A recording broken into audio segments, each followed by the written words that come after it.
Oh, and we got a preachy cleric with us. Well, you know. So. Yeah, very preachy. Right. Okay. That's looking like I've got the settings working. Okay, I need to tweak a couple of things because it's obviously not a Savage Tuesday.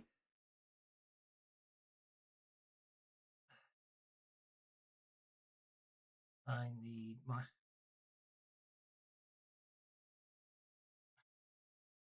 We're running the wrong version. That's what confused me. There we go. Hence my confusion. Sorry, one. We'll get there in a second. Right.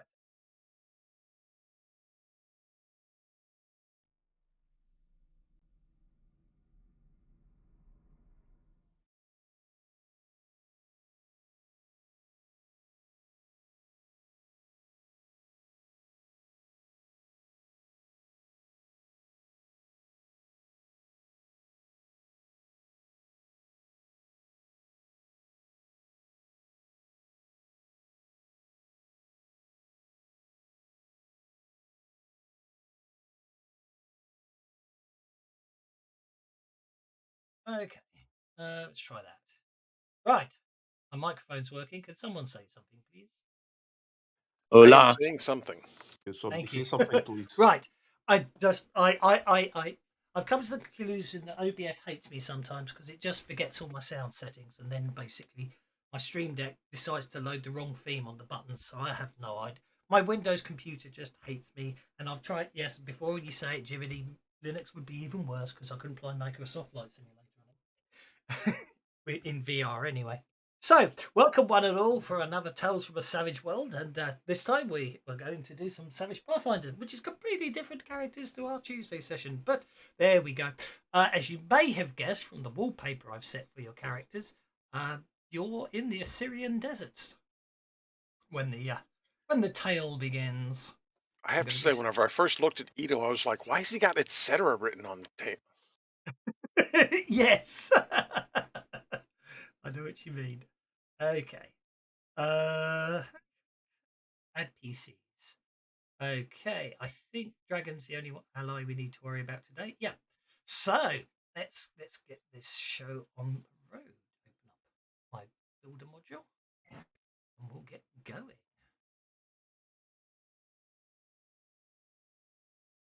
Okay, so The day has been long and tiring, and you reckon you have more to go before you get back to Ito. Supplies are getting low, and the lack of treasure in your pocket for yet another failed lead to the temple has left you wondering if you will, like all others, you will also fail to find the long hidden table.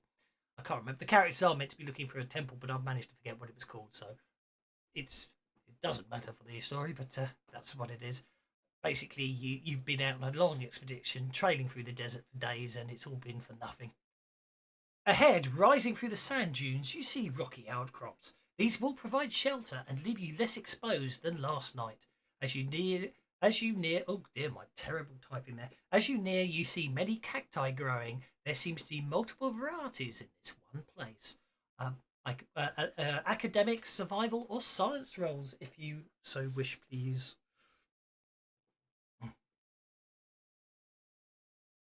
Which ones did you want? Academic, survival, or science. How about just unskilled? Is that okay? You could certainly give it a shot. It's the only shot we have with the 3 you listed. That's okay. Hask with his knowledge of survival and Ezran with his knowledge of academics. You basically, as you approach the area, you identify that some of the cacti are not native to this part of Galarian. So, yeah, something's going on. Suddenly, before you could do much else, exactly, a voice cries out from the area. Stay away from my friends, you hear me? Where does the voice come from? Can we We aren't locate? in your yard just yet. We're just walking by. We're looking for someplace to get some shelter. Just shush you. The party to the map. I made a map. I actually made the map. 1, 2, 3, 4, 5, 6, 7. There we go. Zoom to fit and share the map.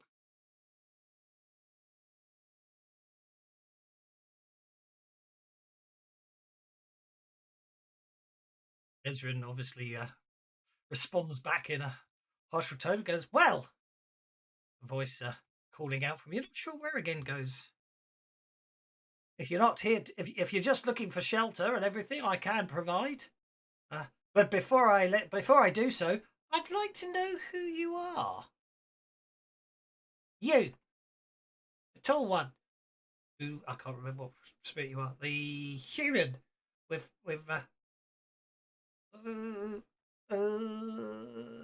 that small blue skink upon your shoulder. Who are you?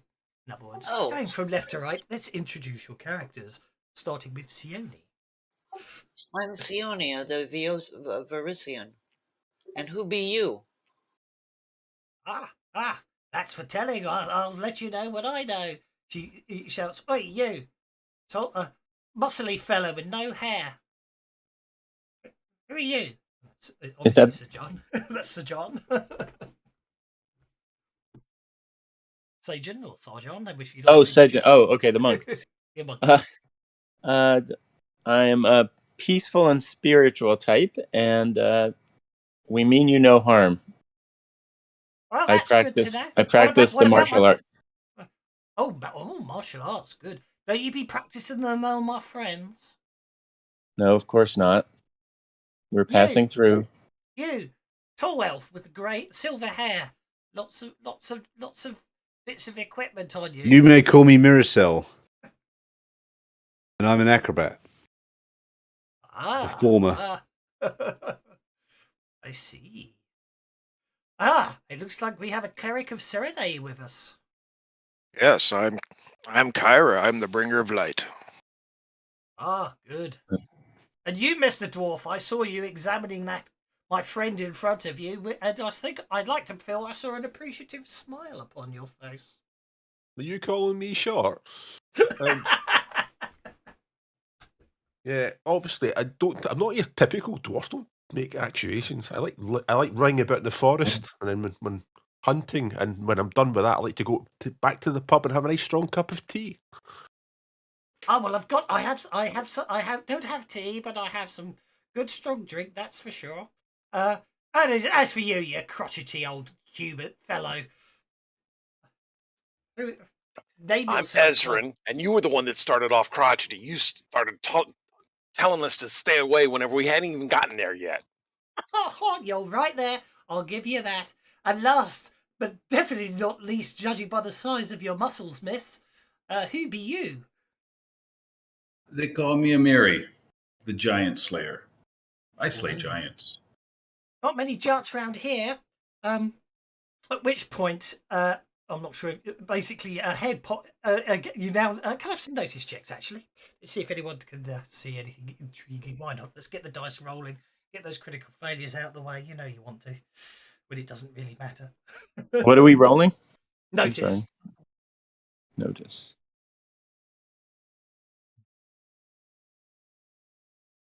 There we go.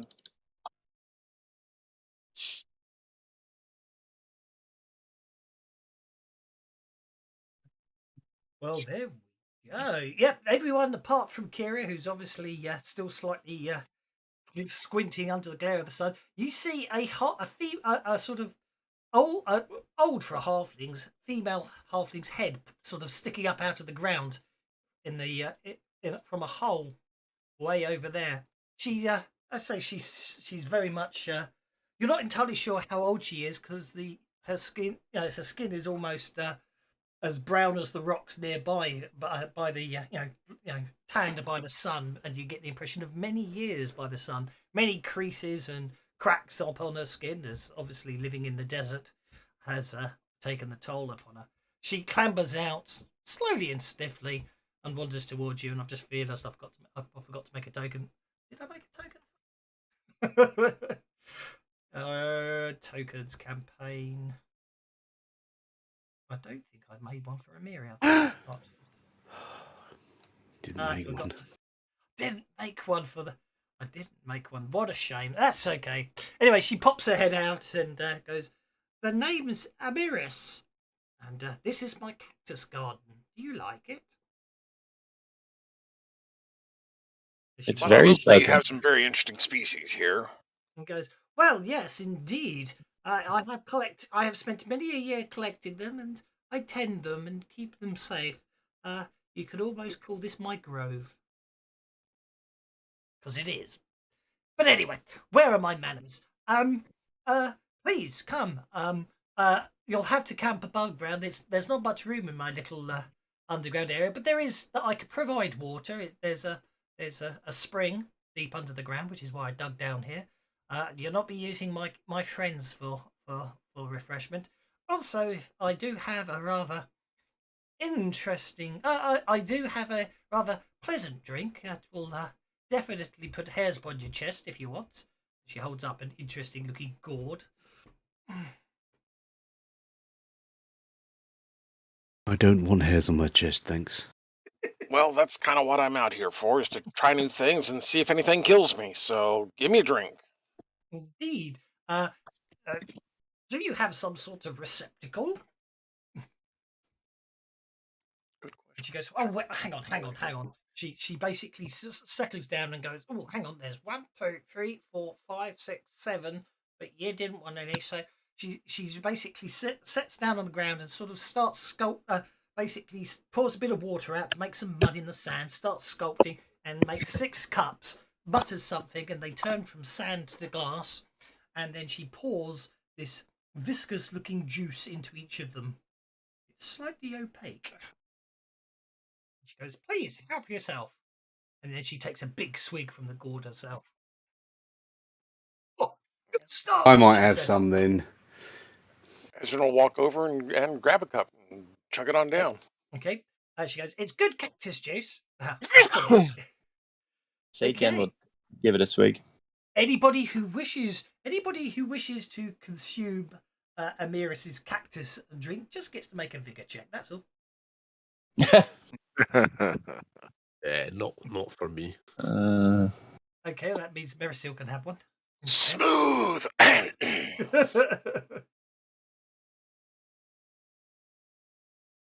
Trust nobody, and It ain't Earl Grey tea, so no. Okay, so Ezran the elderly went first with the cactus juice, didn't he? I can't spell cactus today. I definitely can't spell anything in the effect. There we are. Cactus juice. Okay. Did anyone fail their vigor check?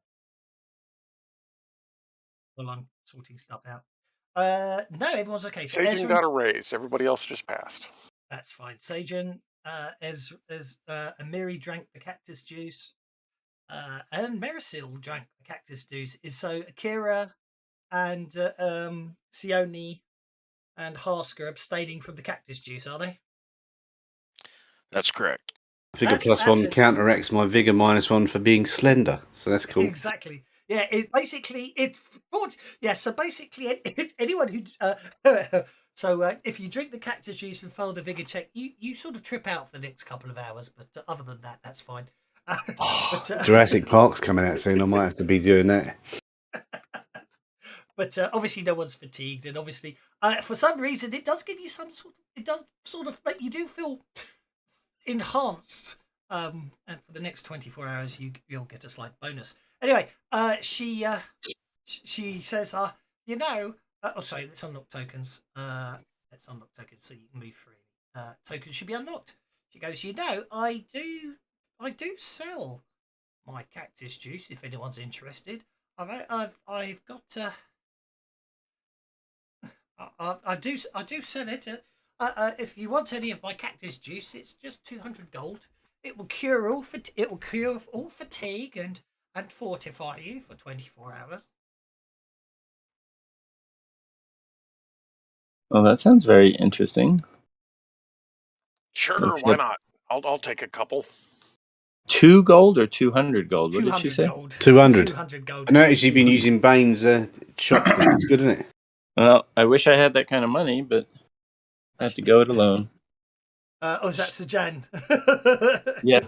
Yes, of course. Unfortunately, he's. But obviously, if Ezran buys it, you'll be okay. So, please tell me I did. Who are we buying it from? I did. It's not a shop. I don't think I got that far. I'll buy 2 of them and I'll handle it. I'll buy like 2 as well. Yeah. Okay, let me just make a vial of cactus juice. And its cost is 200 gold pieces, which is a GP. And it heals, fatigue, grants, +1 vigor, 24 hours. When drinking. Yeah, obviously, what she gave you was the neat stuff. She goes, this stuff doesn't have the interesting side effects. So on the party sheet, vial of cactus juice should. Why didn't that go to inventory? Oh, it should be on the inventory tab. Sorry. So that's 6, I think you said, doesn't it? 3 people buying 2 each. Yeah, and I'm taking 1 for me. And I'm going to handle into Sajan because he seemed to handle it pretty well. Yeah. I forgot. We went through stuff and I forgot the shop was fixed, so I forgot to load it in for today. So not to worry. As I say, that you have a very pleasant evening. You talk about all sorts of things. Amira seems quite pleasant, just a bit sort of scattish sometimes. The fact that sometimes she just seems to sort of be on her own for a second. Sione's I've still got 2 left. As far as I can tell, Ezra's taken 2. Sione's taken 1. So John took one. I took 1, but I gave 1 to Sajan. Yeah, that's fine. That's okay. There's 2. She's got 2 left. If anyone else wants to buy any, be my guest. Yeah, go on. I'll buy the rest. Don't have the money for it. We'll share it out later, as is needed. Indeed, of Rooney. So, suddenly in the middle of all, she goes, so, were you around when the earthquake hit? What earthquake? Well, the ground's always kind of shaky to me, so I don't know. 3 of my cacti were damaged by it. You can definitely hear the annoyance in her voice. but seeing as it's such a remote area, no one was probably hurt. But it's interesting. It always seems to bring out explorers. You know, these things seem to uncover stuff. But anyway, I'm going back to my hole. But as far as I know, you shouldn't be bothered tonight. No critters or anything come round here. I see that I've seen them off, and they know better than to attack anyone or my cacti during the night. So you should be perfectly safe. And indeed, once you settle down for the night, it passes uneventfully. When morning arrives, Amiris is nowhere to be found. Although she obviously woke up before the rest of you and did leave a small selection of quite pleasant, but you're not entirely sure what they were, food out to allow you to not rely on your dwindling rations for breakfast. Oh, that's nice. Thank you for the vial of cactus juice, whoever gave that to me. Whoever gave that to Sajan. That would have been in Sione. Indeed. Thank you. Indeed. But as I say, with a also you as well as some of you feeling quite fortified, you also all got the impression that you really did sleep rather well last night. So that's quite unusual in the desert. Anyway, so the following morning, you set off again as you're heading away from the little valley the cacti were in. You see a halfling figure away in the distance, sort of waving goodbye to you as you head on your way. Wave back with a vigorous thank you. Indeed. So, as I say, you've still got a few more days to get back to Ito, rather.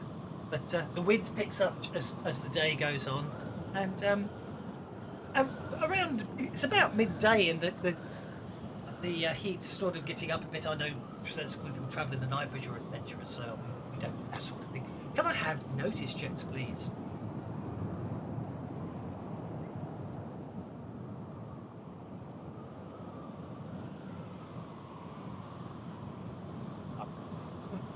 Lots of fives. Lots of fives. Ahead, you see a single purple flower in the desert sands. Ooh, pretty. But Sajan will take a closer look at the flower. So what type of flower? It is probably worth reminding Sione and Kira and Ezran at this time. Not just in general, for any apparent reason at all. But don't forget, you detect magic isn't a spell in Savage Pathfinder; it's just an action. Well, then we will do that's so. what Ezran was about to do, was detect magic on it. Yes, I know Ezran and Sione know about it, but it was more for Kira just as right. There's no role needed for detect magic. It is just an. Oh, you're doing detect conceal arcana. I apologise. Of course, your PowerPoint failed to cast it, though. But yes, the purple flower radiates a low aura of alteration magic. That's no moon. We must be careful of just single flowers in the desert. Is there anything Kyra's kind of from a desert region. Is there any folklore or anything around random purple flowers hanging out in the sand? Not that you're aware of. It's certainly unexpected, but strange things happen in the Osirian desert sometimes. It may be nothing, it may not be worth worrying about. It might just be an interesting, unusual event. You certainly don't know of any legends or monsters that use a single purple flower as a lure, anyway.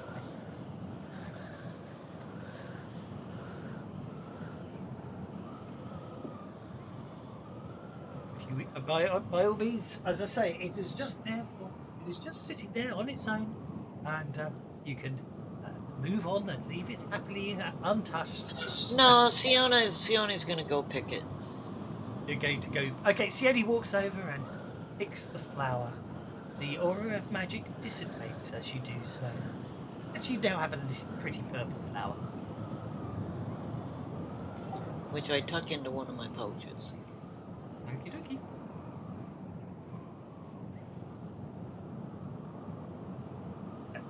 So, nothing happens for most after Sione picks the flower, and you head on your happy way.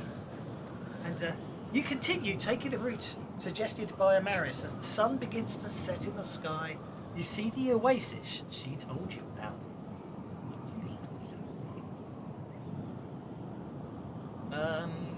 I put the wrong button there. As we've been walking, has there been any indication that there has been an earthquake in the area since she mentioned it? No, I mean, it is mostly just sweeping sand dunes, as it were, so that's really interesting. No, that's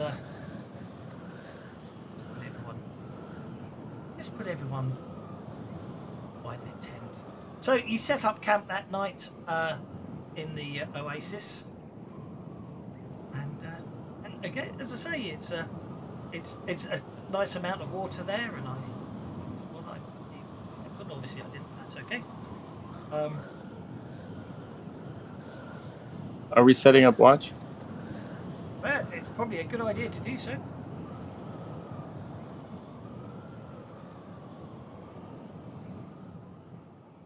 As the night time comes, the winds die down. It is quiet and peaceful. I've been on this oasis before. I'm sure I played on this oasis before. Have we played this before? Played it before or visited it? Maybe one oasis looks like another. I just maybe buy your tents you'd set up for camp.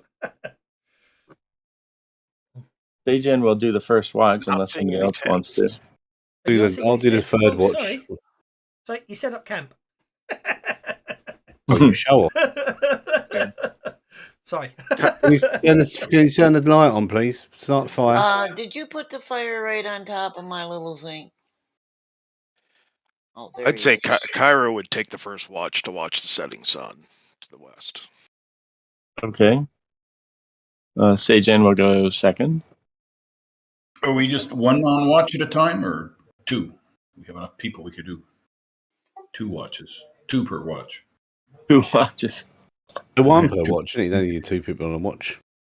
Yeah. I think I was Kyra last time I played this one.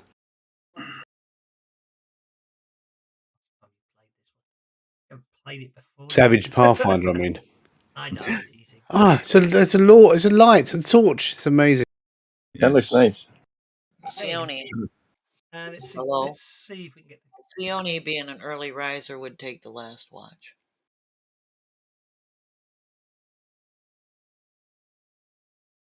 Sounds good to me. Okay, I forget. You got to click on it and you make it.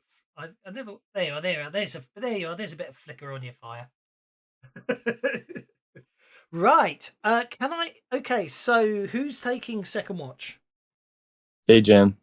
Sajan the Monk. Sajan the Monk. So that's about midnight. Hence, I called the map Midnight at the Oasis. All right. No, it's not a song we can hear playing anywhere. Oh, that's an interesting typo there. Where are the camels? Oh, they've gone to bed. There's no camels. Okay. So, as Sajan, as you're keeping watch, you're aware. You basically, a voice says, "Welcome. I mean no harm. May I approach the camp?" So when I'm doing watch, I was going to stay away from the fire, assuming the fire's still on, so that I could see in the dark. Yep, that's absolutely fine. I can see where you moved yourself, but the person talking to you is most certainly addressing you from out of the darkness. Okay.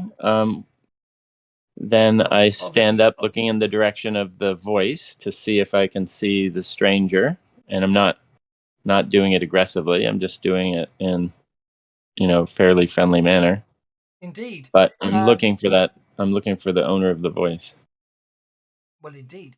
Basically, it appears to be as you look at basically a you hear a quiet murmur, and a second later there appears to be a woman standing there holding up a single finger with a candle flame burning off the end of it, so she's illuminated herself. Oh, And okay. she basically says, "May may I join you Yes. in the warmth of the fire?" Yes, you can. Are you alone? Is that what's happening? Or Alas, I am. okay, well, join us in the fire and warm yourself up. Okay, she goes. I think who's the next? I'm next watch. Okay, I don't know who that is. Marissa.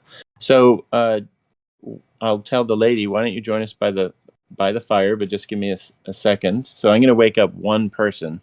I'm going to wake up Marissa so that I'm not all alone with the stranger. Okay. She says, I should warn you now that when you see me, my appearance may cause concern. I reiterate again, I mean you no harm. And as she steps out from behind, the cover, and she is a woman with the body of a lion. Okay, well, I approach her at about 6 foot distance, keeping social distancing in effect. And I just try to. Did I wake up? Oh, yes. Yeah. Okay, so I approach her and see if she's aggressive at all, or whether everything seems copacetic. No, again, she's still standing there with her hands visible, with just one finger, with a candle flame coming off her finger, just to. Okay. Well, please, what is your name? Please join us by the fire. You go.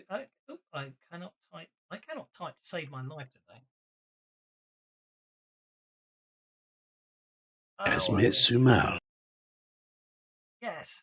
That's what I was trying to do. I was trying to do that. There we go. There's her candle flame. Light one candle. Okay. So I ask her what her name is as we head toward the fire. Indeed, as she head towards the fire, she says, "I am Jasmine Sumal, sorceress and fellow traveller. Be not worried, I mean you no harm, and I am in need of your help. My companions have entered a nearby tomb and have not returned. I was unable to free them. I was heading to town to seek help when I noticed your fire. Will you help me rescue my friends?" Oh, I think my friends and I definitely will. It sounds like that's exactly the kind of thing we do. Marie, Wait, just interjecting here. Were we looking for a tomb or a temple? You were looking for I've forgotten the name of it. There's a legend. When I was reading up about the Osirian desert a few adventures back. You guys were looking for a legendary temple, and I can't remember what it's called when I came to this one, and I couldn't find what the notes I had. But tombs are often adjacent to temples. Indeed, yes. Mariciel, I'm going to, if I introduce Mariciel to Sumal, and then since I'm on watch, I'm going to eavesdrop from over here and say, Sumal, you are, please, take care of the fire. This is Mariciel, and back out. And just head back out to keep watch. I'm going to assume, being adventurers, and none of you have the what this was about to say, unless any of you have any hindrances that affect waking up, which I don't think any of you do, being light sleepers and ever observant adventurers that you are, any of you that wish to wake up and sort of join Yasmin at the campfire and ask any questions, are most welcome to do so. Oh, Yasmin. I thought it said, Yasmin Sumal. I see. Okay. Yeah. Dragon was sleeping outside the tent because he watches for me, and he'd have scurried inside and woke me up. Indeed. And so I would go out. No problem at all. As I say, she as I say. Has everyone been woken up now? Have they? We've all been woken up in the middle of the night. If you want to be woken up in the middle of the night, if you want to stay in bed asleep, by all means, stay in bed asleep. I don't mind. So basically, she repeats her thing that her friend, she's in need of help. Her companions, herself and her companions entered a nearby tomb, and her companions entered a nearby tomb and not returned. She explains that her group were walking across the desert before sunset when they spotted an enormous scorpion, at least 60 feet tall and 200 feet long, carved from yellow sandstone. She goes on to explain that it was a surprise to see, for she's travelled this area before and they'd never seen it before. But this this whole scorpion structure was in a depression, and she surmises the recent earthquake must have dislodged the stand and revealing something that has possibly been under the desert for a very long time. Her friends wanted to explore, but herself and Jari, a cleric of Serenade, thought it was a bad idea. But they entered anyway. They had no sooner approached the steps when they were attacked by scorpions. She was stunned, and her friend Jari pulled her to safety. Jari's healing magic slowed the poison, but could not nullify it completely. She lost consciousness and can vaguely recall saying that she was going to help the others. She awoke this morning alone, fearing the worst. She's tried using her magic to contact her friends, but it seems the tomb blocks magic entering the place. She ultimately determined that she would need the help of others to help recover her friends or their bodies. Say this tomb seems to block people who have magic? No, she could not seem to magically communicate with her friends inside the tomb. No, that doesn't mean she doesn't think the tomb blocks magic in general. Just the fact that our normal communication spells didn't work. Did Maristiel take over watch? What's going on?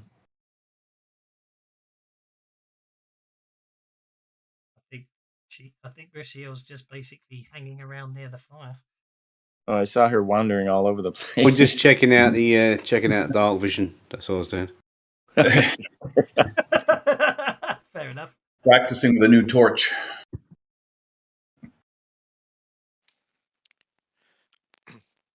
Would Kyra have a sense of what this person is, given the Make it a cult roll.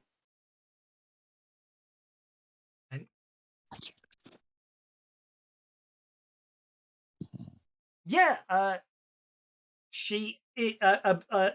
this is the she notices Jasmine notices Kyra studying her, as it were, and goes, "Yes, I know. I am afraid my ancestry would cast me that of an evil monster, but I assure you, I am not. But I am a Lamia." Cool. She just stands up and says, "Aha! I knew it." Just because. I'm trying to How long remember. until we're going to set out for this place? Then we might as well. If everyone's awake, or is everyone still asleep? Keep it quiet out there, you crazy kids. I'm trying to get some sleep. Are you talking in your sleep? Are you? Hey, wake your lazy old man butt up. We got company. There's a woman out here. You like her? Yeah. Oh, I'm well beyond that need. You've got 4 legs. So basically, lower body of a lion combined with the form of a humanoid woman from the waist up. These creatures are normally renowned for being evil and often charm their victims to do their bidding. And their priestesses normally worship the goddess Lamashtu. But so far, she hasn't done any. As far as any of you can tell, she hasn't done anything along those lines. And obviously, she's made no hostile acts, and she's basically been very careful to make sure that she warned Sajan beforehand. And she does it, so she means no harm. I All still she's think done she's is charmed us into doing exactly what she wants. exactly. She's just feeding adventurers into this tomb.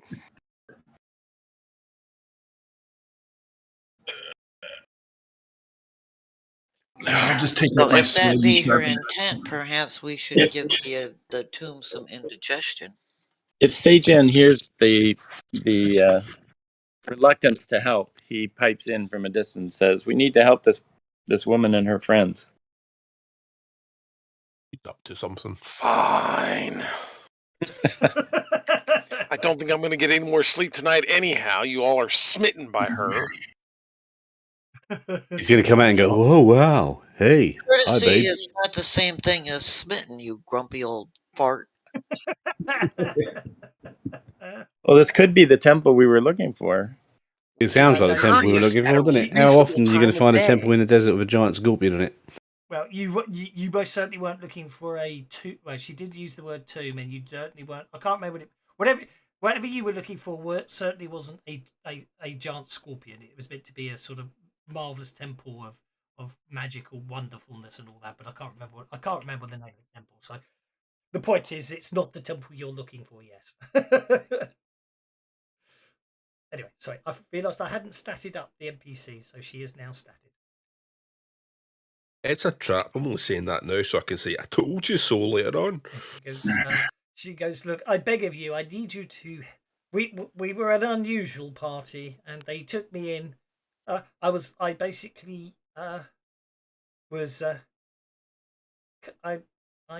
taken from my tribe when I was but a cub. I have not grown up with my people, which I think, from what I gather from them, is a good thing. For I was brought up by goodly folk who cared for me and ignored the fact that I was not truly their daughter. And I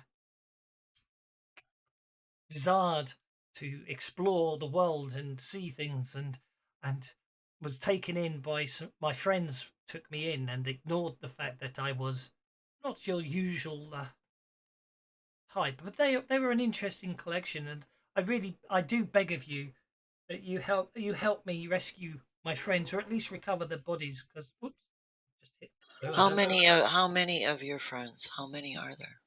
There is Jeraim, a human cleric of Serenay, Zafir Ayash, a female human warrior, Haran Litman, a male human rogue, and Mutsuta, a female kitsune mage, and Abba, a male Ifrit battle priest of Serenay.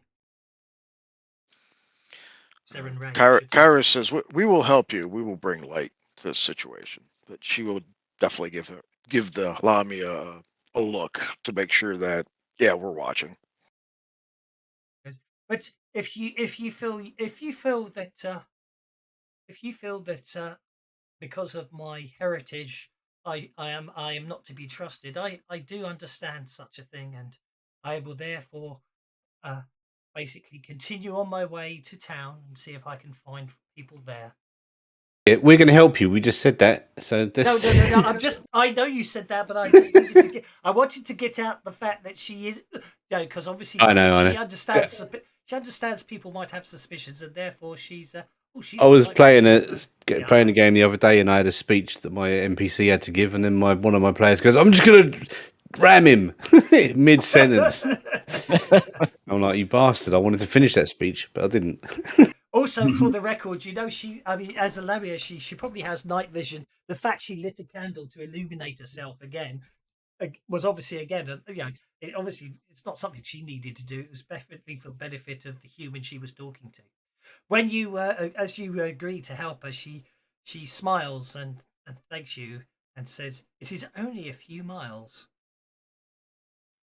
We're waiting for the old guy to wake up, and then we can go, can't we? Okay. Ezra, wake up! You got some cactus juice in you? We drop a pea left. Okay. It just takes a few hours of traipsing through the sand, which of course we can have some nice light winds for. And after a few hours, the deep sands give way to an awesome sight: an enormous scorpion, at least 60 feet tall and 200 feet long, carved from yellow sandstone. The tilt of the structure makes it seem as if the scorpion is crawling up from beneath the sand. Even after years underground, the painted colours of the monument remain vivid, and the meticulous carvings are unspoiled. But several of the gems that once adorned the scorpion are missing, leaving only indentations where they had once been set. A large green aventurine gemstone, carved to resemble a scorpion stinger, juts from the sand at the back of the monument. Near the scorpion's mouth, a wide set of sandstone stairs lead down into darkness. Does anyone? Oh, I'm sure it'll be fine. Does Everything anyone will be wish- fine. Don't worry. Yes. Does anyone wish to make a survival tracking roll? I mean. I certainly wish I could make a survival checking roll.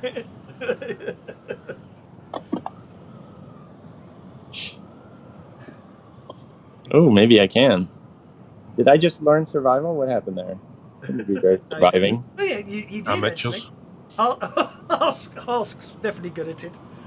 Hask, obviously, Sajan, you were paying attention to what Hask's been telling you, and the two of you working together, obviously because the dice rolls exactly match, come to the same conclusion as Amiri does, although not as well. So Amiri, you basically notice that there are dozens of tracks circling the statue. Less, though, seem to lead down into the stairway, down towards the stairway. Sajan and Hask, you also notice none appear to come up. I asked our guest. I asked Jasmine, did you remove the gems, or were the gems removed when you found this statue? No. She looks down and goes, that's strange. We did notice some of the gems were missing, and I do know that Harun was planning to retrieve the other gems when he left. But there was a couple. There was two more than there are here now. But they decided they'd pick those up on the way out. Why carry them around with them?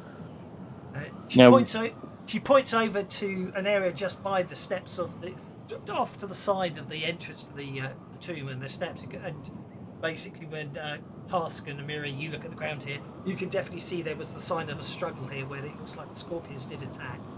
But after that, you can see the tracks that headed down. The other tracks that seem to be going around the temple, around the scorpion. You reckon are newer than obviously sheltered. You have to only see on the sheltered side of the scorpion. Are newer than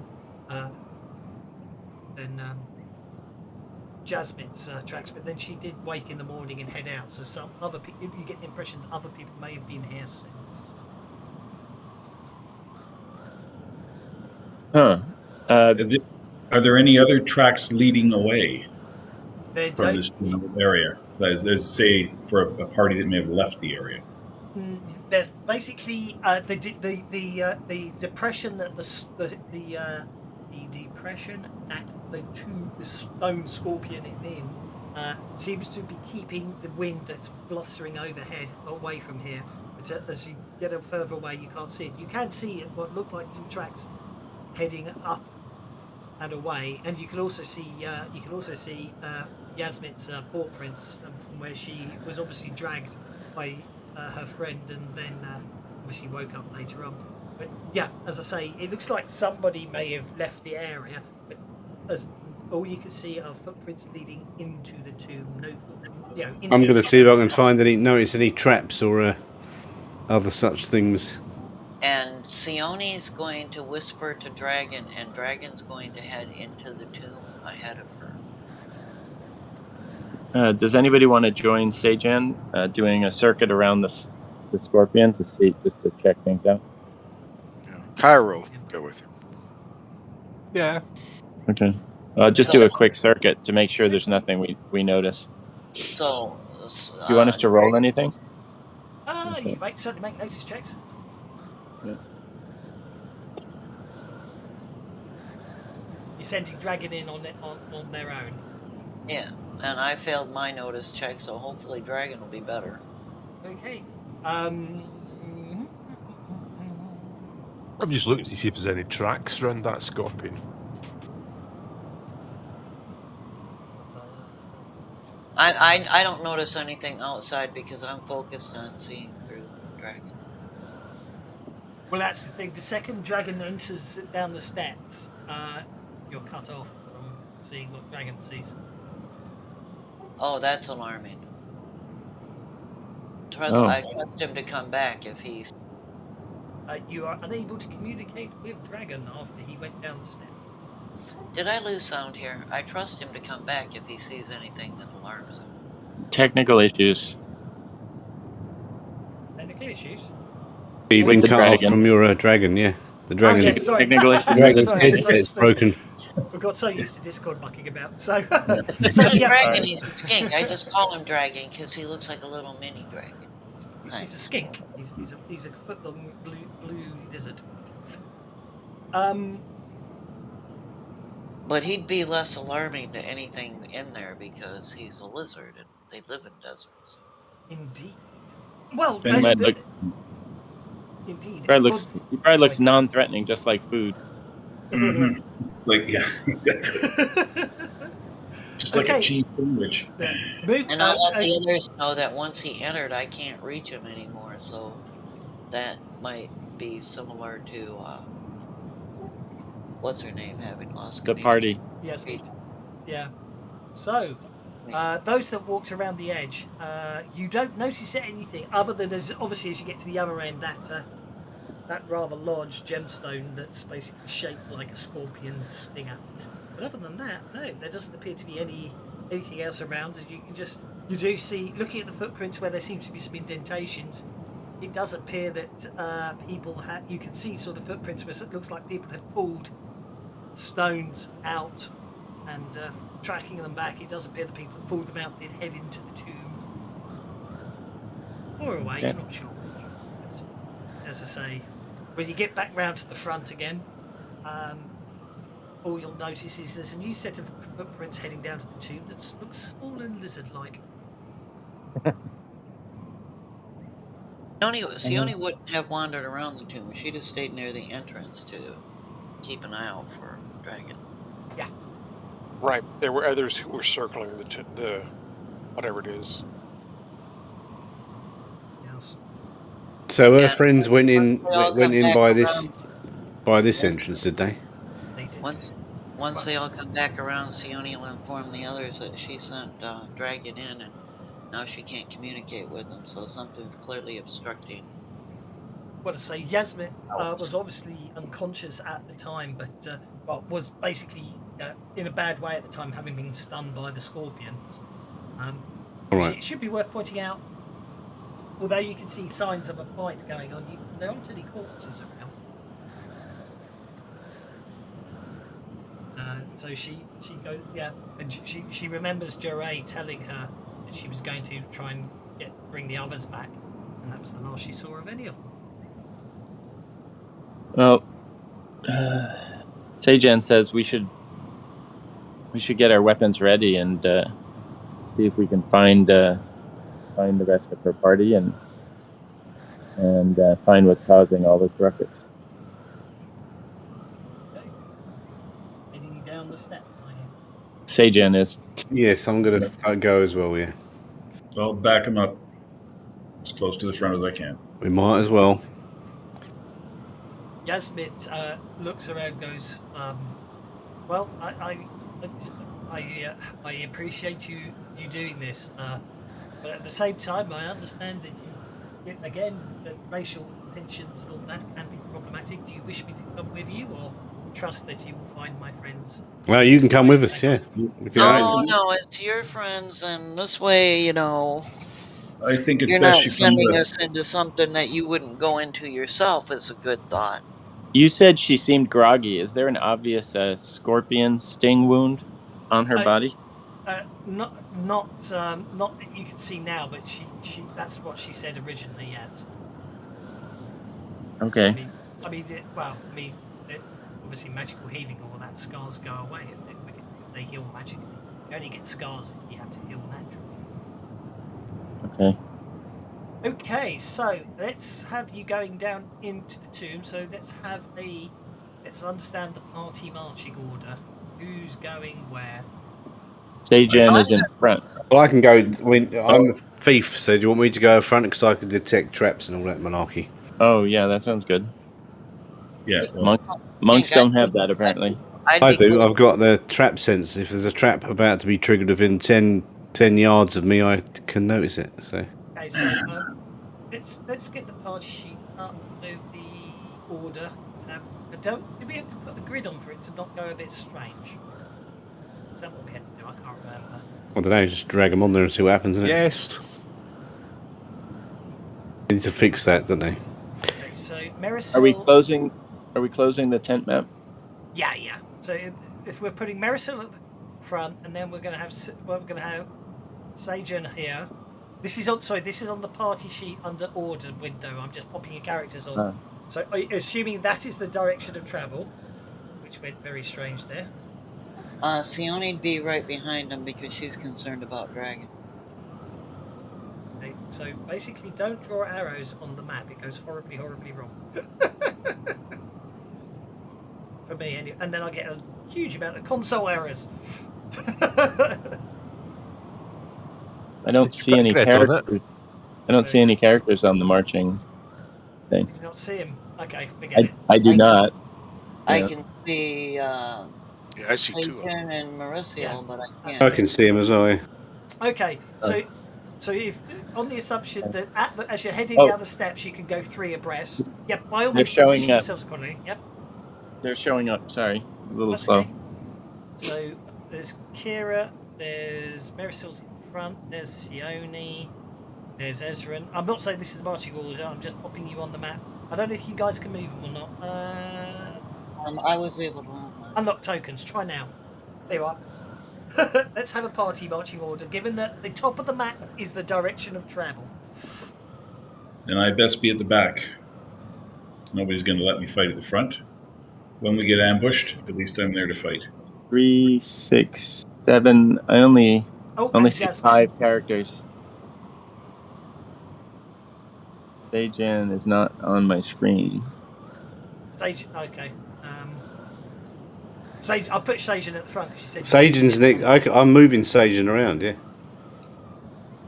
Yeah, Okay. I see him. But he's not good enough. He's farther ahead. Oh, he's farther ahead? Yeah. Behind Marisol, which is where he's meant to be. Yeah. I don't see him. Anyhow, as long as somebody puts him in first or second row, that's fine.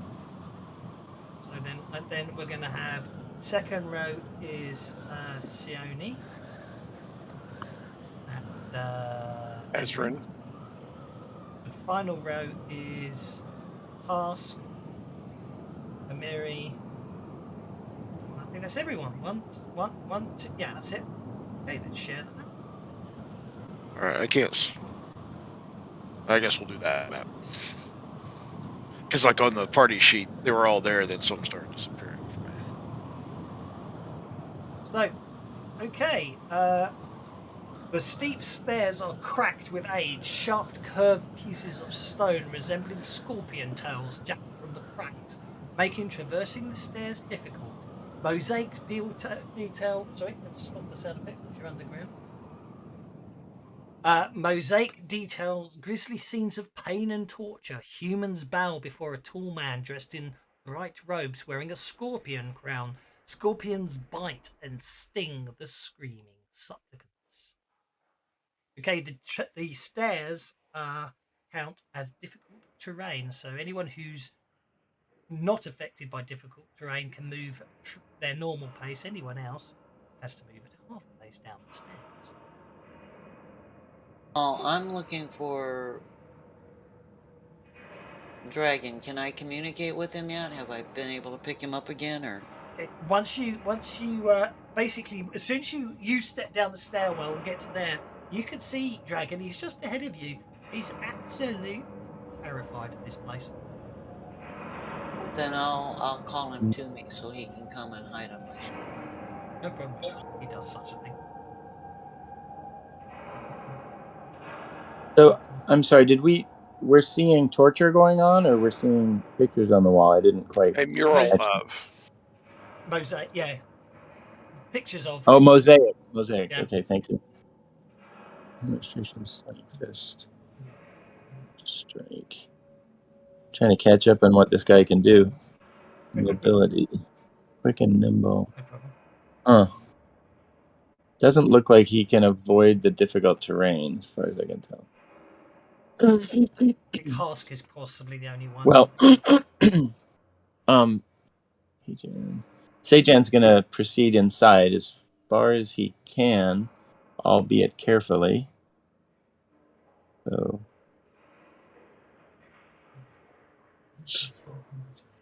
and yeah,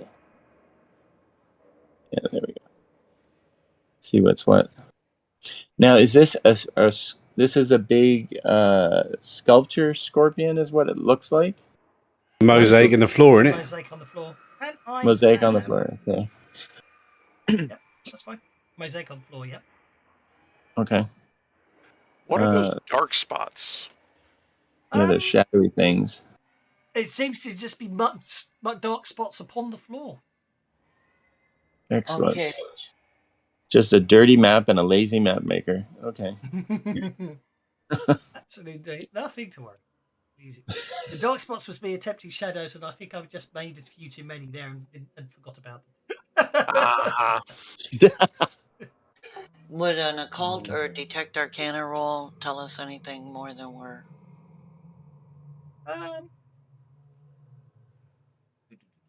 Maybe.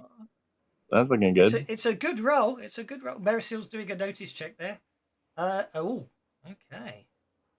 Marisil did a very good notice check. Can I have a notice check from Sajan as well, please? Yes. Let's see. Get his traits. Sajan, I noticed too. Are you happy with a 4? I hate to say it, but I am. Okay. Marisil is the only one not surprised. The rest of you didn't get a chance to notice anything because, unfortunately, where you were. Oh, Yasmin. Interesting. Okay. Yasmin is too far back to notice anyway. Okay.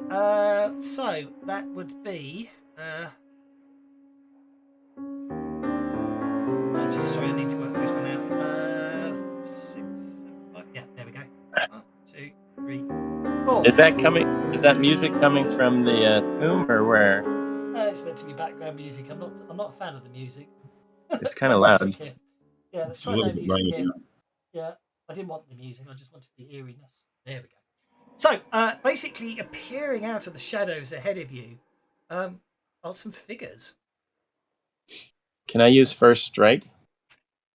Not unless they're adjacent to you, and other than Marisil, you're all surprised on the first round because their stealth roll was better than your notice rolls. Marisil gets to go first on the King of Spades. She's on hold as well. Ah. Okay. Do. I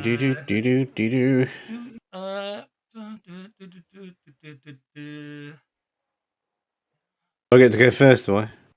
Yeah. Okay. Okay. Make a notice check. Marisil, please. In? I'll detect trap notice check, is it now? Okay, all right. That looks good. Did I suddenly move forward 3 inches? Well, you. Oh, I didn't realise you had. Sorry, I thought that was your movement rather than ranging. Sorry. That floor section there's a trap. They're standing behind a trap. Trapped floor section. I'm going to say to everyone that I'm going to point it and say, don't go near it, don't cross that line. And then I'm going to throw a dagger at one of these bods. Do I see the line that he's talking about? Pointed it. I'll just point it wherever it is. You trying to interrupt me, how are you? Okay. No. I accidentally put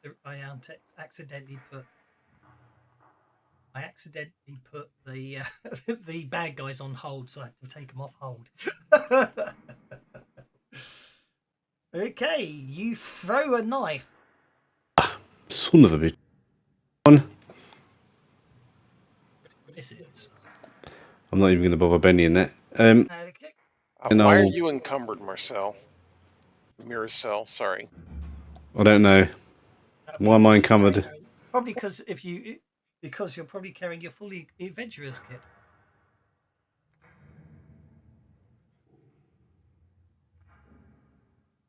A sling stone misses Maricel. So would I not have missed with that silly encumbrance thing there? Well, that's why I was asking. That 5 would have been a 7 instead. So I did hit it then. Okay. Well, no, because if you didn't... No, because you still would have had the well, no, the range is only -2, so it would have been a 5 net. So yeah. Yeah, but obviously you hadn't put your pack down because you were attacked before you were ready Well, for of combat. course. Well, I wouldn't have gone out of a pack that made me encumbered because I just wouldn't do that because I'm a thief. Well, you might carry more. No, you carry more equipment, but you don't just. Well, you in that case, you might want to adjust your equipment list.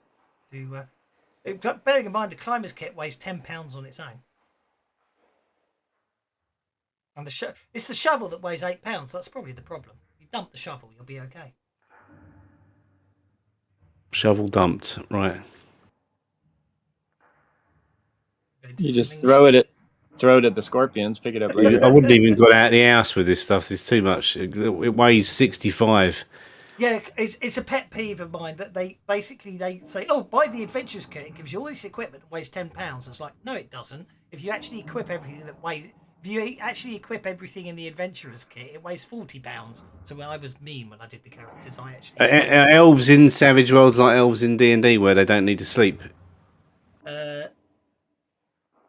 no, I don't believe so. I think they only need 4 hours. Yeah, but they do sleep. Yes. Yeah. Meditate, no? So I don't need a £5 bedroll. That's a heavy bedroll. And last, I'm going to throw another sling. Okay, so Marisil's hit by a sling stone, and Sajan's hit by a sling stone. Doing. Oh, can I? Can Sajan deflect? Or I don't know. Not sure how that works. Not if you're surprised, I don't think. Okay. No, it's not. You can't seize the pearl of death like you can in Deadlands, alas. Catching bullets out the air. But I know what you mean. You can use powers on your own turn, of course. Okay, well, Sajan is shaken as well. So, it's not as bad as it could have been. So let's take everyone off hold, because you are no longer surprised. Marisil's spotting really spoilt the ambush there. They had to act fast. Okay, next round. Let's see what happens, peoples. Okay, so it looks like everyone got 2 bennies there because Sione got you a benny each, and Yasmit got you a benny each. So Sione, you're up. So I only got 1 benny. So. I only got 1. Now it was one. There we go. Thank you. It was the 2 in the front that did the sling stones. Yeah. Well, Sione is going to let them know that attacking was not a smart move.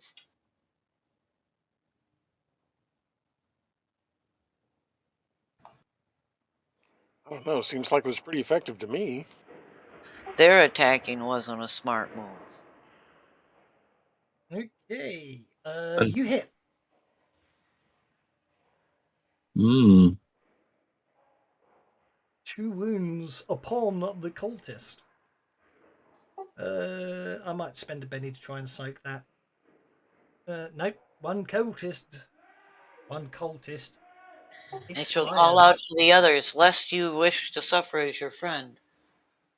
You shan't interfere with us. We're seeking another party here. Okay, Yasmit's obviously going to have to get in on the act here. What's she going to do? She is going to step forwards to there.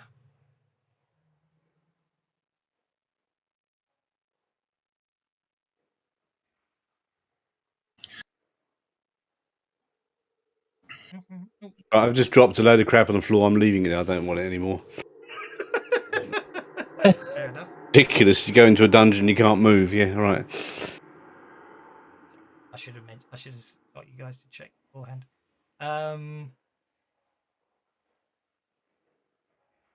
There we go. So, right, Yasmit is standing here.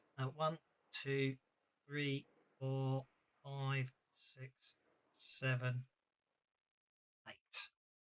That means that's 11 power points. Bloody raise. You got the bloody raise. Okay, so basically everybody in the party is suddenly reefed in sort of magical flames. They give off no heat. But yeah. Oh It's yeah, very baby. ethereal. It's ethereal stuff for flames. It did cost her pretty much all of her power points. Okay. Scorpion's cultist number 5. Scorpion cultist number 5 runs forwards, jumps, and lands full on the trap area, activating the trap. Well, that's dedication. Mm. She plummets to her death. Oh, they didn't know the trap was there. That's Oh yeah. She truly knew the trap. dedication. She knew the trap was there. Why would she do that? I get it. Scorpion cultist number 6 fires a sling stone at Marisol. Missing.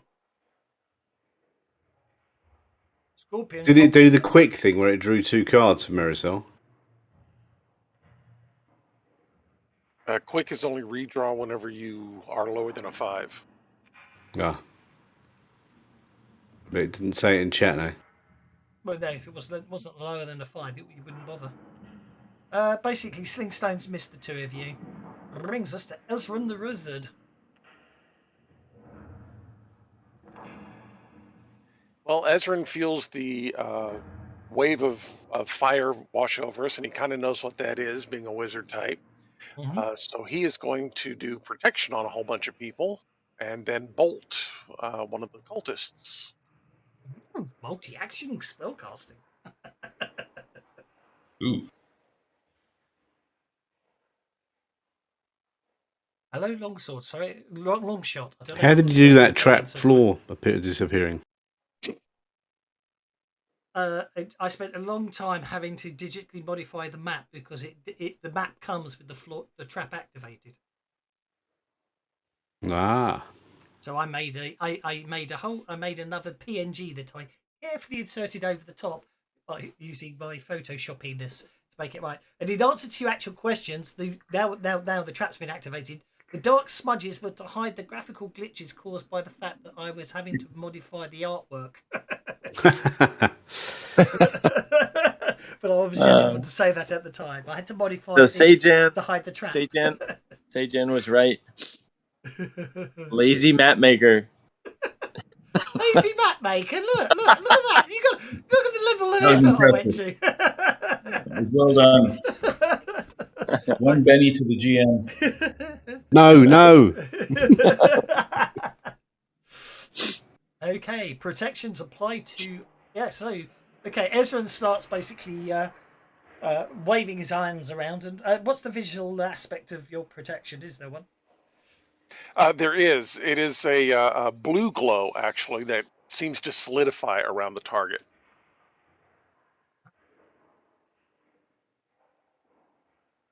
You're wreathed in flames and glowing blue. Over to you, Ezran. Okay, and like I said, I will then bolt. Who's that? Number 6.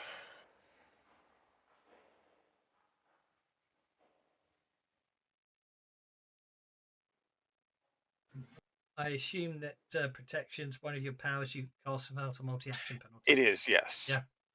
Okay. No, I figured it was. I was just checking. Okay, you bolt cultist no number 6. Sure. Okay. Obviously, now magical powers around there. I'm not ending people's turns anymore because it causes problems. Okay, so Jan, you recover from the shock of a sling stone smacking you on the forehead. Okay, so I'm no longer shaken or anything? You are no longer shaken. And how does first strike work? Does that give me an extra attack if I close with somebody, or they have to close with you? Oh, they close with me. Yeah, basically, it's you interrupt someone. Oh, perfect. That makes sense. You interrupt someone as they come up to you and punch them. Okay. I'm going to. Well, before I do that, can I actually jump across the chasm, or is that a risky maneuver? You can certainly attempt to. You the other thing to bear in mind is you do have. It does appear you have mystic powers. So I should power up first. Well, I was going to say, I was just checking. So basically, if you look at as a limited free action, you can invoke one of the following key powers. So you can basically, as a free action, before you do anything else, obviously you have to spend the power points on it, but you can activate. You can boost your agility, your athletics, your fighting, or stealth. You can deflection. I wouldn't worry about. You've already got smite, which basically magically enhances your fists, or speed, which lets you move faster. And as I say, it's a free action to do that. You've got 10 power points to do it, and if you can only do them on yourself, and you can see the PowerPoint costs on your Got powers it. tab. So yeah, I will execute a limited free action of smite.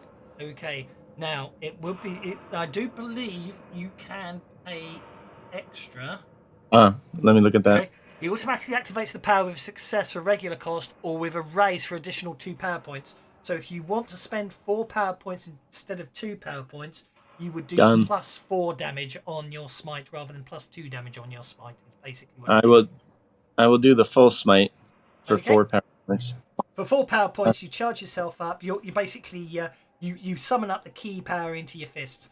And to answer your question, jumping a pit is you can jump 2 inches Okay. without with a run up without an athletics roll. This appears to be so you will have to make. This looks like it's a. Hang on, let's get the distance. So yeah, you don't actually need to make an athletics roll to jump to make that jump. You can literally just jump as you move. Okay. And I'm trying to target this guy. I'm not sure if I did or not.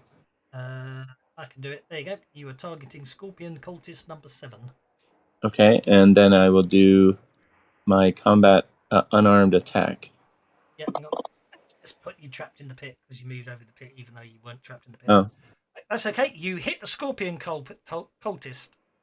Okay, excellent. So a little bit of unarmed damage on the dude.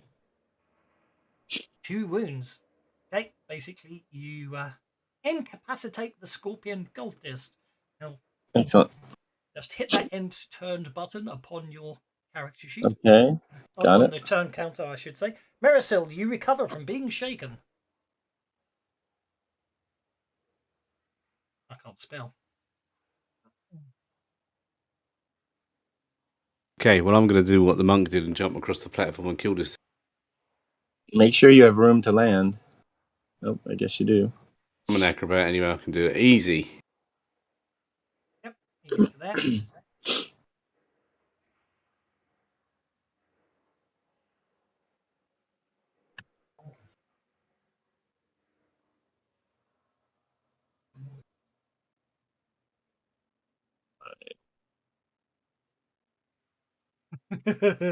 So, sorry, I was looking at you. Jump across without any problems and then totally fail to do anything constructive on the other side. Okay. Yeah. All right, we'll step forward a few, and she'll pull out her sling, and she always has her holy symbol. And she says, "Yeah, renounce your evil ways, and you shall live." But I'm still going to throw a sling stone at her anyway. Go for it.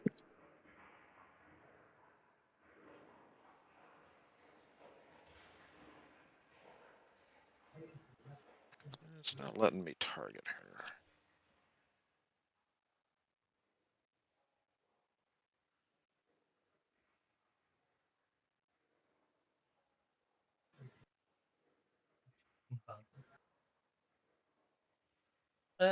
Are you having targeting issues?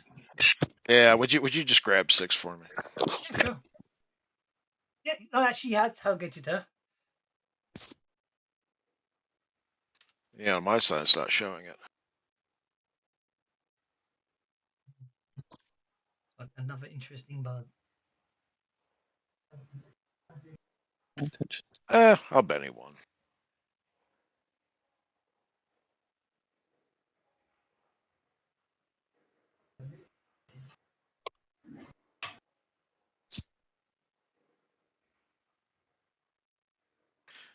I'll stick with that. It was more about telling her to repent than to do anything else. Yeah. I'm not sure why it wasn't telling the targeting there, but anyway, we'll worry about that later. 5 inches is... What's the range of a sling? Oh, actually, well, I would step one more forward just to make it 4. Okay, and then 6 points of damage will be enough to wound her. That I will try soaking. And fail miserably. It's funny if I click Kira and then try targeting that thing, it won't let me, but it lets me target my allies from Kira. So something to do with that NPC and Kira. Bug. Okay, stepping out of the shadows, interrupting. Another cultist steps out from the shadows and basically didn't actually attack Kira there. Oh, there is something. The update's really balked it now, hasn't it?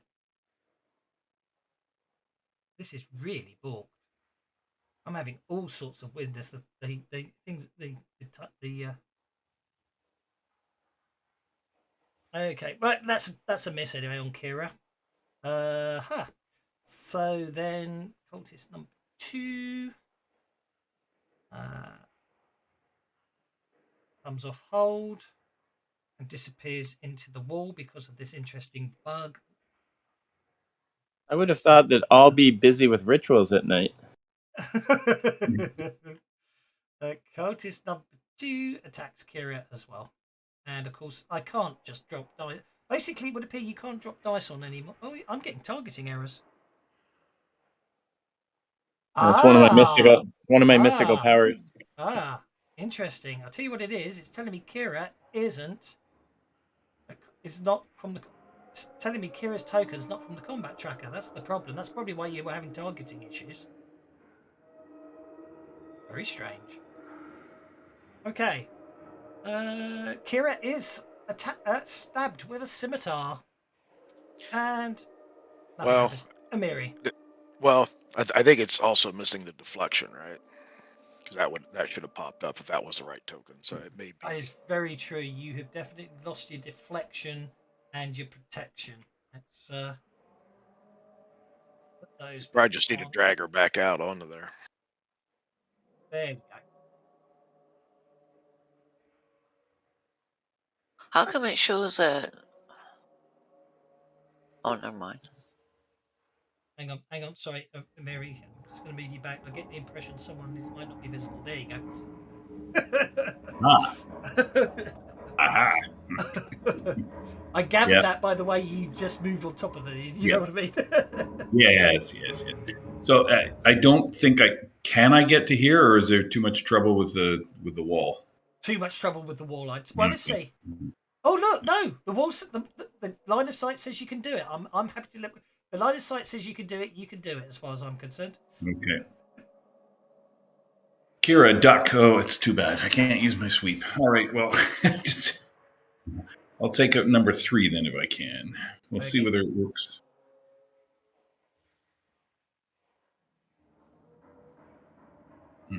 Seems to work. My targeting worked for whatever reason. Yeah, no, I think for some reason, I don't know why Kira's token wasn't from the combat tracker, so it got really strange. Take that. Wounds. Nicely done. There. Down that one goes. Splat. And when you end your turn, it shall be Hosk. Did Kira drink the cactus juice earlier? No, Kira did not. No, okay. Thanks. There should be a button. I never know where the button is. There we go. Where's the button on the combat tracker to end your turn? Anyone who's been a player, I can't remember where it is. Right. Oh, did I not hit in turn? Did I forget to? Sorry, there we go. That's okay. It's just once you start putting powers on, if I move people on and then they move people, everyone starts getting their powers artificially reduced, and it's not fair. Okay, Hosk, you step. I'm just going to bugger up your movement there. You step to there. And shoot.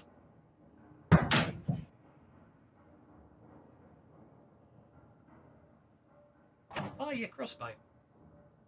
And have that open again. And shoot. You fire your crossbow and hit a cultist. Did the NPCs that you guys were fighting north of the thingy? Oh no, someone killed them both, didn't they? Yes, they died. Yeah. You shake a cultist. Wonderful stuff. Okay, the third round of combat begins. Deal cards. Deal cards.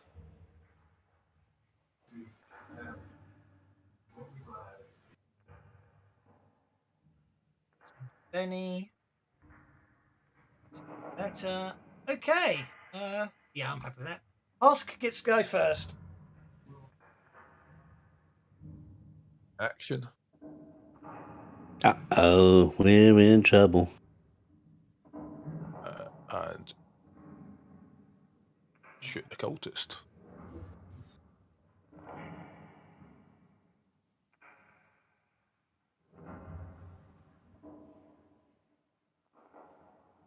That's a wound upon the cultist. So basically, Husk's crossbow fires and another cultist.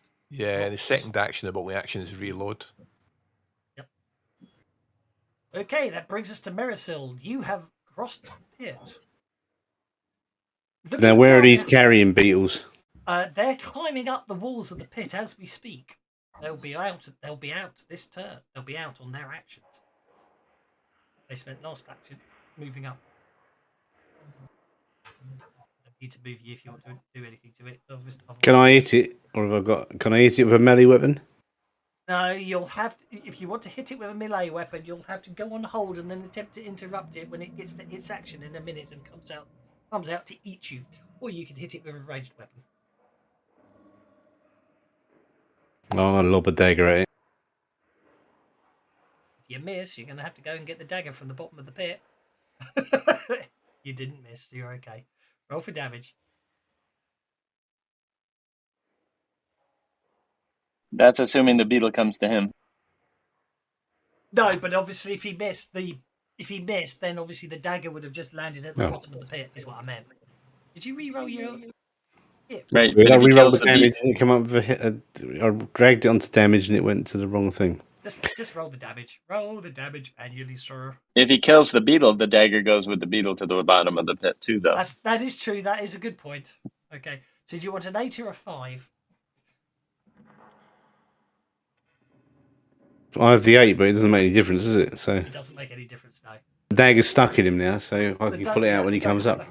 Yep. So the beetle is going this way, unfortunately, from your perspective. It appears to be. Good. Kill him, as long as he gets killed over there, I can get me dagger back in a minute. Yeah. Okay, pace 5. Don't let that beetle get away. Okay. Okay, the beetle tramples. Okay, this thing's big. He's got trample. Carrion beetle. Oh, I forgot to put the description on it. Basically, size 2. It's 10 feet long and weighs about 1,000 pounds. So it tramples Hask, Kira, and Ezran as it literally just runs over the top of you. Which is a fighting roll at -2. So you might. Oh, until I roll a 6, I was going to say you might be okay. Oh dear, I think you really got well and truly trampled, I'm afraid to say, guys. I should have rolled that as a trample attack rather than because I actually programmed it.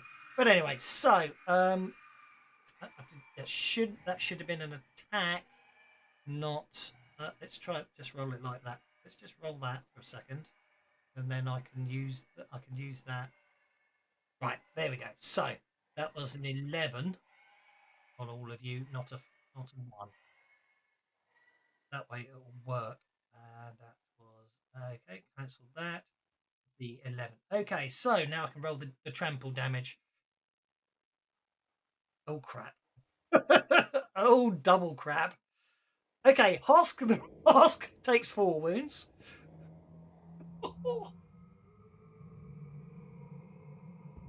Jeez. Ezra takes 3 wounds.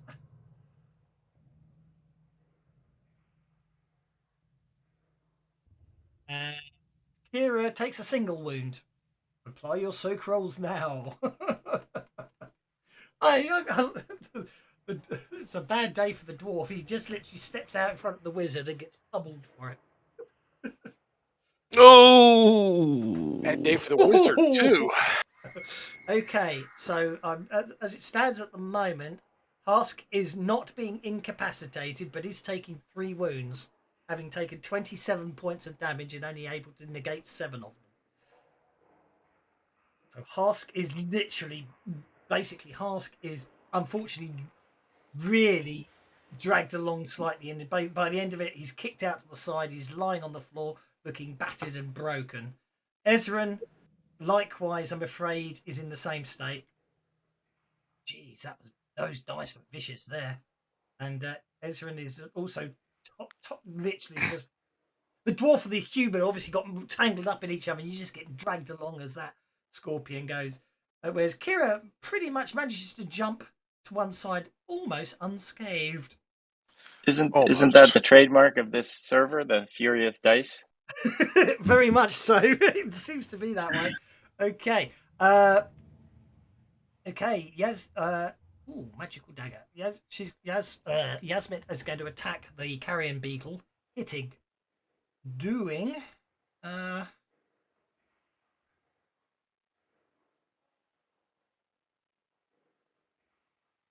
2 wounds upon the beetle. Yeah, basically, Yasmit leaps through the air, bringing the dagger down.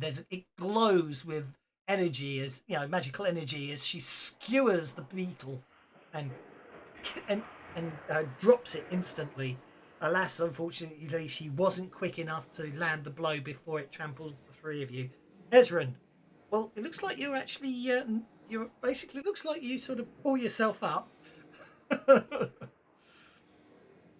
With all of my owies, I will then go ahead and drink one of my potions of healing. Okay. Major or just the standard? Oh, it's just the standard, which takes you down to 2 wounds. And then I will go ahead and use the multi-action and try to shoot the carrion beetle number 2 with my bolt. The carrion beetle number 2 hasn't emerged from the pit yet. Of course it hasn't. That would mean I could kill it before it could trample me. But there's a cultist over there. Can you see? You can't. No, he can. You can see one of them from there. I can see the north one. Yeah. Sneaking forwards. Yeah, let's go ahead and just do a basic bolt at him then.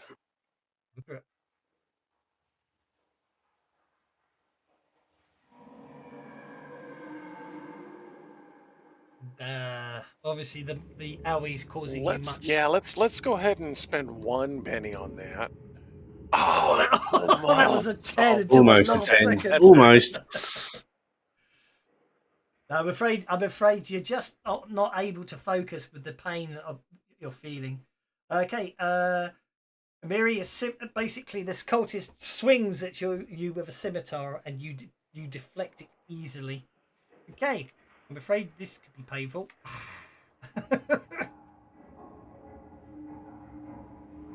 It can't get out the hole, but yeah, basically the 2 of you get trampled, I'm afraid to say, as it clambers out the pit. The trample attack. Although Sajan does get to do a first strike on it as it starts building up speed. So Sajan, you do get to do first strike. Missed anyway. Kick it back down the food. Kick it back I want to do first strike on this thing and mount on its back, boosting my athletics before I do it. Well, you can't boost your athletics at this point because first strike's like an interruption rather than an action. Oh, okay. Well, I'll save that for later then. Exactly, but by all means, give it a smack. Don't forget, everyone. I did give you all 1 point of conviction. And what does convict? You gave me a point of conviction. Every character should have 1 point of conviction. If you don't have a what point is that? of conviction, let me know. What does that do? Are you once? Oh, right. Hask doesn't have one. Sorry, Hask, have a point of conviction. I don't have one either. So I'll just give myself 5. There you go. There we go. Basically, a point of conviction. Conviction. You could drag it to the chat window like a Benny, and once you do so for 1 whole round, you add an extra d6 to everything you do. but obviously once it's spent, it's spent. But you can Okay. maintain it by spending more bennies. It's you sort of save it for big fights, or like people like when they get trampled and incapacitated. And I basically forgot they should have had a point of conviction that they might have wanted to soak the amount of damage Okay. they just took. Sajan is going to spend his conviction before his first. I don't think it dragged. Huh. Yeah. Oh, there it goes. So I'm going to spend the conviction. I'm going to attack. How do you double click the thing to target it, or right click it, or I've already what do you do targeted to for target? you. I've already done the target. Well, how do you do it? I'd like to know how to target. Control Control click. Control click when your token's active, or you can Oh, use the my target. token's not active. You can use the targeting reticle on the combat tracker, or you can drop your attack dice on a target. And you make your target active by clicking on it. Okay. Click Well, I on don't know your if I- token, and then you click on my control click on what you want to target. I don't know if I did it right or not. I can't You tell. know when you control clicks it. You know when you click on your target because a circle appears around it, and then when you control click on a target, an arrow appears between you and it, saying you targeted it. Yep, Got you it. targeted it. Yep. Okay, there we go. So then I'm gonna just start attacking it. I guess I get one strike with first strike is what's happening. Exactly. So that's what I'm gonna do. One free attack. Yep. Okay. That's not bad. Which is hit with a raise. Roll for damage. Okay, make sure I do the right damage one.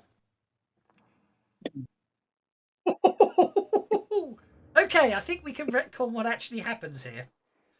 Yeah, we can retcon what actually happens here. The beetle clambers out of the pit, and as it begins to prepare to trample over the two of you, Sajan just cracks its shell open with one single punch and sends it tumbling back down to the bottom of the pit, lifeless. Excellent. Yeehaw! Thank you. Okay, Kira unfortunately is remaining shaken at this point. She can see two cultists advancing towards her and the rest of the party. If you wish to act, you can spend a Benny, or you can still move if you want to. I am going to spend a Benny. Okay, you spend a Benny to unshake, no problem at all. Let's drop it in that chat window. You should be able to drop it actually on the shaken. That didn't seem Yep, I'll turn it back on so you can. Sorry. I turned off your shaker. That's probably why you couldn't drop a Benny on it. There you go. All right, I am going to call upon the healing, searing powers of Serenray and cast ranged healing both on our wizard and our ranger. Stealth, potentially. Yeah, I guess I'll toss me in there too. Yep, go for it. All right, everyone. 2 wounds are removed, and you get the warm glow of Serenray around you. Okay, so Kira is completely healed. Ezran is completely healed. Ask is on 1 wound. As you're all bathed in the healing of Seren. I can't say it anymore. Serenray. There we go. Okie dokie. Kira, please end your turn, and we'll see what Sione gets up to. Sione can't really see anything from where she is, but she saw Ezran fire a bolt over this way. So she's going to step over to this side to see what it is he sees. Okay. And now she can see them both. Well, Yep. that's not going to stand.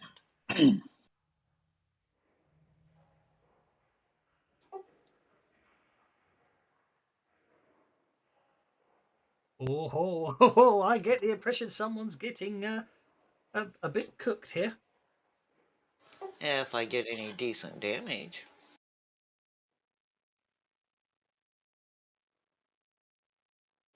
And Shake then the first cultist.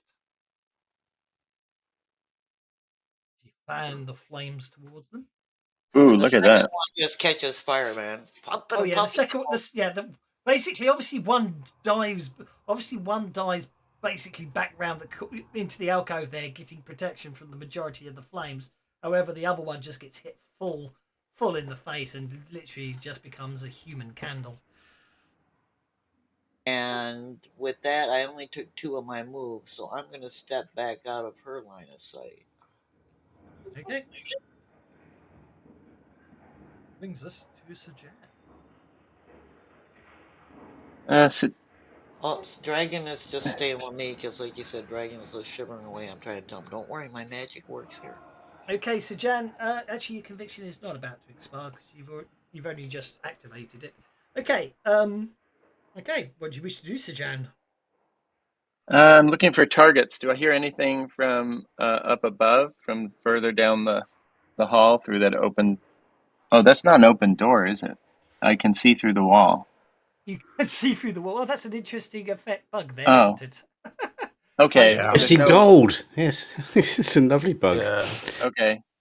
So I'm Do a gonna little arrow earlier. run here, see if I Indeed. see any enemies. There we go. Pay no attention. I'm just going to reset everyone's fog of war. There we go. Pay no attention to. You can still see there's a hole in the wall there. There's still a crack.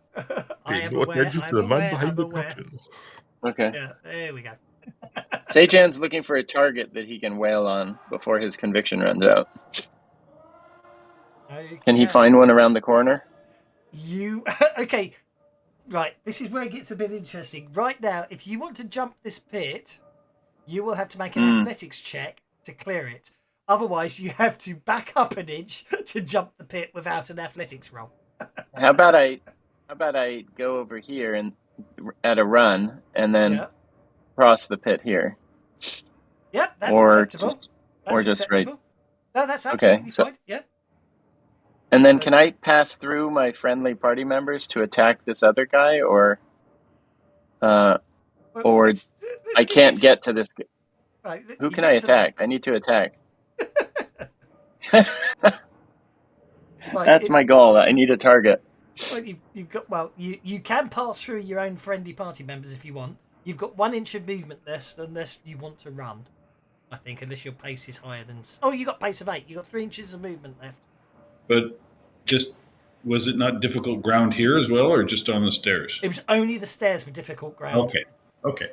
Because they had lots of spikes on them to make you move down very delicately. Okay, so Jan literally barrels through a gap she spots between Amiri and. And I think I'm targeting that guy. I might as. You are now. Go for it. You weren't targeting him. Yeah, you would see a number if you were targeting him. Yeah. Struggling with the user interface, I guess. But combat mode, unarmed attack. Something's gonna explode. That's a hit with a raise. Okay. Boom. Something's looking good. That's gonna be a lot of damage. He punched his head off. That's a very incapacitated cultist. And then hits your own turn, and we get Amiri, who's probably a bit annoyed that you took her kill. She has a very big sword. Yeah, I know. She never gets to use it anymore. I know, these magic users. All these little sorcerers and magic users and everything else. I mean, come on now. What's all about? Yeah, well, we'll keep your happy ass alive, so. All right. There's one left for me. Just one left for me that I can find. Go for it. You fall down a 60-foot pit that you didn't see. Again. Hopefully they're already injured, so you can take them out with your big sword. I already shook that one when she watched her friend get fried. Indeed. That's a hit with a raise.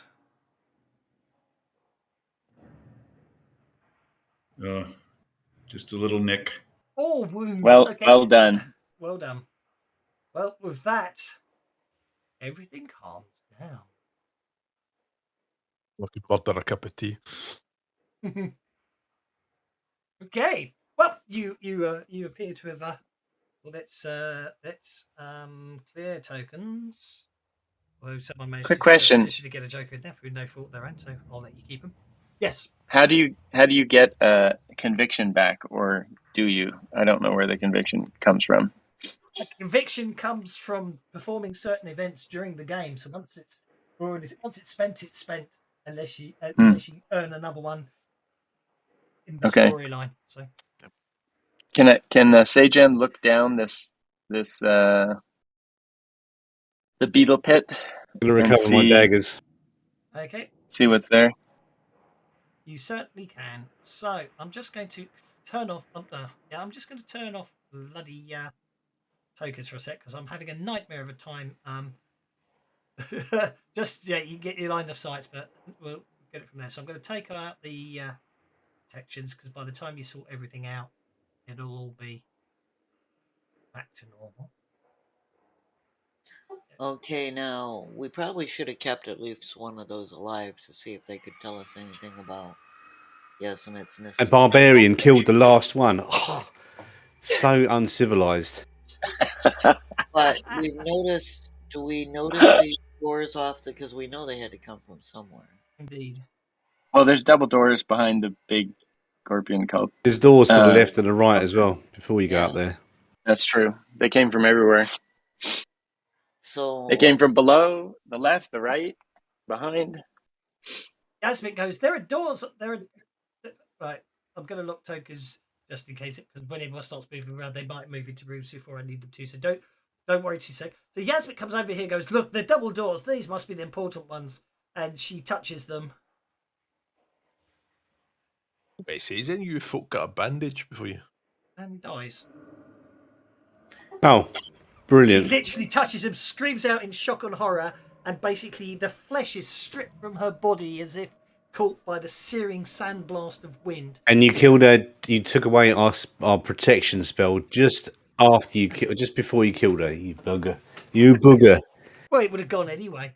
But she basically, she literally just basically, she's killed instantly. In what looks like a very painful way. The flesh was actually seared off her as if stripped by extreme sandblasting. Brilliant. So I'm going to stick my head around this corner and have a look in this room here. You're going to stick your head around the corner and have a look in this room here. A large hunk of smoky quartz rests on a small pedestal in this circular room. Its strangely smooth walls are riddled with tiny holes. The sand on the floor makes a spiral pattern ending at the pedestal. Motes of sand and dust waft through the air.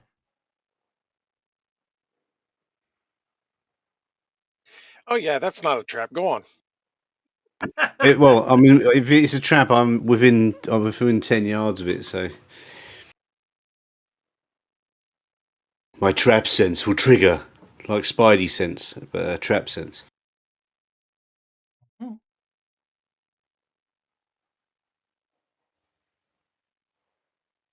Pick up a little pebble and lob it into the middle of the room. You pick up a pebble and lob it into the middle of the room. Nothing happens. Where's the pedestal in the middle? The quartz thing in the middle, is it? Yes, in the middle of the room. Sione pushes Mauricio into the room. Hurry up, you're blocking the door. Is the room you dodgy? get pushed into the room. I'm going to walk in, it's alright. I would not resist. Nothing happens. What about the rest of you? What are you guys up to? Sione be right behind her. He only goes in right behind her. Mirasil moves to there. And obviously that means... Floor collapses and you're all dead. Did you get round to doing Tomb of Horrors yet? You didn't, did you? I haven't yet, no. I am going to do it. I haven't finished. I haven't finished it. I will finish it and we will run it. What is that? You're playing in it, or you're running it, or I'm going to. We're all going to die in it, basically. I am converting Tomb of Horrors to Savage Pathfinder. Oh, wow, that's a big task. I can't move my. As Miri steps into the room, the door slams behind her. You all hear it lock. Oh no, it's not a trap. Well, I guess we should go the other door then. Dodgy stonework. I don't. I want to wait just a second to see if there's any screams. I'm sure there will be, but let's wait a second anyhow. So, I don't scream. Sione, Amiri, and Mauricio are trapped. A circular breeze begins inside this room and increases steadily until the three of you get to feel as if you're in the center of a havoc spell, which I think is quite appropriate, seeing as Mary's there. Yeah, you like using that against me. That's all right. Everyone gets to make a strength check at -2 that's inside the room, please.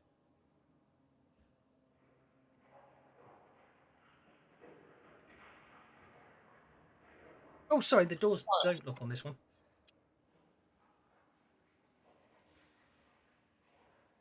Well, she only will Benny that one damn time.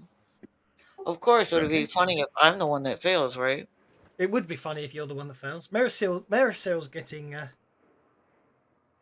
Well, given she has a strength of 2, it might not be a. Oh, good. Marisil's the only one who fails at the moment. Okay, Not anymore. You all of you are able to hold your ground. Actually, I know I said the door locked. Actually, I was wrong. The door slammed shut, but obviously, oh no, the doors do lock. I apologise.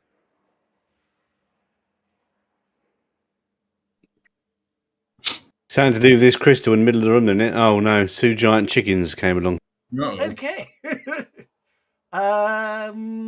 Oh dear, the rotting wind goes first. The rotting wind.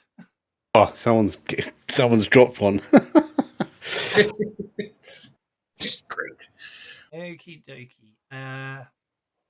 Okay, so basically, this in the middle, so the whole room's sort of swirling around, and now the wind sort of dies down. Well, it doesn't die down. It seems to coalesce into 2 rather large sort of sand-blown forms, which seem to be carrying bits of body and everything with it. And so basically that's a Wind of Decay attack upon the Miri and Sione. I just love the fact that you guys actually appeared at the 2 random spots I put them. But okay, Amiri and Sione are both okay from there. They're not basically affected by the rotting wind. Marisil. How do you fight a rotting wind? I have no idea. But I don't think my sword's going to be much use here. I'm going to swing a Would've sword said and if see if you it does can, anything. Well, if you can. It is a hold it off flaming till you- sword. My sword is actually a flaming rapier, so I'm going to try that. Is it? Yep. Elemental fire. Elemental fire, yeah. Okay. Like it. For the record, that rotting wind hasn't attacked you yet, so you can just move away without being attacked. But you've hit it anyway, so I wouldn't worry. Well, I'm going to hit it. It's a dodgy, flaming, rotting thing. Really?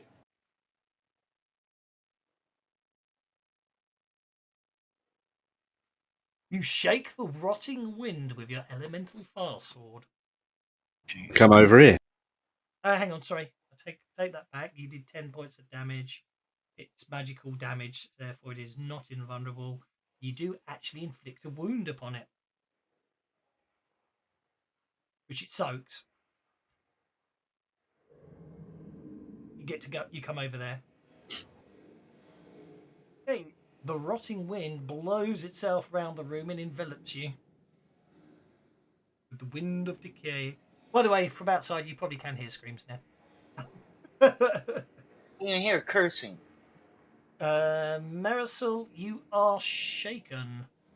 Can you please make a vigor roll, please?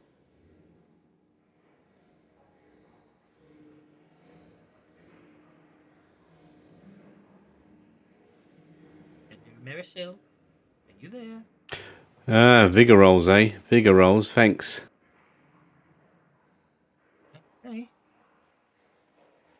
Okay. Nasty lesions and bits of rotting flesh do not appear wherever the thing hit you. Amiri. Good.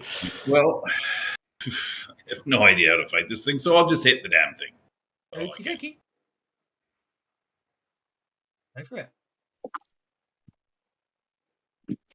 Cut it in 17. Nice hit. You hit with your giant's bastard sword. It's not as in it's a bastard sword you got off a giant, so it is rather Yes, large as well. it is. Yes. Okay, Yeah. you hit it. It doesn't seem to do much to it. Okay, Let's hit we it. need magic. Yeah, well, somebody in here's got some magic, I hope. Because I ain't.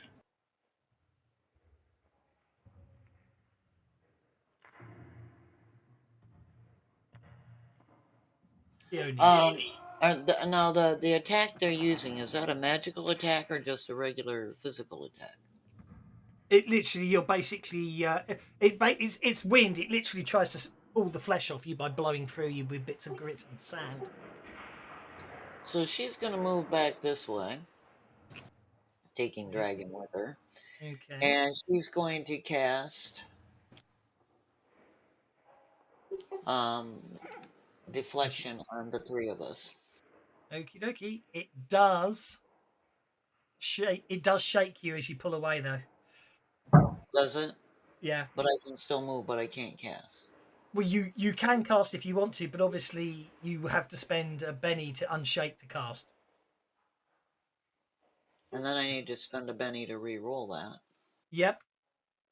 Also, you need to make a vigor check as well. But get your spell out of the way first. Or worry about the pustules and sores appearing on your skin afterwards.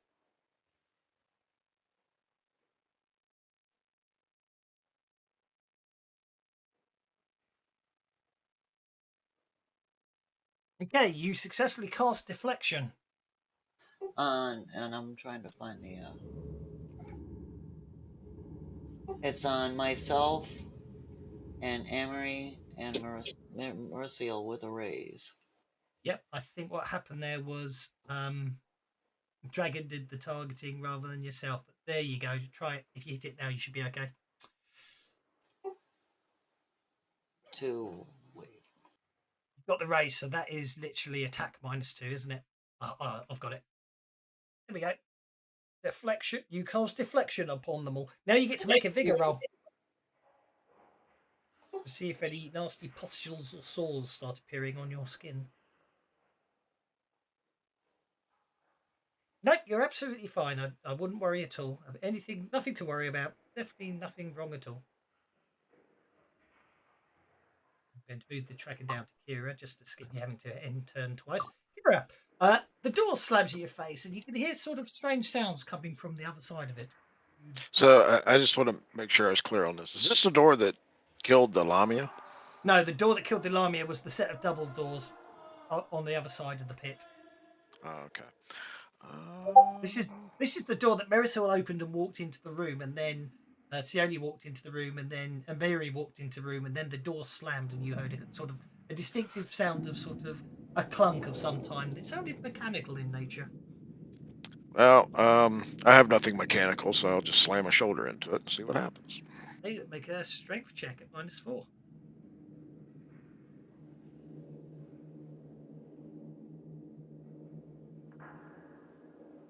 Ooh. Wow. Okay. You basically, it's a heavy stone door, but Miri, you're able to literally dislodge enough of it so the locking mechanism no longer applies, forcing the door open. Well done. I bring the light. Indeed, you do. I don't know if I have much movement, but I will probably move up towards the rogue and help there. Figuring Amiri can take care of anything Amiri needs. Sione obviously ducked back against a wall, so you don't know what she's doing. Mm-hmm. Okay, Sajan the Monk. So John's going to take out his sword because he doesn't like the look of this ill-gotten wind. Mm-hmm. He's going to close, and then he's going to attack with the sword. And I think he's going to power up with deflection this turn. I think that's going to be his... Oh, that uses 3 power points. Well, he'll do it anyhow. You can always use bennies to buy back some of them power points. Yep. 5 power points. So I'm going to do that. Which of these... If I'm using deflection, do I hit one of the effect buttons? Yeah, you just target yourself, and it'll cost you. Deflection will cost you. Yeah, exactly. Target yourself, and then pick the effect you want and pay the appropriate number of power points. Which, if you will be fighting -2, unless you pay 5 power points for attack -2. I'll do fighting -2. I already paid the power points. That's absolutely fine. Yep, as a free action, you put deflection upon yourself. And now you can It doesn't show when you target somebody. It doesn't show on the actual combat map. It just shows on the combat tracker. Tracker, yeah. I think, well, it's because you're adjacent. If you hover over yourself, Okay. you would see an arrow pointing at who you've targeted. If I move you a bit further away, you can see there's a target, an arrow. Yeah, but if you're targeting yourself, anyhow, whatever. I'm surprised, I know but what you whatever. mean. That's why I'm so confused. I kept trying to target myself. I never seemed to target myself. No, it's now I got fine. it. Yeah. Okay. My combat move is with the sword. Yep. Temple swords. Let's see how that goes. Okay, well, it's magical because it says it's accurate, so you hit with a raise. Okay. And a little bit of damage. Shake it. It's already, but it's not invulnerable to this. So you basically your temple sword sizzles through, and in the center of the ball of dust and wind that's coming through, you find something solid that the sword cuts into, and the sand and the bones dissipate as it collapses to the ground. Sajan is on a roll. This is awesome. Okay. I think that's it for my turn. Yep. That ends your turn, and that brings us to Hask. Hask will step into the room and shoot a crossbow bolt into the ceiling. Debris falls down and a cloud of dust surrounds the creature, hopefully. It's made of dust. I know what you mean. Yes, but which dust? Oh, it is made of dust. Yeah, it's made of dust. The whole room's still got dust flowing in it, so I'm afraid it's a good idea. And then you come and do all that, and then realise how dusty the room is anyway. Ezran. On the map, when you're targeting yourself, you get a white ring around your token. There we go. I did not know that. Learn something new every day. I see. Oh, if you're hovering over it. Yeah, Ezran will step if you up got your token selected, yeah. Try again. You've got to be hovering over it. You just got to have it selected. Selected. And gonna swing a bolt at this, whatever this is. Okay. Yeah, that's not very. That white circle's not very visible. No, I do recall seeing people complain about the size of the white circle. Okay, that was a bolt, wasn't it? So therefore, you basically cast a bolt and you kill the creature. With the death of the second rotting wind, with the death. Because I was about to kill it, so thanks for saving me the hassle. Yep, I shall clear. Whoop. Oh well, I didn't mean to. I don't know what I did there. What did I just do? I meant to do clear all, not deal. There we go. With the end of the second rotting wind, the room, basically calms down. You hear a click from the door on the opposite wall, as if it is unlocked again. I'm going to go and look through this big gap in the wall and have a look what's on the other side of the door. What the hell's going on? Something went really weird with the line of sights, you know. I think I know the name of this temple. Temple of the Lazy Mapmaker. Sorry. No. Oh dear. Oh boy. Okay. Does anyone not want to examine the large hunk of smoky quartz resting on a pedestal in the centre of the room? I want to. Okay, so Jan. Adrian wants to. Okay. There is a it's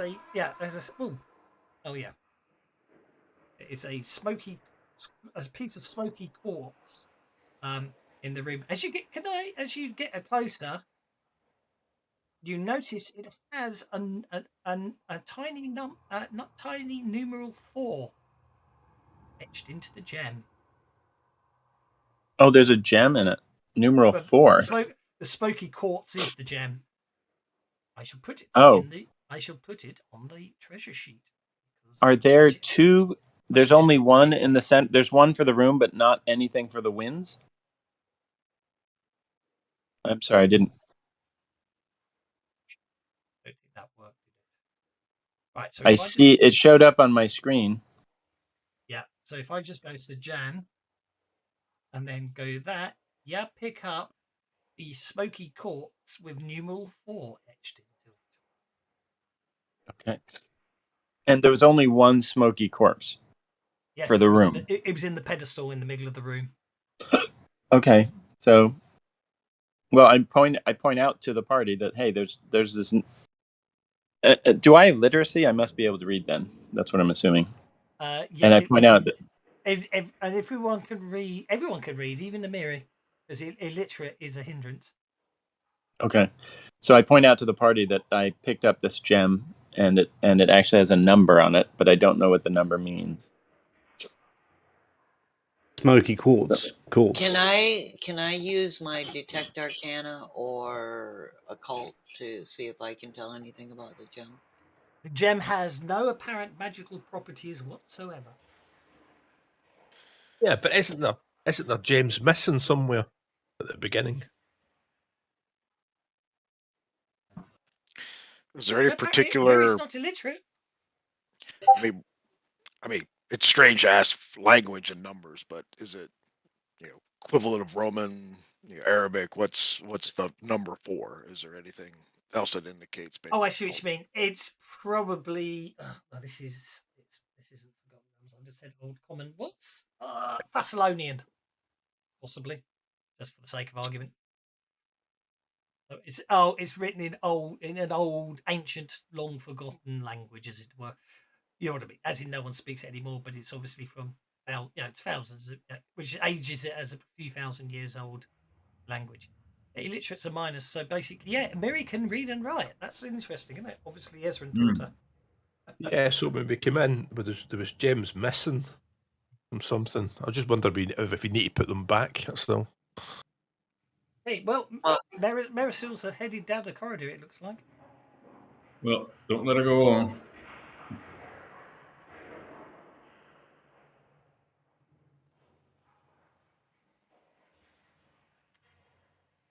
Tokens are unlocked, so you can roam freely.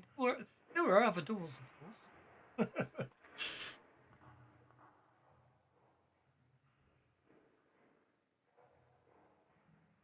Did she? Hang on. I think Marisil said. I think I saw something about it. Marisil actually buggered off somewhere. Oh, right. What am I doing? Sorry.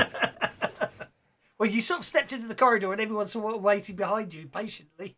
I was just making sure there's no traps. Well, you got trap sense, don't you? So I get to make you get. I suspect I make a note. Have a look. Let's read it again. They can just tell me to make a note, Charles. Yeah. Okay. And don't forget. This only applies to mechanical. Oh, it does apply to magical traps. That's interesting. That is interesting.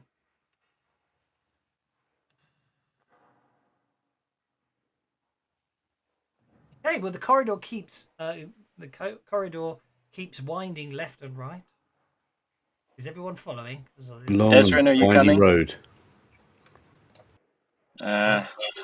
Sione's following, and Dragon's on her shoulders. So yeah, I shall assume unless you need Dragon, I'm going to remove Dragon from the map for ease. Do you know what I mean? Okie dokie. Get everyone up near the end there, like so. So, and let's look at the tokens. Not for any apparent. Is that a cranked egg or is it a vase that's fallen over? Okay, the walls of this long chamber are carved in an undulating pattern. They are streaked with grooves from where the western end of the chamber is clogged with assortment of bones, carapaces, and stones and sand. In the eastern end, a large stone urn rests on its side, pointing west. The urn is carved to resemble a grimacing face, its mouth wide and open. Oh, there's no significance to that. None at all. No. we in all the sand and stuff that we've tracked through seen any sign of the missing party? No. Meant to be walls there, or is that line of sight written right on the edges? It looks like the line of sight's too far out. It is literally there. The walls are just, there is no pretty walls there. There are no pretty walls. It is literally just groove stuff, basically. It looks to me like we're going to get sandblasted. Well, Sione spotted another. This thing got a crack in it, has it? Okay. This urn is doing the sandblasting, isn't it? So Okay, right. I am looking tokens because it's obviously Mercil obviously is examining the urn at this point. As is Sajan. Okay. yes. Okay. Suddenly, basically, Sajan and Mercil are examining the urn. Oh. Basically, a geyser of filthy water spews forth out of the urn, basically affecting everybody, including Sione, because she's jumping. Yes, I'll just point out. Oh, by the way, there's bones at the end.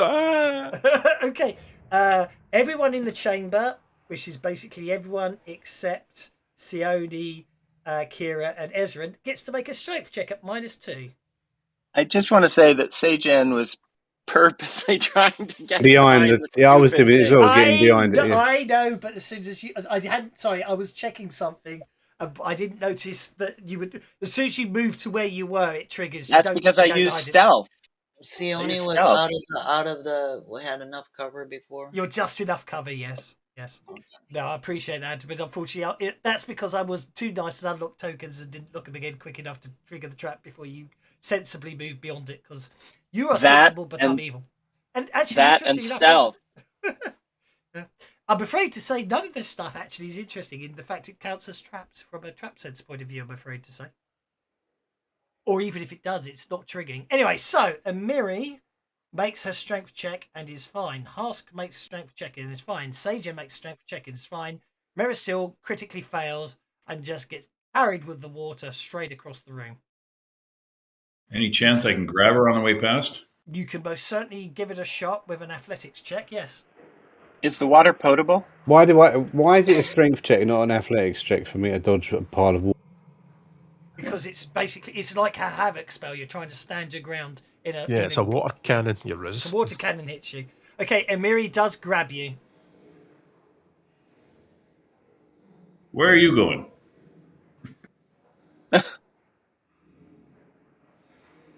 Okay. Oh Lord.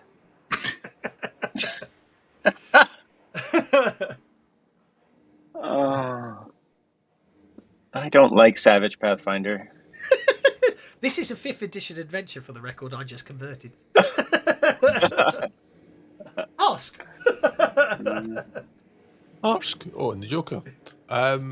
Turned from a slime or from a cask into a. No, into a slime. The slime pours out from the cask. Actually, delicious. Before we do anything else, I do believe. Yes. Before we do anything else, so I need to change that. I'm just going to change the description. An eerie wisp of jellied amber ectoplasm undulates outwards from a quivering mass with a blackened skull in its center. Everybody make a fear check, please. Oh my god. Roll fear doesn't work, so what is it? Spirit? Spirit. How do we... Spirit, okay. Just a spirit check. There's no modifiers. Oh, that's not my fear check.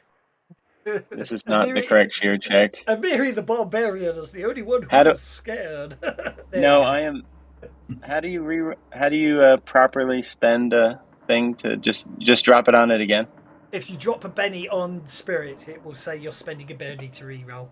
Yeah. Okay. Yeah, everyone's fine. Better. Okay, Pask, you're first. None of you are scared. Well, obviously, none of you suffer any long-term effects of fear from these slimes. How many are there? You said there's only one token. I see two. Oh, is there another one elsewhere? Oh, I see. Oh, right, there's one further away, yeah. Okay. Snap.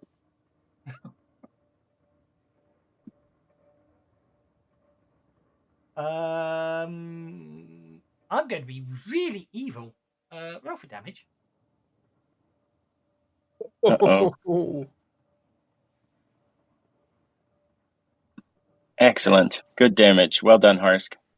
Okay. Unfortunately, basically, the crossbow bolt, basically, the crossbow bolt. Hang on, which one are you aiming at? Sorry, the roll. I was going to aim at this one here. Yeah. Okay, I'm afraid in that case that's okay. There's no innocent bystander, so basically all that happens is your crossbow breaks. The string snaps and the mechanism warps slightly in, basically until it's repaired. Your crossbow no longer functions. Miri. Right, I'm getting angry. I'm good now. You got a rage. Yeah. Just, do I know anything about these type of slime before? Have I ever faced anything like this? Is this something that's going to be that's going to need magic to fight it? Or is my sword going to just chop it to pieces the way it should be? I'll be brutally honest. You don't know. Okay. All right. Then I'm going. If you're raging, you won't care anyway. Yeah. No, I'm going. It's just because I didn't realize you've got down. I have a thrown spear, but I didn't realize it was magical until afterwards. It's accurate and it returns. Yes. So it's magic. Yes. I didn't realize that before. Yeah. Until you mentioned it. So okay. But it's not on my character sheet as a melee weapon. But I'm assuming you can use a spear as a melee weapon as well. No, because of the very nature of it, it's only magical if you throw it. Oh, okay, all right. Because it's a spear of returning, so you have to throw it for the magic to activate. But then it becomes accurate and returns to your hand. So it's a ranged only spear. I know that sounds crazy, but you know what I mean. So I'm going to step forward a couple of spaces, and I'm going to throw it. Okay. Make it work. There you go. I'll target for you. You throw the spear in your berserker rage. Barbarian rage, I should say. Okay, you hit. Right. Roll for damage. You shake it. So it does hit it, does seem to affect it, and the spear returns to your hand a moment later. All right. Even with the magic, all that is a shake? It's tough. It's slime. It's not easy to rip slime apart. Okay.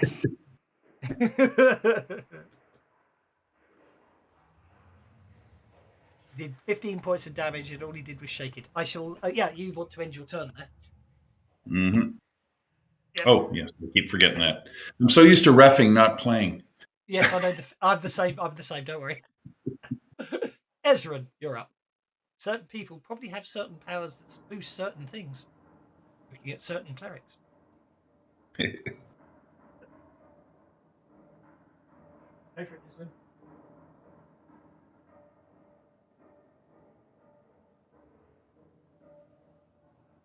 Yeah, I'm trying to decide how I want to do this. I think what I'm going to do is step up here into the room, even though I don't like the idea of getting closer to this slime.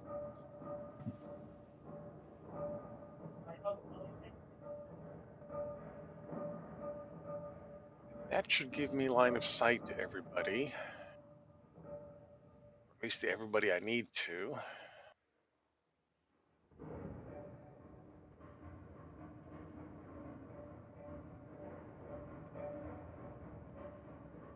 Sorry about that. I shall accept your move now. Ugh.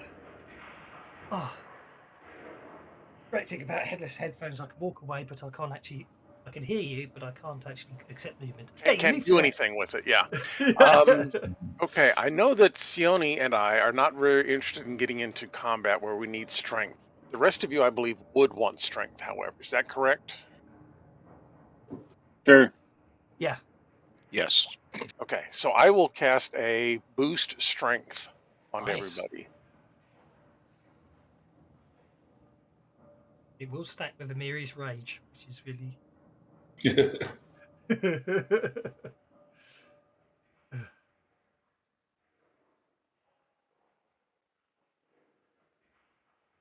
Hey, Ezran is boosting everyone's strength. Yes, sir. Oh, he got the raise. Nice. Very nice.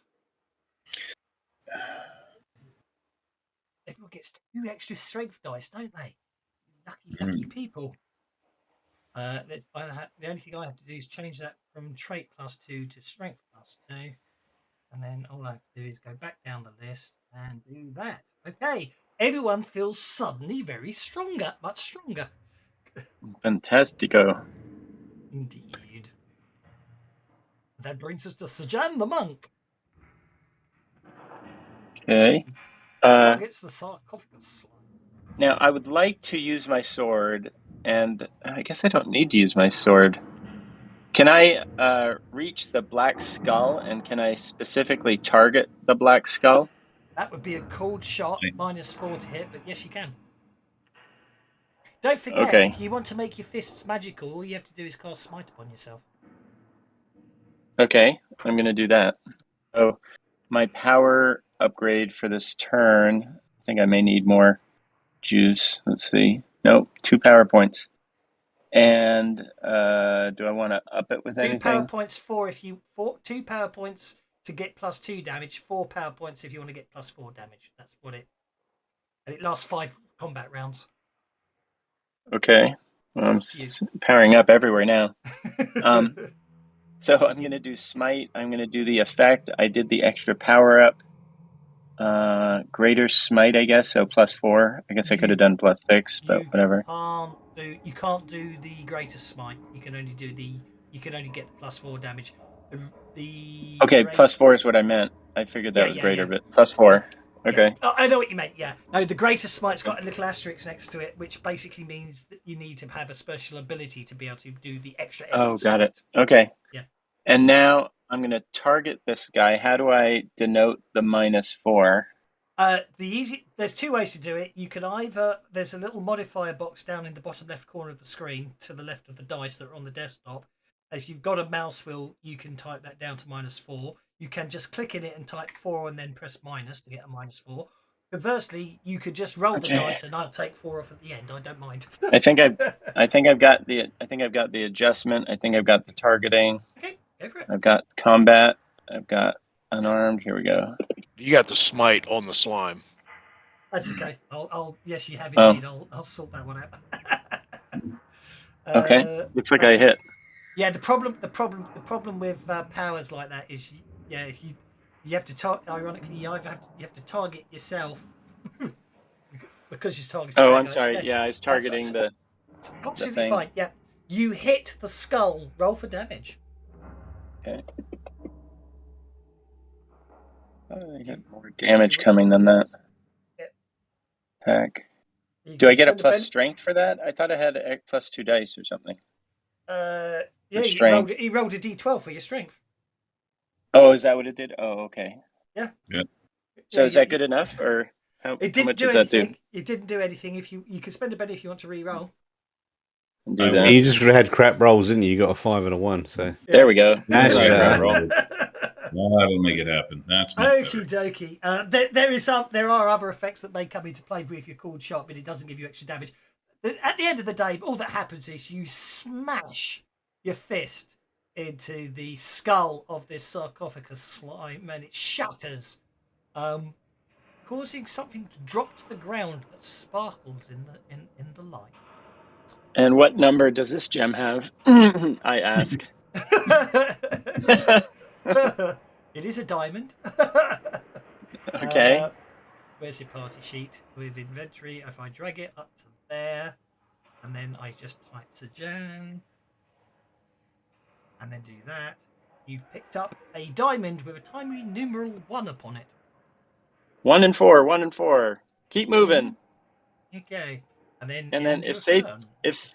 no, I'm gonna move before. I'm gonna move at the end of my turn. Certainly. I want to move. I need to get moving so I can use all my my buffs. That's absolutely fine. You got pace of 8, don't forget, because you're. Pace of 8. Well, I'll move another 2. There we go. Footed monk. There we go. Bam. Okay, Marisil, you're up.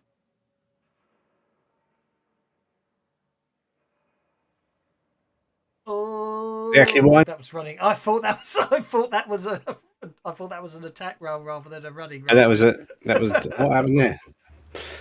You know what happens? I cannot click on the tick. I always move everyone's map icons instead. You cannot click on the tick. Zoom in. Can you not zoom in? Yeah, but I'm lazy. Ask them to make the ticks bigger. I want to pick a tick. In the old days, I used to right click and say accept move, but they got rid of that. You hit the sarcophagus sign with your elemental file rapier. But do no damage. I'll burn it, but it's not. Oh, it might work. Ooh, why is it doing that again? I rolled damage and it said hit with a raise. I think you have to do it manually these days. Anyway, I'll turn off the hit with a raise because you didn't get the hit with a raise. So roll the damage. I just want to say, Sajan is a one-hit killer. When he hits, yes. Yeah. Sajan's got to get. So the thing with Sajan is, unfortunately, with all the spellcasters and stuff, you've got to get there. But if you get there, yes. Sione's going to get around Amory, so she has nobody in her line of fire. Okay. And she's just going to bolt the damn thing.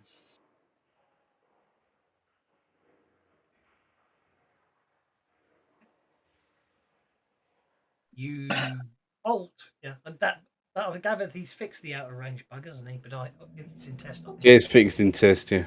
And roll is back in test, so you can do the roll fear and all that as well. Oh, good. Okay, your bolt hits the slime for no apparent effect. Ouch. I should say thank you to Devin Knight for actually making the tokens for these for this particular monster. They look really nice. It's from his Tome of Beasts set. Kobold Games? Yeah. Is that Kobold? Yeah, it's a Kobold Games adventure as well. The sarcophagus slime remains shaken. It's going to spend one. I'm going to spend a penny for it to unshake, so I can eat so I can slam. Oh! Hang on, it gets a limited free action first. I think that Sergeant killed the other one before I got a chance.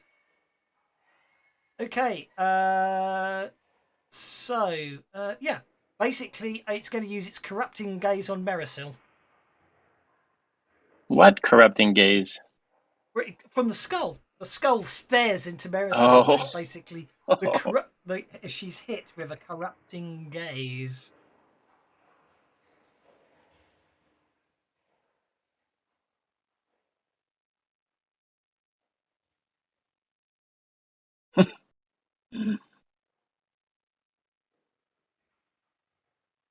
Is anything happening? Yeah, but basically she's hit by as a limited free action, it gets the corrupted gaze and then it slams Merisil. Fortunately, Merisil's deflection powers and her actual natural abilities help there because it's really quite evil, that creature. It basically drains 2 dice from your vigor and then slams you, so when you soak, it's harder to soak the damage. Kira! Barbarian. All right, two things. One, in the previous scene, I put it in the chat, but I did like normal heal Harsk, using just the heal. Oh yes, certainly. Sorry. Yep. The Harsk should take your wound off. Yep. Ezran, did you put that boost strength on Kira? Because Kira is a melee. Yes, I did. Because I don't think it actually got on there. Absolutely. Doesn't matter for this round because I'm not going to get there. But it's on there. It's on your. You got it. It's on your combat tracker. I've just added it for the record. Oh, there it is. For the record, I've literally just added it. I want to keep going. I shall accept that, so you're around the corner so you can see what's going on.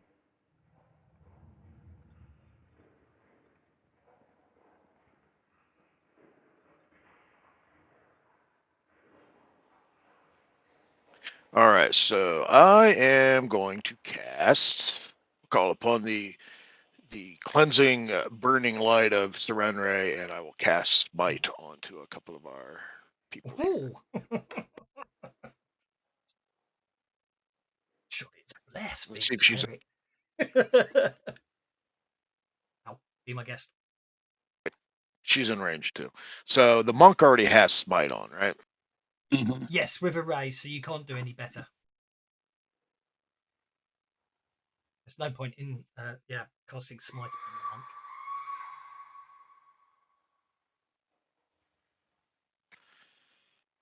on the monk. All right, so I got Uh-oh. I'm just playing the The sound tomb effect. just woke up again.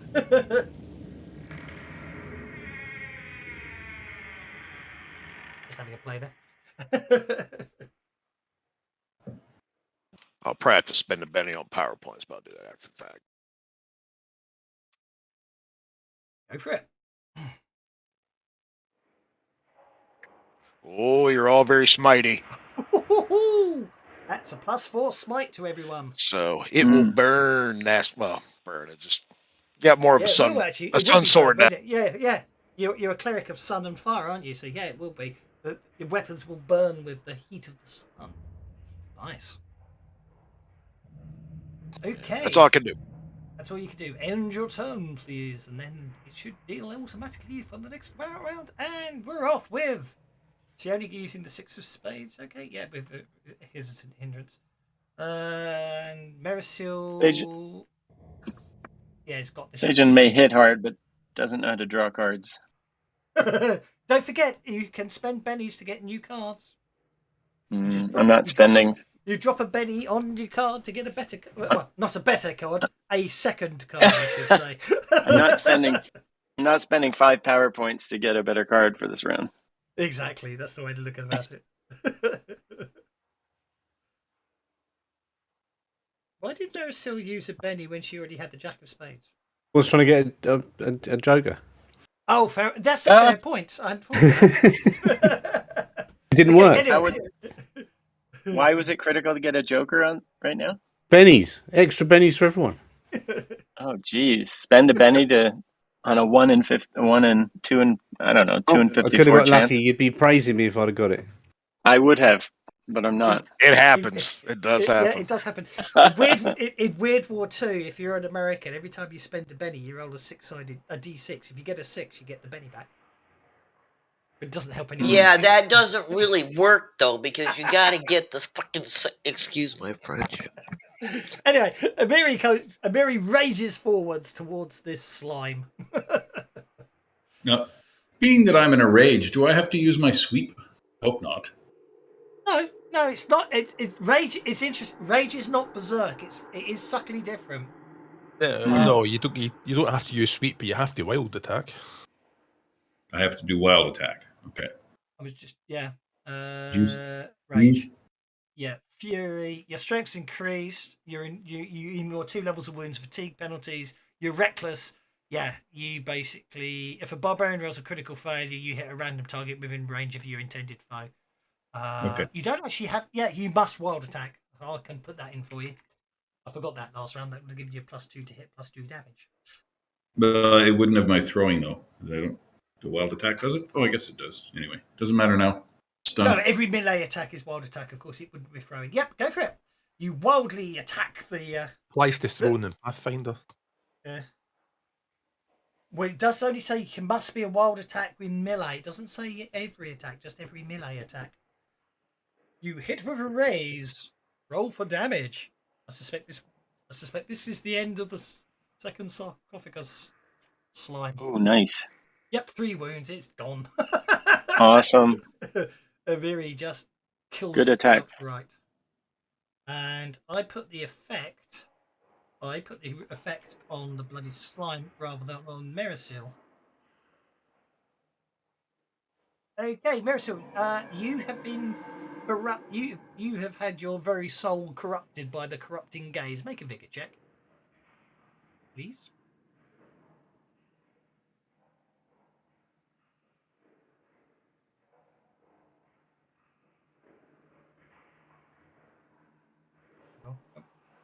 Merisil?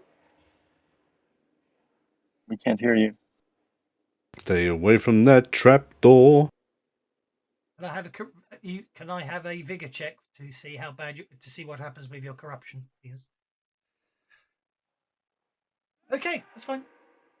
I'm afraid you do not resist it, and I'm afraid you have basically been cursed. No Benny on that one? He's out of bennies. Oh, out of Benny's. Oh. Wow. Been cursed by a skeleton. Yeah. I'm afraid it is an actual curse. So there are obviously 2 characters in the party, which is why I said you actually need them. Can deal with curses. There a door over there? What just happened? Okay, Marisil has gone for a move. You know what? Are we on the I'm move? going to.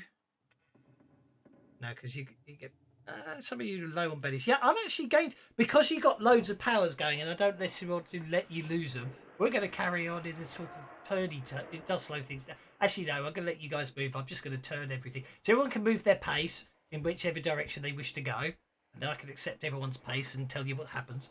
Okay, so Marisil's gone into a room that I've actually not got. Marisil's just gone into a room that I've not actually into the description for, which is interesting. Be an empty room. It isn't. It is that one. Oh, That Okay, one. so- It looks like there's a guy down there. okay, I think There's a statue in the corner of a. Yeah, what's the statue in the corner? I'm gonna move Kira there, because then I think has everyone moved for this turn? Mm-hmm. Yeah, you got Sajan standing right on top of me. And Amiri's still searching for a target. Did that not? Yeah, that did deal cards to everyone, didn't it? Round 2, yeah. So everyone got new cards, which is fine. It also should be removing everyone's counters, but except it doesn't. So I may actually have to do it a different way. So just bear with me. It's only I don't want you to necessarily. I don't want you losing your powers unnecessarily, if that makes sense.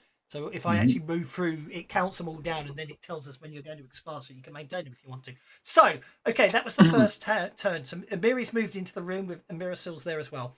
A life-size statue of the Scorpion Prince occupies a recess. I don't know how you know it's a Scorpion Prince. Maybe it's labelled at the bottom. Occupies a recess. He's got a scorpion crown. Yeah, of course, yeah, but and he's obviously not called the Scorpion King, probably for copyright reasons. Does he look like the Rock? When No, he was younger. because that would be the Scorpion King, and therefore completely different. The statue wears a golden crown. A mosaic depicts the prince atop a dais, standing before a sea of corpses with a satisfied look. Funeral niches cover the east wall, each holding a body in place of honour near the prince. Fresh corpses litter the floor, and the room smells of death and rotting. Written in common are the haunting words. Only the honoured dead are shielded from the Scorpion Prince's wrath.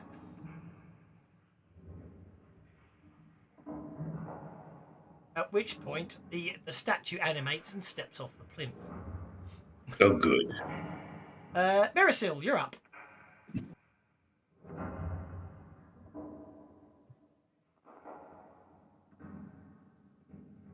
You muted yourself again. Oh no! It's my go, is it? So what's the statue doing? Anything? Well, it's literally just stepped down from the plinth. Hello, Hello. hello, statue. Oh, you threw me there. Statue. that's all you do?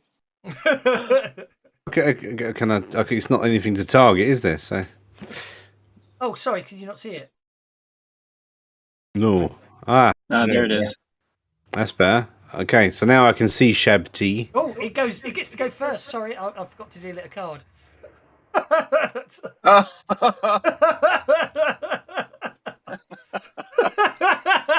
You shouldn't have spoken up. You should have let sleeping dogs lie. Sorry about that.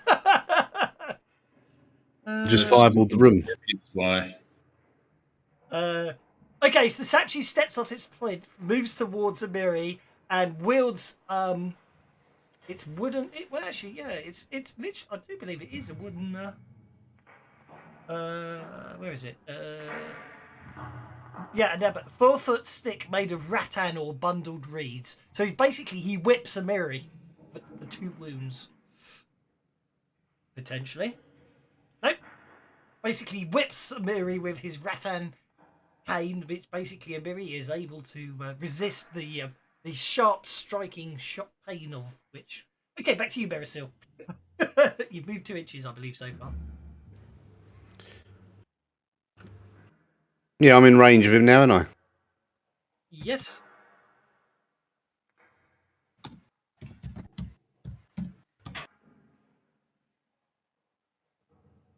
I'm going to slice and dice him.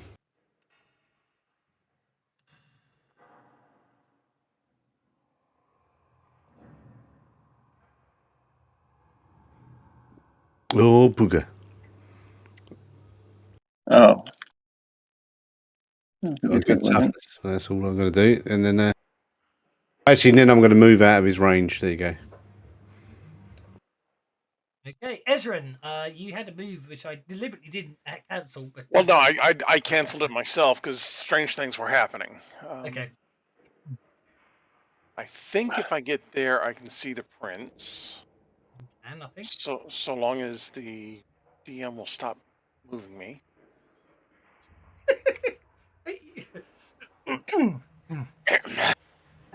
Okay, and then I will. Does he look like he's wearing any kind of armor or anything like that, or should I just zap him? Wearing silver and red enameled pictorial jewelry and stylized armlets, as well as carrying a thin carved stick, this angular, darkened human appears almost normal. When it moves, gears clash and whir faintly from within.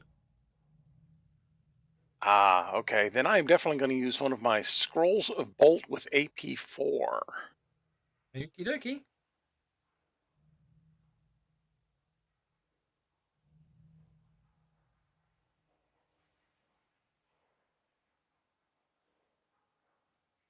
I will succeed in casting it. And I will re-roll the damage. And I will re-roll the damage. Fine. And that's AP4. That's AP4. Okay, yep. No apparent effect. He's a tough one, guys. John. John will move right here. Actually, I'll move there, and then I'll. Oh. Yeah, I'll move there. Okay. Oh. What the That's heck? okay, don't worry. I'm sorting something out, don't worry. Yeah, you don't want to get anywhere where you think that Sione might be tossing stuff. Oh, and then I'm going to attack this guy, which I think means control click. Yep. And I can do, yeah, and I'll just do that. So, unarmed attack. Hopefully big. 7. Hit. And then damage. Yep, roll for damage. I think I'm gonna re-roll. I'm gonna re-roll that damage, and it's not quite good enough. Need to get lucky. There we go. That's better. Hey.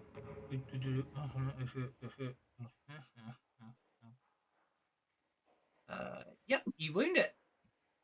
Okay, good. And with that, Sione is up. And Sione, he stepped right into my line of sight. And I'm going to use the extra 2 power points for extra damage if I hit this thing. You could move. You could move so I'm not in your line of sight. I was trying to move so people could gang up on this guy. No, I meant the bad guys in my line of sight. The bolt hits him, it won't pass. Oh, good. Okay. Unless you roll a critical failure, which you'll never roll. Oh, I never roll crit fails. You'd never admit to rolling. Okay, and I paid the extra 2 points, so I get 3d6 damage. Mm-hmm. You hit. I see a Benny in the future. I paid for extra damage. I am using the damned extra damage. That was the bottom of the bell curve. Oh, that looks bad. Ooh, that's awesome. Look at that. And then she's going to hide around the corner because that thing looks mean. Okay. And she's only got 4 strength. Yep. Stay safe, little sorcerers. Yep. Amiri. Can you put a wild attack on me, please? Well, and she's kind of scantily clad too, so she ain't gonna take a lot of damage. And I think I'm going to do this. I'm going to do twice, 2 attacks. Okay, go Ooh, for I it. like the way you think.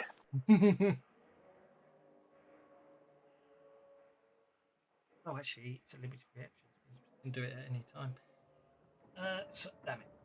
That was me thinking I forgot to do something when it's a limited reaction, so it can do it at any time. So, at this point right now. Do I do 2 attacks first, or the attack and damage and then attack and damage? Which way? It's up to you. It doesn't matter to me. You can make both your attacks first or whatever you want. Yeah, I'll do the first one first. Complete it. Complete the cycle first. Nice. So that's the first one. Chipping away. Okay, what just happened? As a limited free action, i.e., basically 2 snakes slither off the ambulets on the arms of the Scorpion King. When they hit the floor, they animate and turn to attack. Okay. Sorry, Sajan. I hate to do this, but my next attack's going to be a sweep. Okay. But you're not next to me, are you? Oh, you are. Why don't you move away? Why don't you step to the side one?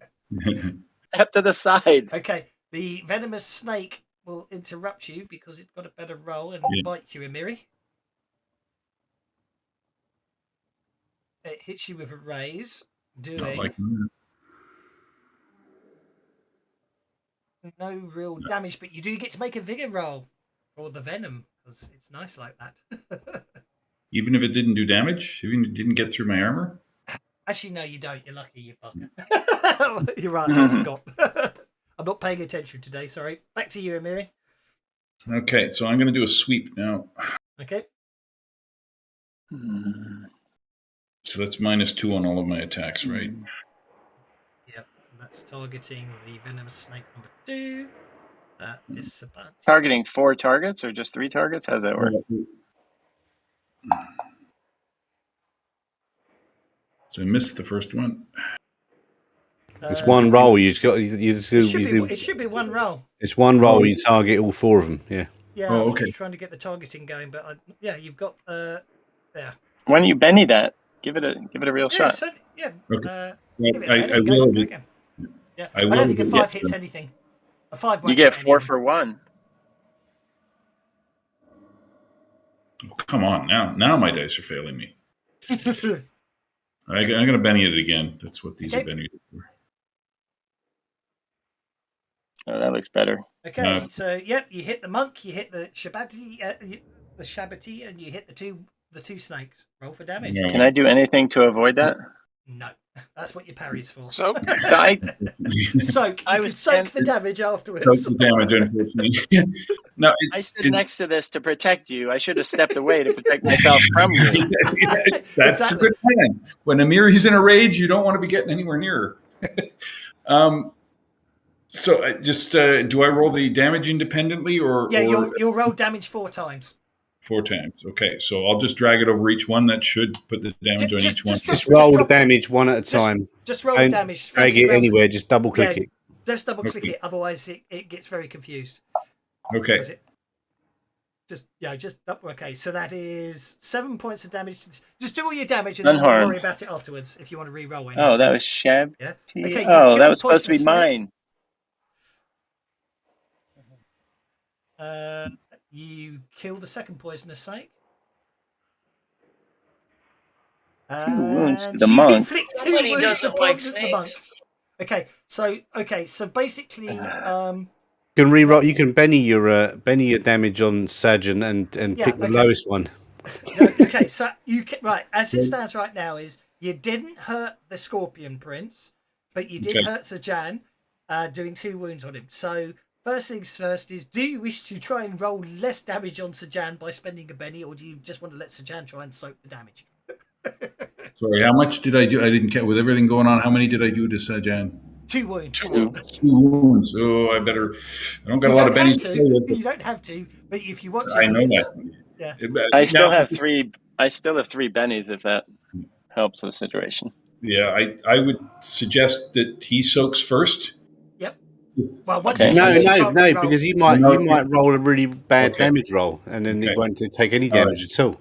Sorry, Just because I'm picturing Amiri in a rage, I think the first thing she would expend her effort on is taking down the statue. Yep. And then secondly, think about if she wasn't in a rage, she might be thinking a little bit differently. But right now, she's just angry than all hell. Yeah. So Okay. if you want to damage the Scorpion Prince, you can of course re-damage that. In the meantime, Sajan, do you want to make a soak roll? Sure. And how do I soak? Just drop it on the damage? Yes, just drop it on the damage. For some reason, Fancy Grounds is taking Benny's on damage rolls as attacks for some reason today. So Amiri, just manually run it. Sajan. Okay. Sajan using a Benny. And just make it didn't. It didn't soak. Okay. Just make a vigor roll. It's okay. I'll do it manually. Working on it. Did that do anything? You got a 4. That soaks one of them. Because that cactus juice you drank earlier, that will take it down to. Hang on. Yeah, 2 wounds. So you soak one of the. You take 1 wound. Mary, just roll the damage manually because it basically, for some reason, it did give another damage roll right above Sajan's. I rolled a second damage roll and it was fine. Is there nothing wrong with that one? See it up there?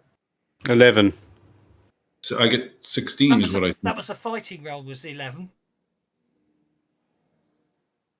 When you spent the Benny, when you spent the Benny, it went and treated it as a fighting roll. Unfortunately, you spent the Benny and then you did a fighting +1 trade rack weapon, bastard sword +1, getting 11 points fighting roll. That wasn't damage. Okay. And can I Benny my vigor roll? Yeah, of course you can. Better. That's it? I rolled. Oh. So I still only absorb 1 wound? Ignore the wounds. You still only store 1 wound. So, Amiri, roll. Just drop damage in the chat window for your bastard sword. And I just, because I'm on a wild attack, I do +4. That's because of my powerful blow edge. It should be +4 damage, not just +2. Is that not in there? And your wild attacks turn as well. I know you did put it. We did put it on. So then damage +4 to from your powerful blow. Is the easiest way to do that is have it as a separate effect that we can turn off and on as required, like I do with counts thingy. Okay, reroll your damage. So the first one was 11 technically. So 19 points of damage. Not on Sajan, so that's Fancy Grounds being silly. Don't worry about that. So that's a wound upon the Scorpion Prince. Oh, I'll accept that one this time. Okay, that brings us to Kira. All right, I'm probably going to have to run to get into all this fun stuff. I forgot to put in the sound effect that didn't help. Scorpion Prince. So my second roll did nothing to absorb the second wound? Yeah, because when I duck back around the absorb corner, 2 wounds? I know what to go look for. No, basically, you need an 8 to absorb 2 wounds. Yeah, but somehow the roll seemed really low. Like I guess that was correct. Okay. You rolled a 4, yeah. Yeah. Well, the first one I rolled a 4. The second one, but it said it was a natural 1. The second one I rolled a die that was like a 5. I thought. No, the first one had a +1. Roll. It said your trait roll was a natural 1, but your wild die came up as a whatever it was, 4 or 5, and then your other one. Oh, okay. You didn't have a natural 1 on either of the dice. So I thought I had a lot more headroom. That's why I re-rolled. That's okay. Oh well. Okay. All right, well, I can't quite get there because I'm not a very fast runner. So I am going to,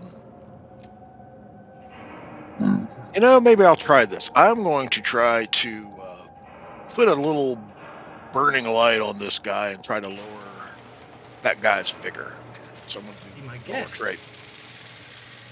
Doesn't this guy have like 4 wounds now? No, he's only taken 2 so far. I just took at least 3 and maybe 4. Because we've each one of us has done 1, and then wasn't it 2 wounds on the last one? He's got 2 wounds. According to the thing, he's taken 2.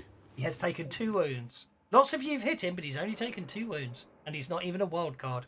Okay, you are casting base faith boost lower trade, but I'm afraid Yeah, it didn't I get just yeah. obviously out of path. Apparently, I'm a chubby cleric and kind of got around the corner. It was like lower trait didn't work. Costs you a power point, unfortunately, of course. But only 1 power point to fail to cast. Ask the ranger.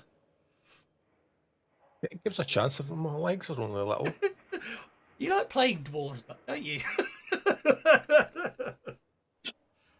Of all the characters to pick, you decided to pick the vertically challenged one yet again.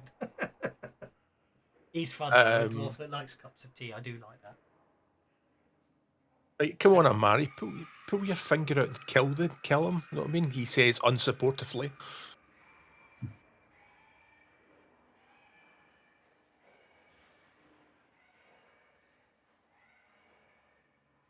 Yeah, actually cut him. By the way, go for the. Do you attack him like a dwarf? Go for the knees.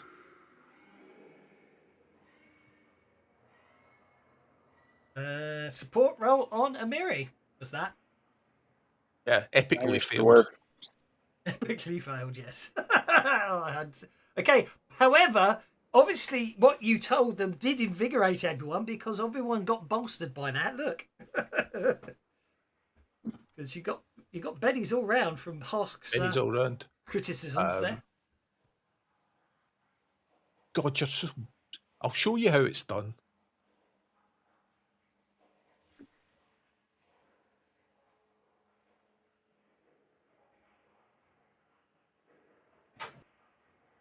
He's a humanoid, isn't he?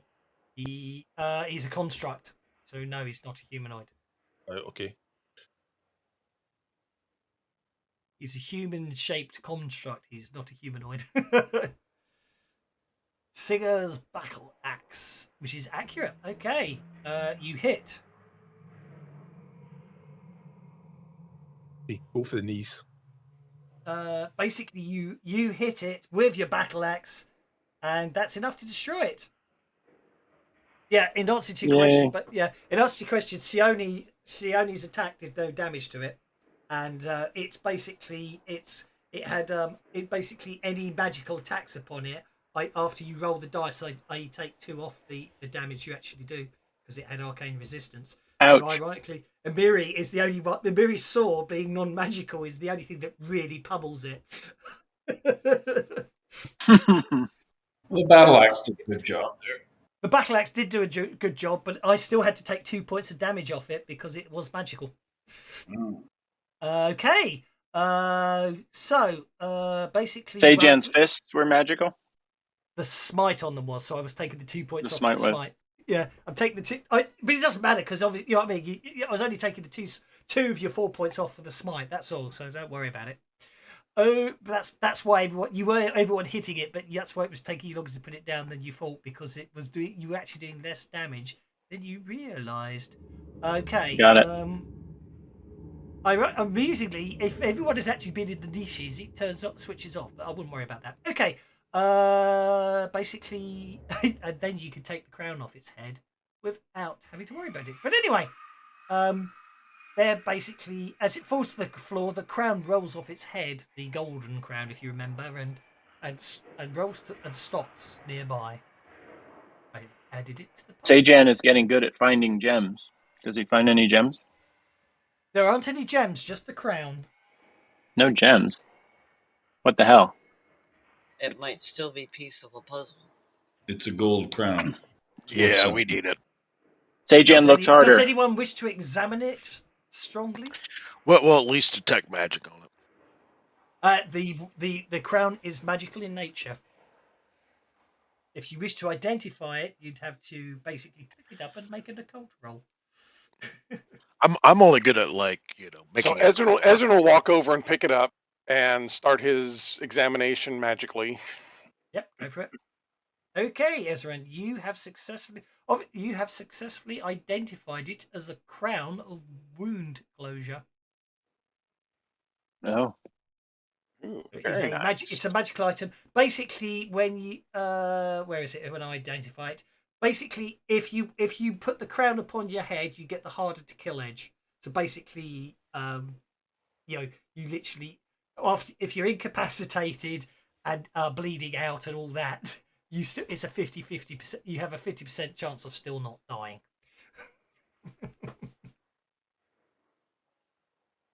But unfortunately, it has to be at the point of no return that it actually sort of stops you bleeding out.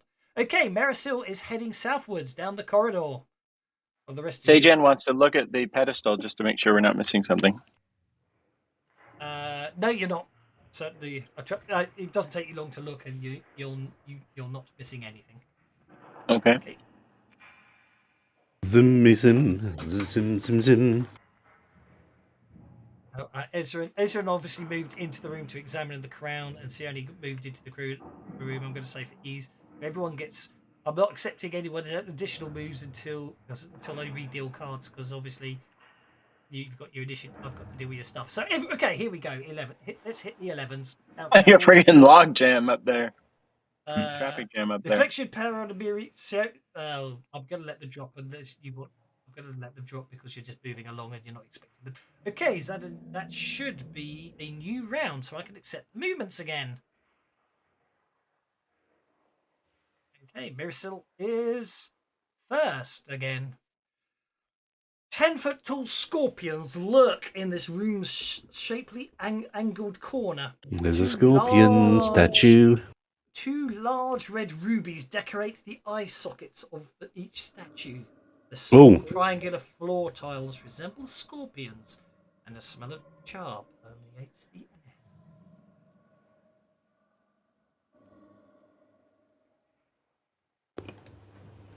If I stick my head around the corner, does it suddenly animate? We'll find out next turn, won't we? Waiting for Sione and Kira and Ezran's to move. Oh, we get another move because when you said that was my move when you said. Oh, go on! I just want to get you guys. I'm going to be a bit generous on the getting you grouped in together, as it were, if you want it.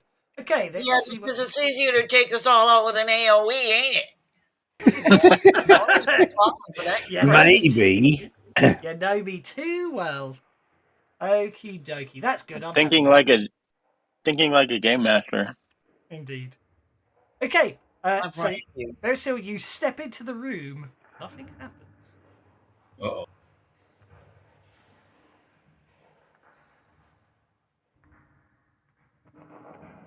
Okay, Marisil's going to sneak up to this statue and try and take the rubies out because she's a thief. Okay, that's what you're up to. What are the rest of you going to do? You're going to assess. I'll start by doing that. Okay. Is that the only one we see? So,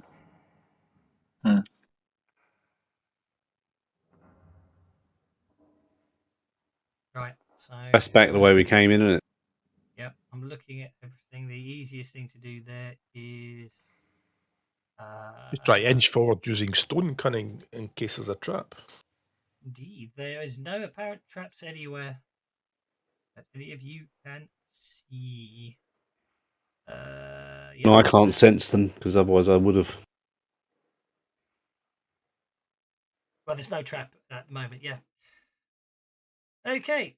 Right. Okay. Marisil. There's another one over here, Sajan yells. So we need to be careful. There might be another one around another corner. Okay. Marisil, make a notice check as you look at the gems.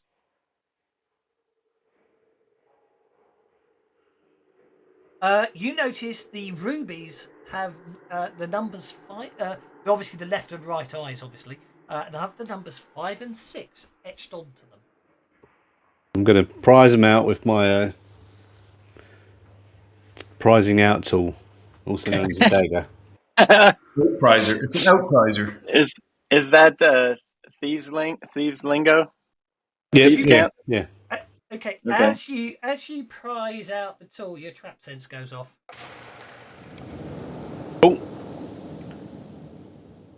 Oh man! Oh look, I avoided it. Excellent. Actually, the graphic is not necessarily exactly the right size. Now I need to adjust it. Sorry. based on the description. I just need to work. So out my trap sense went off. So what about my trap sense to disable trap that I've just detected, or did I not detect it? Hey, he found the trap. Yeah, you found that trap. Oh, I can't resize it. Unfortunately, it is actually meant to. Actually, Marisol, I'm afraid you are actually just caught in it. Sajan and Hask actually avoid it. Excellent. Okay, so And Ezran? Ezra's okay as well. So let me And see. Sione knows better than to stay too close to you guys. Okay, so I need evasion checks from Marisol, Kyra, and Amiri, please. What's evasion? Is that Agility? Agility and -2. Agility -2? Okay. Yes.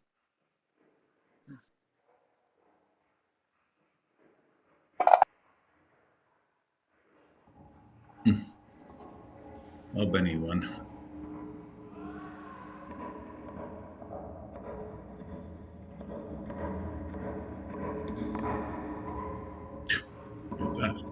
No. Suck it up, Yeah. big girl. Suck it up. I think actually, ironically, my dice rolling was so terrible it didn't really matter. Yeah. Oh, I want my Benny back. My God. Yeah. Hold up, Kira, you made it, didn't you? Okay, Kira, so the net effect actually is because you made your evasion check, you take half damage, not full damage. So you would have been shaken by the flames, but you're okay. Emira's okay, and Merisil, your trap sense kicks in, so basically you avoid it completely. 5 and 6 goes basically. Merisil took gems 5 and 6, so let's do that. Hey, Marisol, next time you do that, yell incoming or something. Yeah. No, I didn't really. My trap sense didn't really work, did it? But yeah, a trap sense would. I was supposed to spot a trap and know it's coming, but yeah. Unfortunately, by the very nature, the trap, because of the way the works, you get warning when the trap's about to trigger because it isn't a trap until it triggers. If that makes sense. Did I get the rubies out? Yes, you should find. Dodged the fire, got the rubies out, and go, look, chaps, there was a fire there, but you're all right. And then I've got these 2 rubies with numbers on them. Do you want to check the other 2 for I'm going to go traps? sneak ahead now and I'm going to actually actively check for traps. Okay. I'm going to unlock tokens because by this point you can move freely. So When Jill pulled the ruby out of the trap, it actually turned Marisol, the the scorpion in front of you has 2 rubies with numerals 1 and 2 etched in. I'm trying to disarm the trap using my thievery skills. You successfully disarm the trap.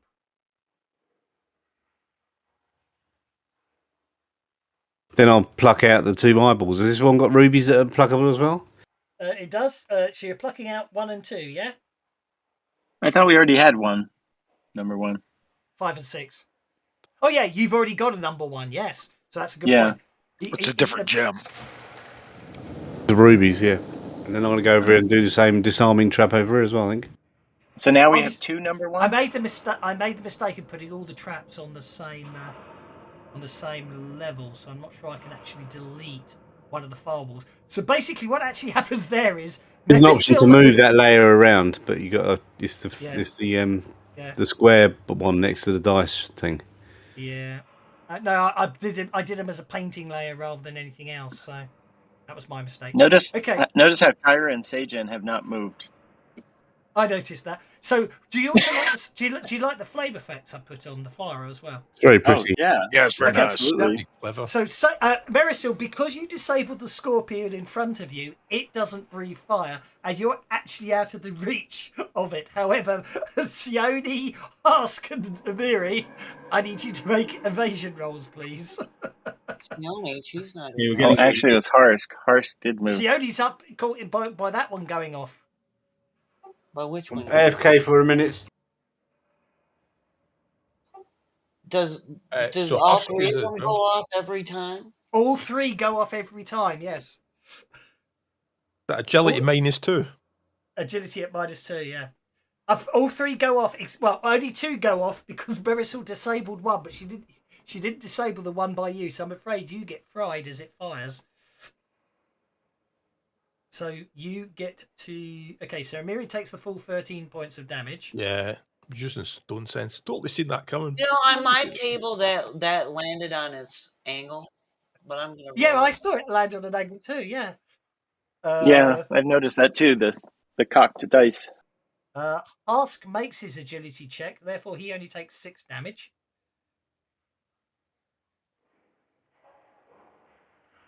No, Sione takes the full 13 points of damage, and then the flames go out again.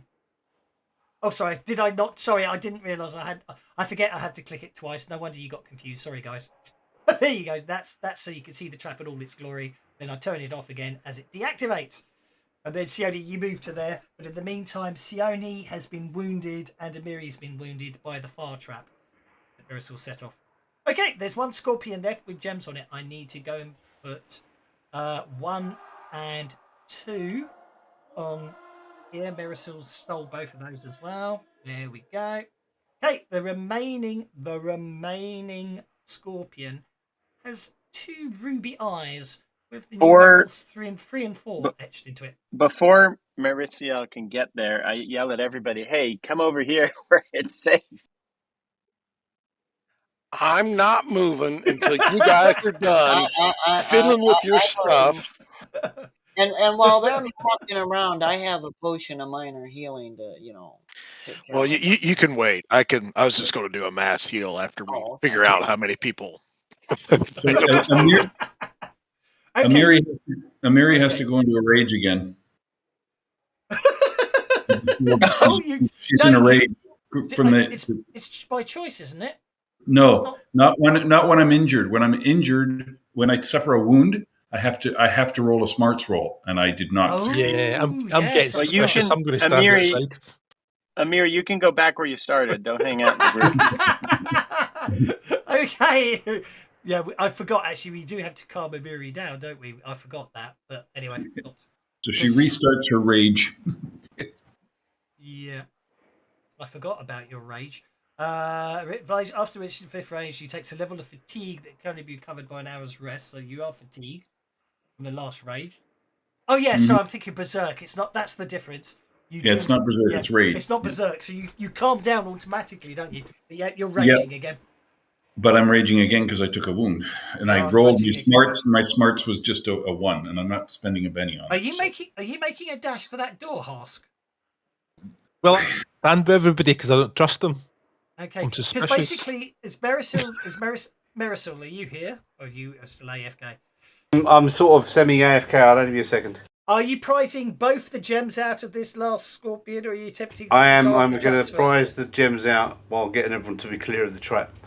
Okay, right. Obviously, because basically what happens is you prize number 3 out, nothing happens. Do you still want to prize number 4 out?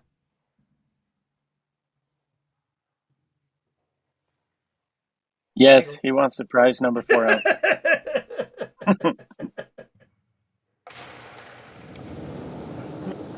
Oh boy. Can I have an athletics roll from Hask? I want to see if you actually got across before the trap went off. Because I'm evil like that.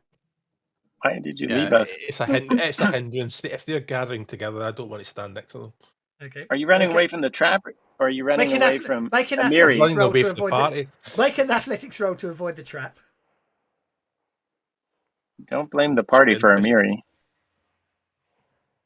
So it's only Hask. Don't worry, no one else has to. Okay, Hask, I'm afraid you're in the middle of it. Oh, Benny, we've got enough. Yeah, okay, yeah, you're fine. You got across before the trap's triggered is what I was trying to work out there, you see, because thought it'd be more fun to be evil. Hey, Marisol, it should be noted that gem number, everyone else as well, just because he's not necessarily here, when he removed gem ruby number 3, the trap didn't activate. It was only when he removed all the others. But anyway, there we go. Okay, now we know.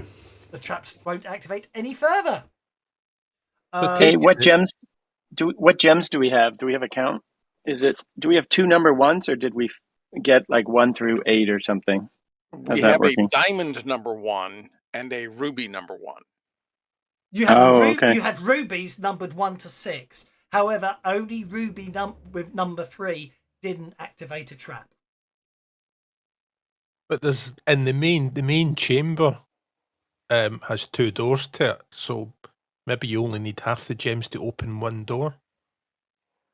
Because I take it the magic there's a because when she touched the door and she got blasted to death, presumably there's a magical portal you have to put the gems in. Well, there to was get a into the corridor. main chamber. There was a corridor. There was a corridor at the far end that no one went. Look, but that someone. Yeah, looked down there's and said a there was door at the front and there's a door at the back. There's double doors at the front and a single door at the back. Go in the back. Double doors at the front. Well, the double doors at the front is what killed the Lamia. Oh, single door at the back. She touched we can him double and got back. blasted. So Yeah, why don't we double back into the back door? Maybe the front doors are fake. Right. Just give me something to kill. Okay. Basically, by the time you get back, well, this is the situation. I'm going to basically just get you all back up to the top. Let's just get everyone back. Can't move in until I'm fixed. No, I'm just going to get you back up the top to and then I'll worry about that. So let's just get Oh, hang on. Let me turn off locking token movement so you guys can just move yourselves straight back up. So when you regather back up in this room, for argument's sake, or wherever you want, the situation is you get to here, and the current situation is Sajan has taken 1 wound, Sione's taken 1 wound, Miri's taken 1 wound, and is nearly exhausted because of raging. All right, so let me check one thing on healing, and I'll do a healing overall. Relief is the one that basically gets rid of. Okay, so I'd have to cast that separate. So let me do the healing, and I'll do a group. Do we want to do Isn't there a sub thing of healing that? It might be a sub thing of healing. Sorry, I was thinking relief is the one that lets you numb. Sub healing. Okay. Oh, and don't forget, Merisil's still cursed. Yeah, we need to do the decursing as well. Yeah. Okay. I think that's the spell, isn't it? Okay, so that's a curses. The casting of healing will heal Sione and Miri and Sajan. You can cast relief. Thank you. You can cast relief with the numb ability, which will allow numb reduces the total of penalties from fatigue by 1 success or 2 with a raise. An exhausted hero with 3 wounds. Okay, so numb doesn't actually remove the fatigue; it just basically lets you ignore it. That's the only thing. I thought there was a way to get rid of. What's the power to get rid of fatigue? I thought Soothe did that. It might be Soothe, yeah. That's relief. Yeah, it's relief as well. But it doesn't permanently get rid of it. So you can cast relief upon Emiri. Well, put it like this: you can cast relief upon Emiri to negate the effects of fatigue, but it won't actually get rid of the fatigue. And all right. So I guess we got a couple things. One, she gets her fatigue back in an hour, right? Because it's not bumps and bruises. Yeah, I was gonna say you can all just rest for it too. You rest for 2 hours, you'll remove both points of fatigue. We may want to do that. I think we should go back to one of these other rooms where we have more space. Well, that's why I put you in that's why I suggested you stopped in the room where the skeleton was, but everyone and Sione's going to rest. How long does she have to rest to get her power points back? It's 5 per hour. 5 per hour. So if you have a 1 hour's rest in this room, okay, while Hask looks like he's rushed on ahead.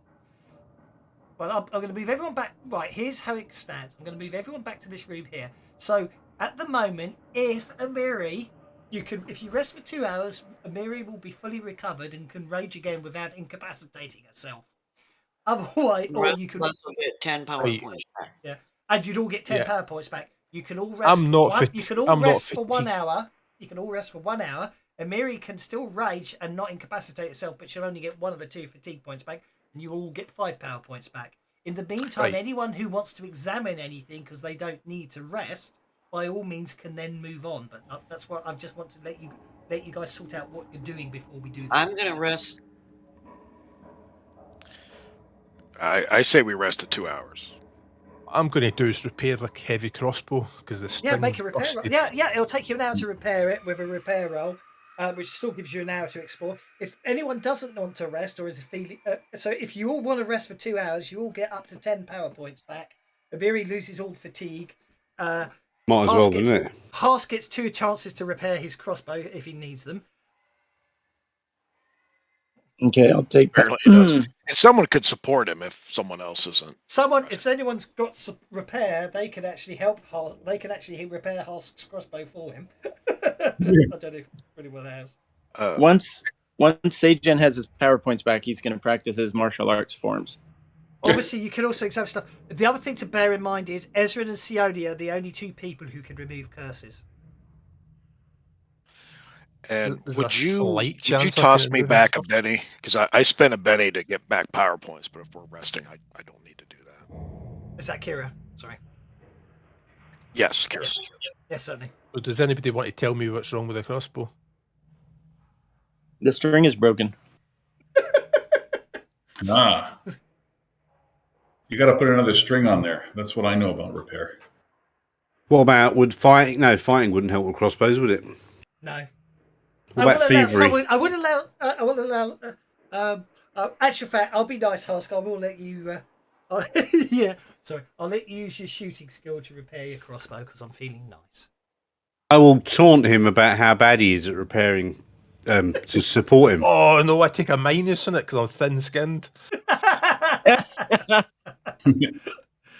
I'm not ignoring that. Okay, so after 2 hours of resting, nothing happens, so you're okay on that score. And okay, as I say, Marisol is still cursed. Does somebody want to uncurse Marisol? Who's got 2 of us have the uncurse ability? Yes, apparently it's dispelled. It took me a while to find it. A dispel will do it? Dispel, Yeah, as far as it's a dispel modifier, is yeah. curse. Yeah.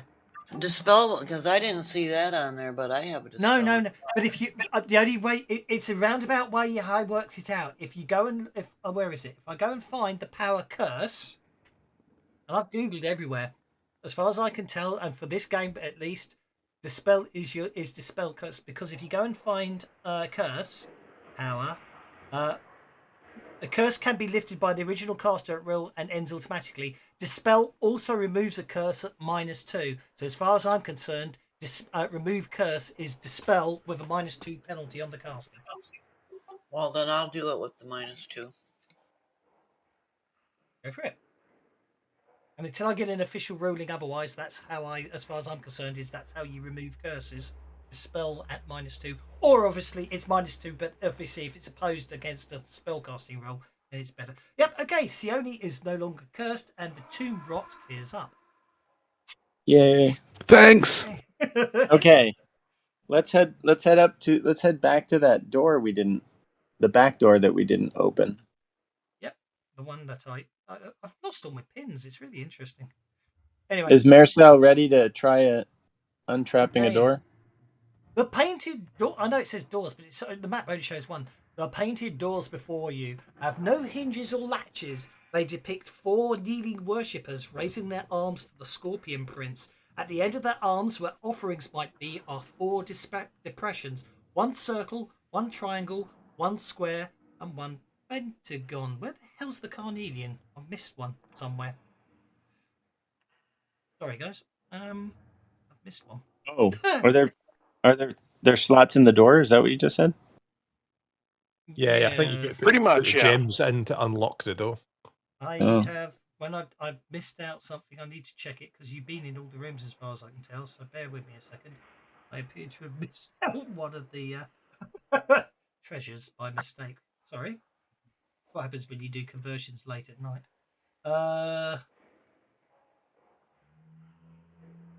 Yeah, so presumably if you don't get this right, something nasty happens because the first person that touched the door got blasted to pieces. That was the other door. Those were the other doors. Yeah, but you never know. Just blame it on Frog God. Blasted is still blasted. Hang on, I'm just looking up something here because I'm definitely.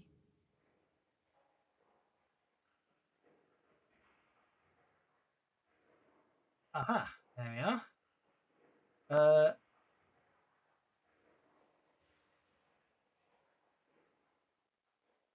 Oh, sorry. Actually, I need a Miri. Okay, I definitely missed something. That's my own fault. I need Amiri, Kira, Ezran, and Sione to make notice checks. With any modifiers? No, just straightforward notice checks. The 4 of you guys, because you're actually stood in exactly the right spot. Right. Sorry about that. Earthquake. As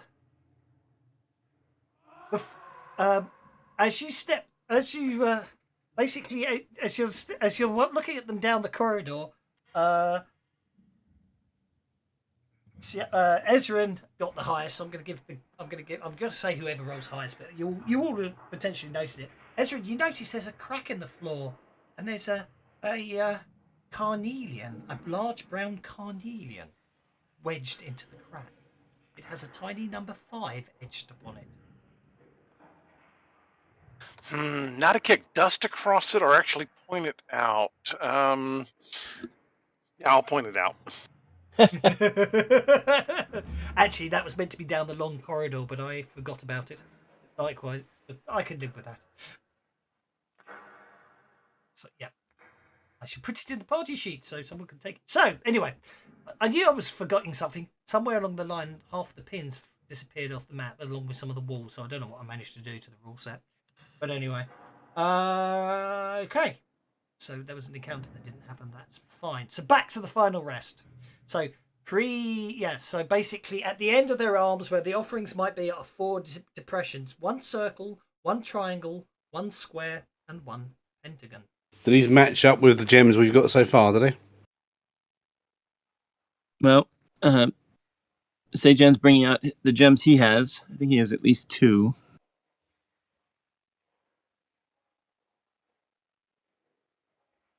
Who has all the other? Let's see. Well, I got the rubies from the lizards, or the scorpions, rather. Okay, and then we have 1 carnelian that we just picked up, apparently. So we need that. And of those, we need to figure out which ones go where, which 4 go where. Have these got different sides? These things got different number cuts? of sides, the shapes, have they? Yeah. No. They do not.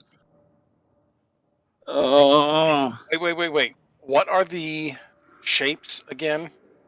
1 circle, 1 triangle, 1 square, 1 pentagon. It's in the chat. 1, 3, 4, 5. So they have got sides, yeah. Well, no, Oh, they that's don't have good. sides, but they have numbers 1, 3, 4, and 5. I'll buy that. Okay. So I have 3. I have 1 and 3, I think. What's number 1? There were 2 Circle. number 1s. Circle's number 1. The smoky quartz. Triangle's number 3. That was number 4. Each of them should have a description with the number on them. No. Each one. Are they all in the party sheet? I'm going to take them out of your character sheets because on the assumption you're pooling them all together, which for Marisol will be very. So the diamond's number 1. The carnelian is the pentagon. Which Marisol will find very hard to part with 6 rubies. But anyway. Okay, party sheet, inventory. Has anyone else? Okay, so let me see. Well, the rubies are all extra 1, 2, 3, 4, 5, and 6. So maybe these got to be rubies. Which was the one that triggered the trap? What one was it? Was it to trigger the trap? 3 did not trigger. 1, 2, 4, 5, 6. It triggered the trap. I'm missing. Yeah, so I'm just checking. Right, so the ruby is number 3 then. Okay, so ruby with number 3 on it is the one that goes in the triangle. Those are all the gems you've collected. So the diamond is going to go into the circle. Okay. The smoky quartz is going to go into the square. Yep. The ruby with the number 3 on it is going to go into the triangle. Yep. Do we have a 5th gem, guys? Did we miss something somewhere? Yeah, the brown carnelian has got number 5 on it. The one I actually forgot to tell you. Right. The one I forgot to tell you about, but I just retconned in because I forgot to tell you about. So the carnelian will then go into the pentagram. Okay. Once basically, are you absolutely sure that's the order you want to put it in? Can I have notice checks, please? Everyone? Only for the people down the corridor, sorry. So for Sajan, Harsk, and Merisil. Okay. I'm going to roll my notice check and then I'm going to run. Okay. As you notice, well, first thing you notice is only 3 of you are down the corridor by the door where you're working out. Whereas Ezran is standing very far back, telling you this. What you do all notice is there's an awful lot of holes down this corridor Oh, geez. in the floor, the ceilings, and the walls. Small holes, Yeah, really and- small holes. So, Okay, I'm good. Oh, I got a feeling that if they get the right combination, it's going to unleash something on us. I'm running. Gonna all unleash some of them actions. windy things again on us, isn't Poison it? The darts. I windy noticed the demons. dodgy brickwork. all I'm trying to say is how, if you're confident in what Ezra's done, by all means pop them in the holes. But I just wanted to find out who's staying in the corridor when the hole popping is No, done. Sione is going to back up because she notices the holes, or Ezra points out the holes. Are the holes in the wall, the floor, and the ceiling, or just the wall and the floor? Basically, obviously, you've got the mural where you're supposed to insert the gems. Now you're looking everywhere. You notice in the mosaic, all along the floor, the ceiling, and the walls, all the way along that whole corridor, there's lots of small little holes. Do they have burn marks on them, or are they just little holes? Like, No marks at all. are there any? Is there any area in the hallway where there are not holes, like where the coverage is not complete? Now you know what to look for. You can see the whole corridor. You could disarm it. I suppose if you get little stones, we could poke the stones in the hole and make So, it. Sajan's going to run to the urn where the sand blasting came from, or the water blasting came from. And is that urn movable? No. Huh. There was holes in the floor in that room with the 2 wind demon things. That the wind that spun around in that circular room. There was holes in the floor there. That's where the wind comes All I'm from. trying to ascertain is when someone puts the gems in the order that Ezra told you to put them in, who's in the corridor. That's all I need to know. Me. Everyone else can get out and I'll do it on my own.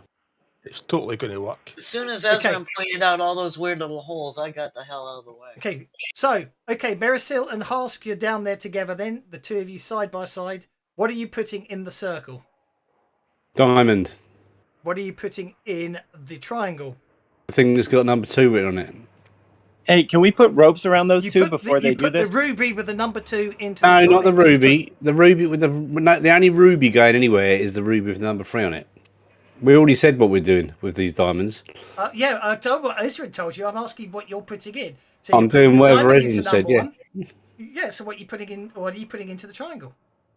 Can we put a rope around these 2 guys so we can pull them out? The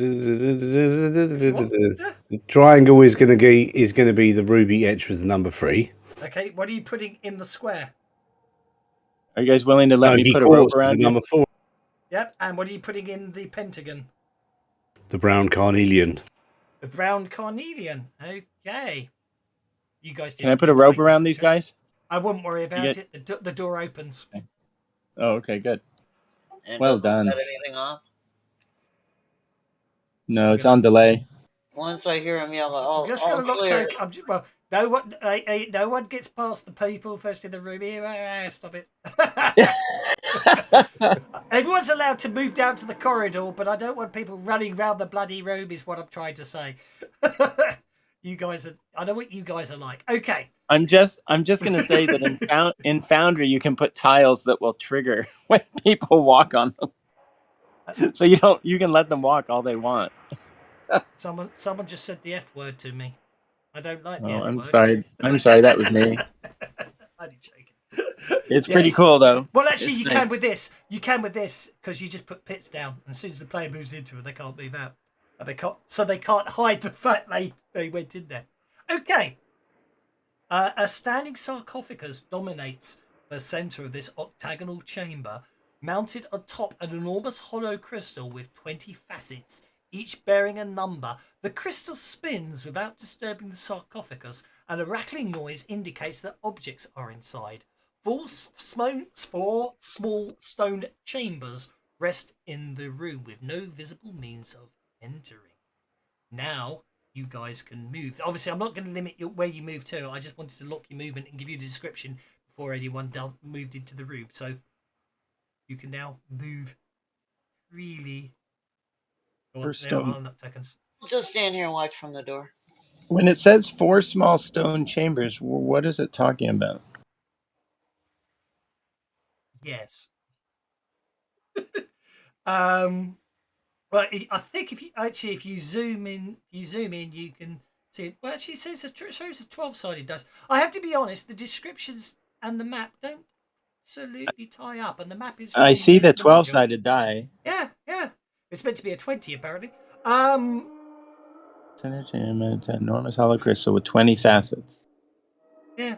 It's interesting because basically the descriptions don't absolutely match the map, but this is the official map for this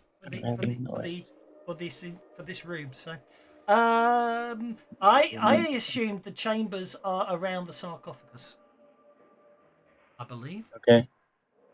At least I think that's how I did it. Like little niches in it, or Well, it says chambers. Be that 4 with no stone visible chambers means- around the room, just 4 things in the floor around the room. Probably, but yeah, probably 4 stone chambers in the floor of the room. Yes, I agree. Yeah. okay. Without doors. They didn't bother putting them on the map, which really helps, doesn't it? Like little individual mausoleums, or I don't know is the honest answer. I don't Like, think yeah. to be Are honest, they relevant? I Are we get worried the about them distinctive, they're not relevant? Exactly. To be honest, I get the distinct impression that they may be there just to make people. Descriptive. Okay. Yes, I understand what happens. Yes, I've got the encounter missing. That's why. Something definitely happened. It's really like it didn't save the last update I did of this of the notes and the map and the lines. Do you know what I mean? It's very strange. Anyway, not to worry. Okay, this is the way the room looks, as far as we know. I'm going to put the 4 stone chambers, okay, there, and there, and there, and there are the 4 stone chambers. Can I examine the one that was right here? Yes, certainly. Take a closer look at it. So they are small 4 chambers. They rest of the room. There appears to be no visible means of entering them. In fact, let's see if I've got anything I can use as graphical assets, shall we? where did you put them? I was just going to see if I could find anything. Oh, there you go. Right, so if I turn on art mode, and I drop that, I go into the object layer, drop that to there, and then turn on stamp mode, and then not letting me. Oh, Bill, why is it not letting me? Oh, there we go. How's that? Are they showing up? Yep. one of That them was is one. Yeah. 2 There of we them go. are. 3. Beautiful. There So you 4 chamber pots in this room. Chamber pots. go. Okay. Okay, examine. Then I'm going to head over here to the 20 facets. Yeah, that's definitely a Or whatever. 12-sided die, not a 20. Well, I think the 20 facets are supposed to be the base. I think you might be right. I agree. Yeah. Atop enormous hollow crystal. Yeah. Each bearing yes. a number. Yeah. Crystal Okay. spins without disturbing the sarcophagus. Huh. And a Hey, rattling hello, noise that's- indicates Yeah. objects inside it. Okay. After you all being in there a while examining stuff and everything, doorways appear in each of the. Doorways Amber appear in the pots. 4 stone structures. Gold thing has got 19 facets that you can see on the map, so maybe there's one hidden by Sajan underneath. Out of That's which, your 20 out facets. of which start crawling some rather large scorpions. Excellent. Great. One of them has. Oh, okay. One of them has a stinger made of diamond, one has of ruby, one of smoky quartz, and one of carnelian. Inside each of the things they step out from is a small stone pedestal that rests inside the chamber, bearing an indentation that could hold the gem. At the same time, the sarcophagus opens to reveal the Scorpion Prince. It says in a booming voice, "You have freed me from my sleep and slain those accursed cultists," because it doesn't tell you anywhere, it's slain those cursed cultists that have kept me trapped here for thousands of years. This land will now once again learn my merciful rule. Never tells you that the cultists' whole job is killing people to stop them doing what you managed to do. It doesn't tell you that anywhere in the adventure, that they're not good guys, but they're not. You know what I mean? Apparently, they were good guys. They're just not very communicative. Oh, sorry. All 4 gems fall from the door and begin glowing brightly. So, hey, Sione, over to you. So we can immediately know this guy is evil, right? Mm-hmm. We don't gotta wait for him to attack. Well, I'm gonna step back into the hallway where I still have line of sight. It gets me a little bit more out of range. Okay, hang on a second. I need to do what I need to do something very quickly. I need to make life easier for everyone. Reward everyone pennies. 7 each. 7? That's a good round number. Okay. No, I just wanted to update the party sheet because, as I just said, 4 gems dropped to the floor and started to glow brightly. Hask is going to grab them. Right. And then Sione is going to bolt the guy, and I'm going to spend the extra 2 for the extra damage. Okie dokie.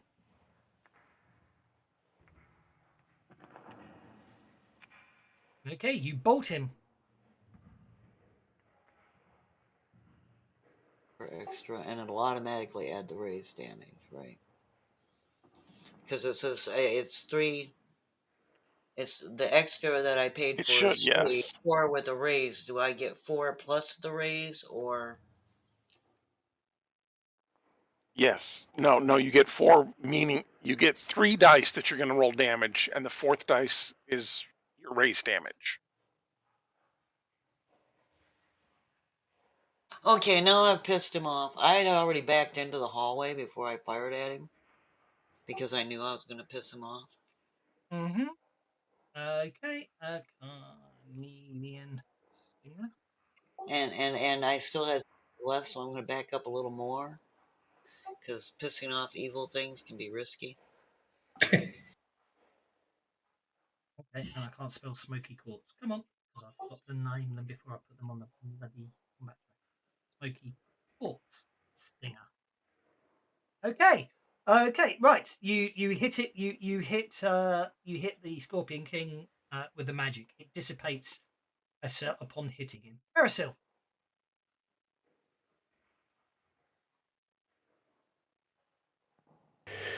This thing has not attacked me, has it? Not yet. You haven't knocked tokens. Okay. Aren't you honest? We go over to the door and grab the gems that are on the floor. I'll give 2 of them to Hask, and I'll grab 2 of them to me. Okay. And between the 2 of us, we're gonna. So you've got a carnelian, a diamond, a ruby, and a smoky quartz on the floor. Which one's? I'll take the ruby and the diamond, and give the quartz and the carnelian to Hask. Before you do that, look at those scorpions again. All right. Yeah. Good point. Okay. I'll take the smoky quartz and the ruby, and give the carnelian and the diamond to Hask. How are you guys figuring that out? Which mouse over the scorpion? Oh. Thank you. Yeah, it's good, isn't it? Yep. Yeah. I'm putting that on because obviously once they move around, you need to know where they originated from. Because I'm nice. Mm. So you give that handwriting is really good. It's not bad for a mouse, is it? No, it's pretty good actually, I would say. Okay. You're So giving me the gemstones, so we're gonna have to pass the parcel to get them into the hole. Well, there's there's depressions Stick in 'em the in the bottom hole. of these Yeah. caskets, so you're gonna have to put the gems in there. You do the two on your side, I do the two on my side. Okay, so which two are you taking, Mirasil? Smokey and Ruby. And Ruby. Yep. And your Hask is taking the carnelian and the diamond. Diamond. Yarp. There we go. Yarp. Okay, off you go, guys. Okay, so that's Mirasil. Well, end your turn when you're done, Mirasil. That brings us to Sajan. Sajan is going to. Error. I'll move it. Don't worry. Sajan, over to you. Can Sajan climb on top and attack the guy from above? Yeah, no. No. Okay. I mean, you could. I mean, it won't make any difference, is what I'm trying to say. No. Okay, that's fine. So I'm going to power up using Greater Smite. So that's going to cost me 4, or Great Smite, whatever that is. Yeah, target yourself. Target. What you do is you target yourself, and then activate. Sorry, I just did. Oh, sorry, I did it for you. I was just explaining. Yeah.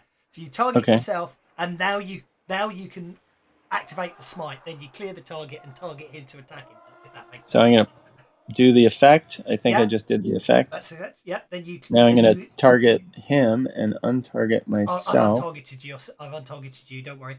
Middle mouse button does it, or clear target is the two ways to go for it. So yeah, there you go. Just so you understand how it works, you target yourself, power yourself up, then clear the targets, and then target him. So you always target who you want to affect. If that makes sense. Yep, that makes sense. And I'm going to close this guy. I'm going to go to combat and unarmed attack. Go for it. Oh, that looks pretty good. Something happened. Yep, you hit him. Okay. Good. Okay. Oh, nice. Well, I say you hit him, but as you pummeling away, you suddenly realise your fists are stopping just before making contact with him, as if there is something protecting him, making him immune to your attack.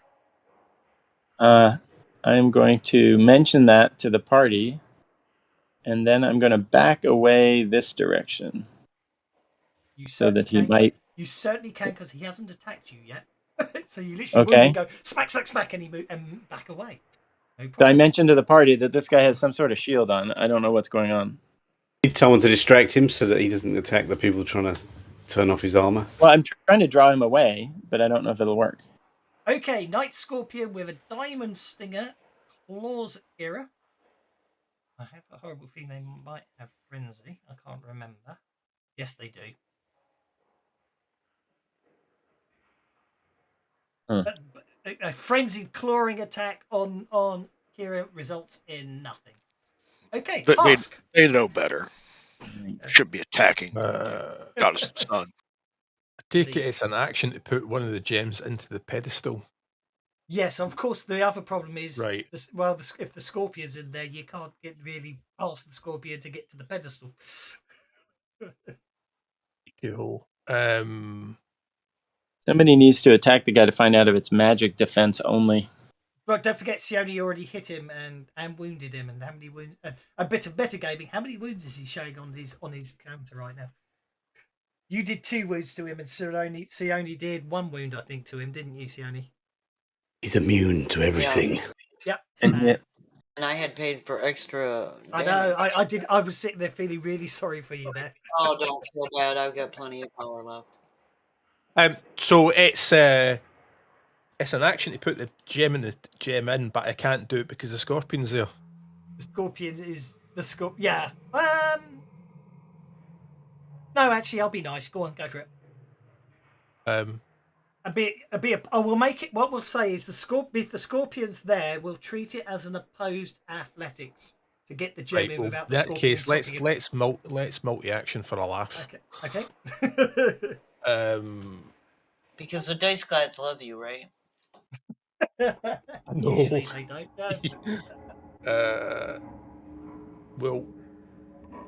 We'll drop Tanglefoot bag on it.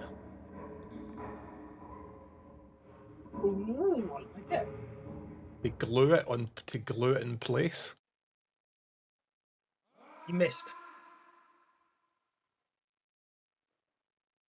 You I missed. really missed. Critical failure, you're going to end up tangling yourself in Kieran. I know. But missed. Oh, no. Right, so it's going to deviate. It's going to deviate, but not that far. Okay. Because it's ranged, isn't it? So you're targeting there, so it's going to deviate 9 o'clock, so it's coming straight back at you two. Which means it's going to hit you two.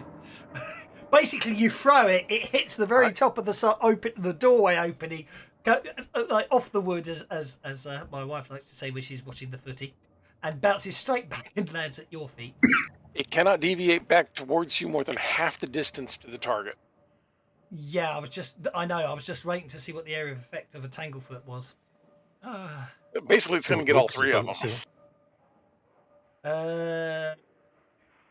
The smaller victims hit by a small stack of sticky materials. Oh no, actually, it's not area of effect. So basically, it's just going to land between everyone and just go.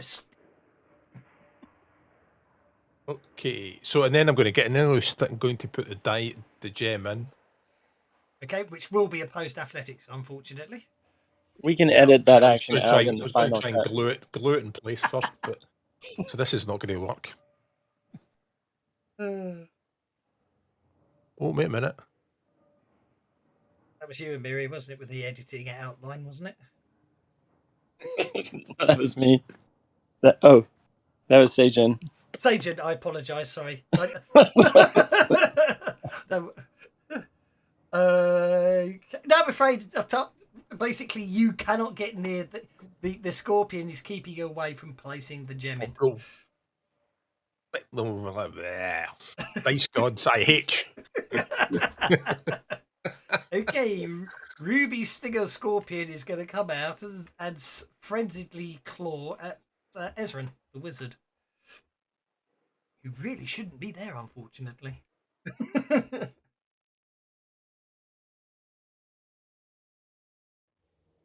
Oh, bother. Oh, dear. Oh, Lord! I've seen the second dice. Time for some soaking. 2 attacks. Frenzy. I've just killed the wizard. Oh, he's got lots of bennies. I hope so. I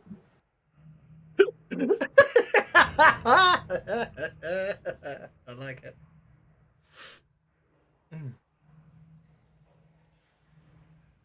Oh dear.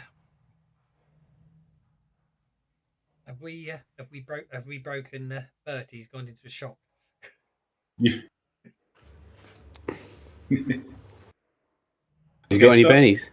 Stop speaking in tongues and. I always got bennies. Well, no, that's what he says just before. What's a frenzy do? What is that? A special ability?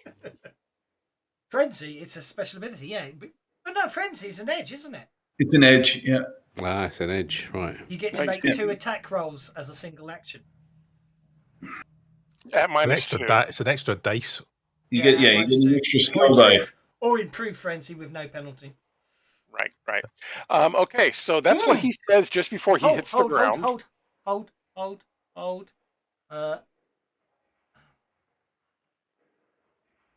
You don't, yeah. You only take 3 wounds. I forgot they don't have improved frenzy. They've only got frenzy. He only hits you once. That I might be able to soak.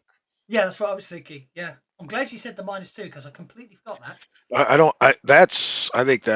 hate to cause this, but I think that's like deluxe.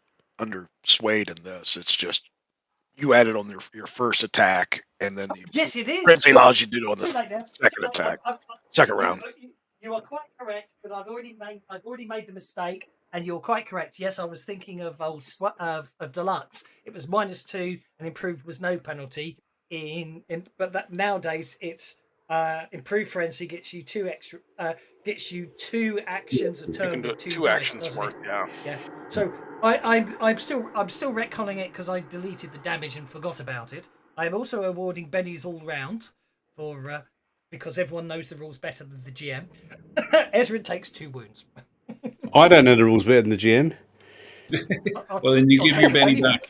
Give your Benny No, back. you're not even. No, I'm keeping the Benny. I No. know. See, Too I late know now. this rule. Keep your mouth shut when it's working in your favor. Yes. Okay. I can't let an egregious rule thing slide. It just hurts me. I GM too much. I assume you're raging. I am definitely raging. Yes. Yes. Raging against the tide. machine. Yes. There we go. Or Your whatever rage this is on. means. Your powerful blow is on. Off you go. There we go. All right. And I am going to use a wild attack. Okay. Of course. Now, I'm not saying necessarily use him just yet, but don't forget, everyone apart from Sajan still has conviction. Yes. Well, I was just thinking I might just use that conviction. Yeah. You want to wait until the right time, but okay, Miri's using conviction. This is going to be impressive. We hope so. Maybe Sajan's nickname should Kill be the scorpions. What happened there? You Get hit the mummy with a that's raise. immune to being hit. Yeah. But why was it only a D6? That was the best roll you got. The wild guy. It picked no. the highest of the 2 dice. Yeah, no. I just okay. Yeah, no. I just said all right. That's fine. But anyway, it was a hit, right? However, it should have added an addition. It should have still added a D6 on because it's your conviction, isn't it? Well, it does say conviction D6. Yeah, it does say conviction D6. Okay, so hang on. Yeah, no, it's all in there. It's all in there. It's all in there. I just rolled poorly. Just didn't roll yes, right. it is. Yeah, because you rolled bad. That's all. Yeah. Yeah, you rolled a 1. Yeah, you rolled a 6 and a 1, didn't you? Yeah, I see. But yeah. It's still hit with a raise. Now remember, because I have a powerful blow, I get +4 on my damage. I've turned it on. Powerful blow's turned on. If you look on your, you've got powerful blow damage +2. It's going to be immune because it's got a force field. But it's going to look impressive. Well, that's really pathetic rolling. Okay. Yeah, it has. I'm going to Benny that. I was going to say before you Benny it. Don't Benny it. He's immune. Okay. Don't Benny it. Attack has no effect. No effect. I don't like you, I'm going to tell it. Kill the scorpions, Amiri. Over to Ezran. Go and protect what's his face. Ezran recovers from being shaken. Ouch. Get over there, Wizzy. Ouch. Get over there, Wizzy. Well, first things first, I'm going to cast Deflection on myself. Okay, is that one of your free action ones, or you got... it's one of my ignore up to 2 points, and I'm going to be ignoring my damage. Nice. Oh yes, I forget it's only 2 points. Very nice. So key in a +2 modifier and make your casting roll, or I can do it manually. Oh, look at that! Deflection with a raise upon yourself. Very nice.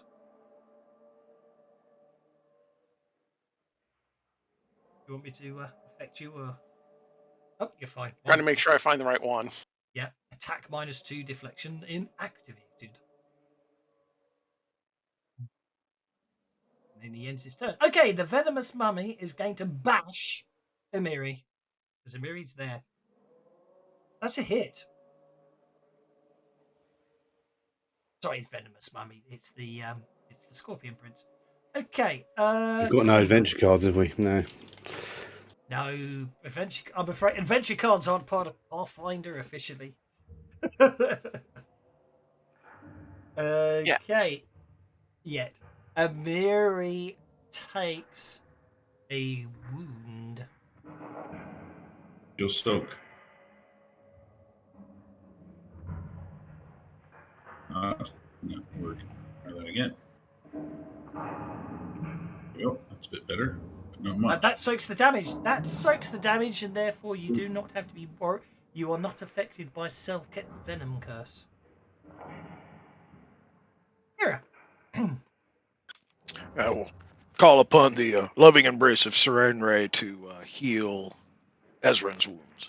Oh, that's very nice of you. Go for it. Channel energy is such a nice ability for clerics. Yep, Ezran's wounds are healed.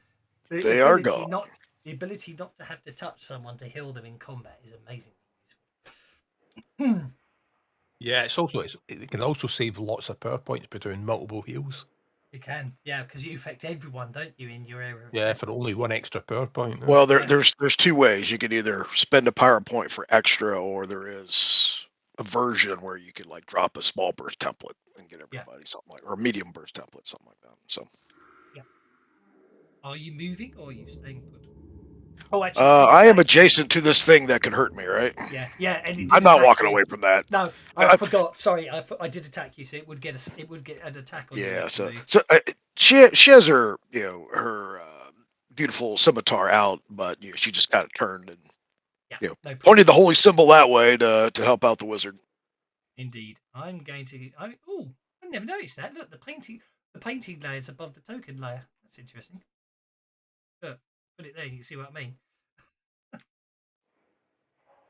Interesting. Anyway, I'm going to forensically claw Sajan. Hitting once. What? Oh! I think he really did claw you. Oh dear. What? Can I do anything? Do I have a free action that I can boost my defenses? Oh, sorry, you get your first strike. I apologise. Oh, I get first strike. Oh, that's right. You do get first strike, which I apologise. Might kill it before it gets to you. Forgot about that. The free actions I can do at any time, or I have to wait for my turn. Hey, First strike, you could, first strike you can just do. Mystic. No, it's a very good point. Mystic powers. That's can I power those up at any time? Limited free action. Yes, you can. So you can. Yes, it's a limited free action. But so didn't you use your action? Didn't you use that free action already to boost yourself? Yes, you did. So I did. You used it this turn already for smart. This turn. Yeah. Okay. I'll use my first strike though. Move your first strike. I can do that. Yep. Okay. I will kill it. punch You're him going to have to spend a bonus to soak the damage then. Yeah. Here we go. No biggie, just kill it looks in one hit, please. You've only been doing it all day. Good. Okay, you hit with a raise. Okay. Let's do more damage, more damage. That's it. I told you kill it in one hit, and you did pretty good. Okay. The one-hit wonder. Okay. Change my name. It moves up to you. You smack it as hard as you can, and you shake it, meaning it can't attack you and therefore can't do the damage to you. But it didn't die? No, you shook it. I shook it hard. You did. 3 wounds on you shook it. Yes, but it is immune until we put the gems in their little slots. Ah, I see. Oh my god, you're ruining my one-hit wonder reputation. I don't know, you just punched this scorpion in the head and he's standing there going, what the hell was that? Why isn't he dead? I'm not entirely sure why it said Jim is using a Benny. Why is Sajan shaken? Sajan should. I don't know what's going on. Targeted I targeted my. No, I didn't target myself. I have no idea why Sage. Oh, hang on, my whole fantasy grounds is just frozen. Something's going funky. Sajan. Frenzy. Right, we're back. So I'm not sure what happened there. So okay. I do need to turn that off. Have you cleared the? Okay, so Merisil was hit. Sorry, my whole fancy grounds is flickering, and I know what it is. It's an app I need to turn off. Okay, so Merisil was hit and wounded. I do not know why it said Jim is using a Benny to reroll on Venomous Mummy when I was actually trying to award Ezran a Benny for being very clever and working stuff out. Okay. So he missed, then he hit, then he done some damage. So yes, you need to do that. That'll do. It's only one soaks in it, but that's enough. Actually, I'll soak both. Fuck it. Well, that's interesting. Oh, you son of a gun!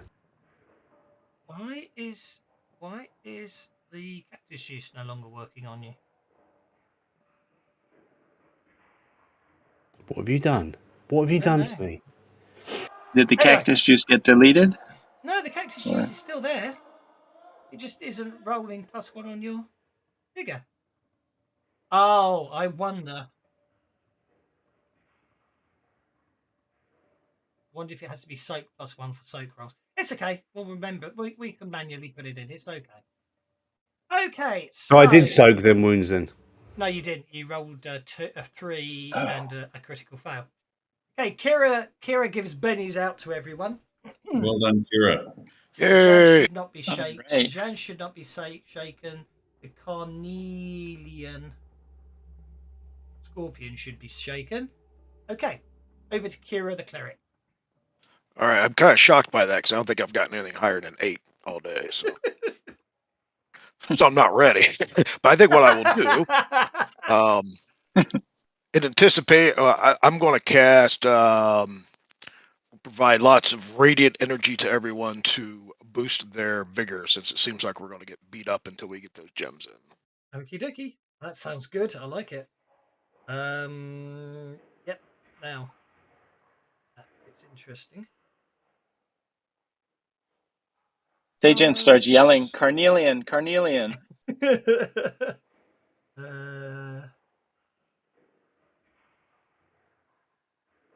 Additional recipients. Ooh, Yeah. that looks good. Okay. What's the range of it? The range is smart. Everyone's in range, so yeah, you're fine. Okay, yeah. So, oh my word, you got the raise. Very nice.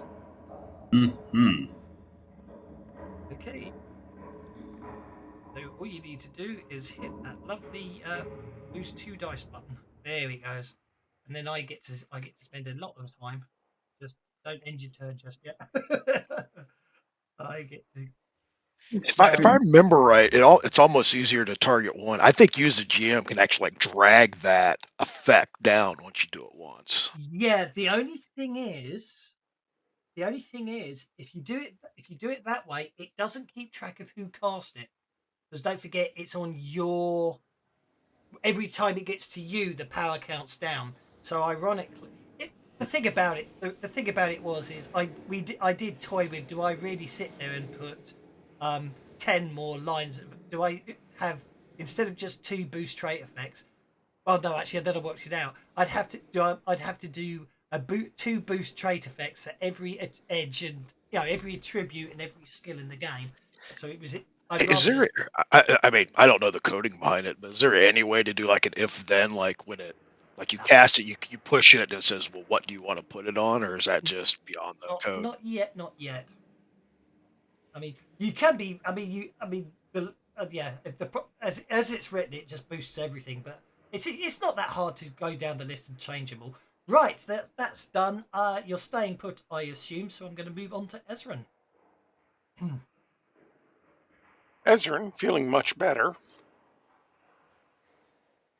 is he feels 20 years younger. Well, I don't know about that. With that boost figure. He just doesn't feel all the pain quite so much. Indeed. Ezran. He has a I'm trying ruby to. There stinger is night scorpion arcane in front of him. protection dispel. Okay, so I don't want to do that. I think what I am going to do is this is going to get interesting. I'm going to run, so go ahead and make your free attack. Okie dokie. Which is that scorpion there gets to a 3 attack on you. Missing because of that deflection power on you. Exactly. I am now going to run up here to Mirasil, grab the quartz crystal from her. Okay. And then dart over here and shove it into the slot. Okie dokie. The quartz stinger. Okay, so right, easy. So the easy. Okay. Kill that one first. There we go. Okay, so you slam the quartz into the slot. I'm just curious if there's anything special happens. No, there's no special. Did you just sling a quartz to a? Did Hask just throw it to Ezran? Did he? No, Ezran just ran up there and took it from. What, isn't Marisol the one that had it? Yeah, Marisol's got the quartz. Oh, you just ran up to me and give it to me, did you? Okay, or got it off me, did you? Okay. Yeah, I just ran up to you, grabbed it, and ran over there and shoved it in. Yeah. Someone shouted at me up the stairs, so I didn't hear.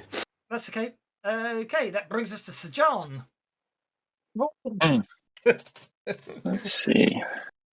First of all, I think I'm going to do my power up. So I'm going to do deflection. Oh, no, no. What? So you'd be better off going on hold. I'm sorry, say again?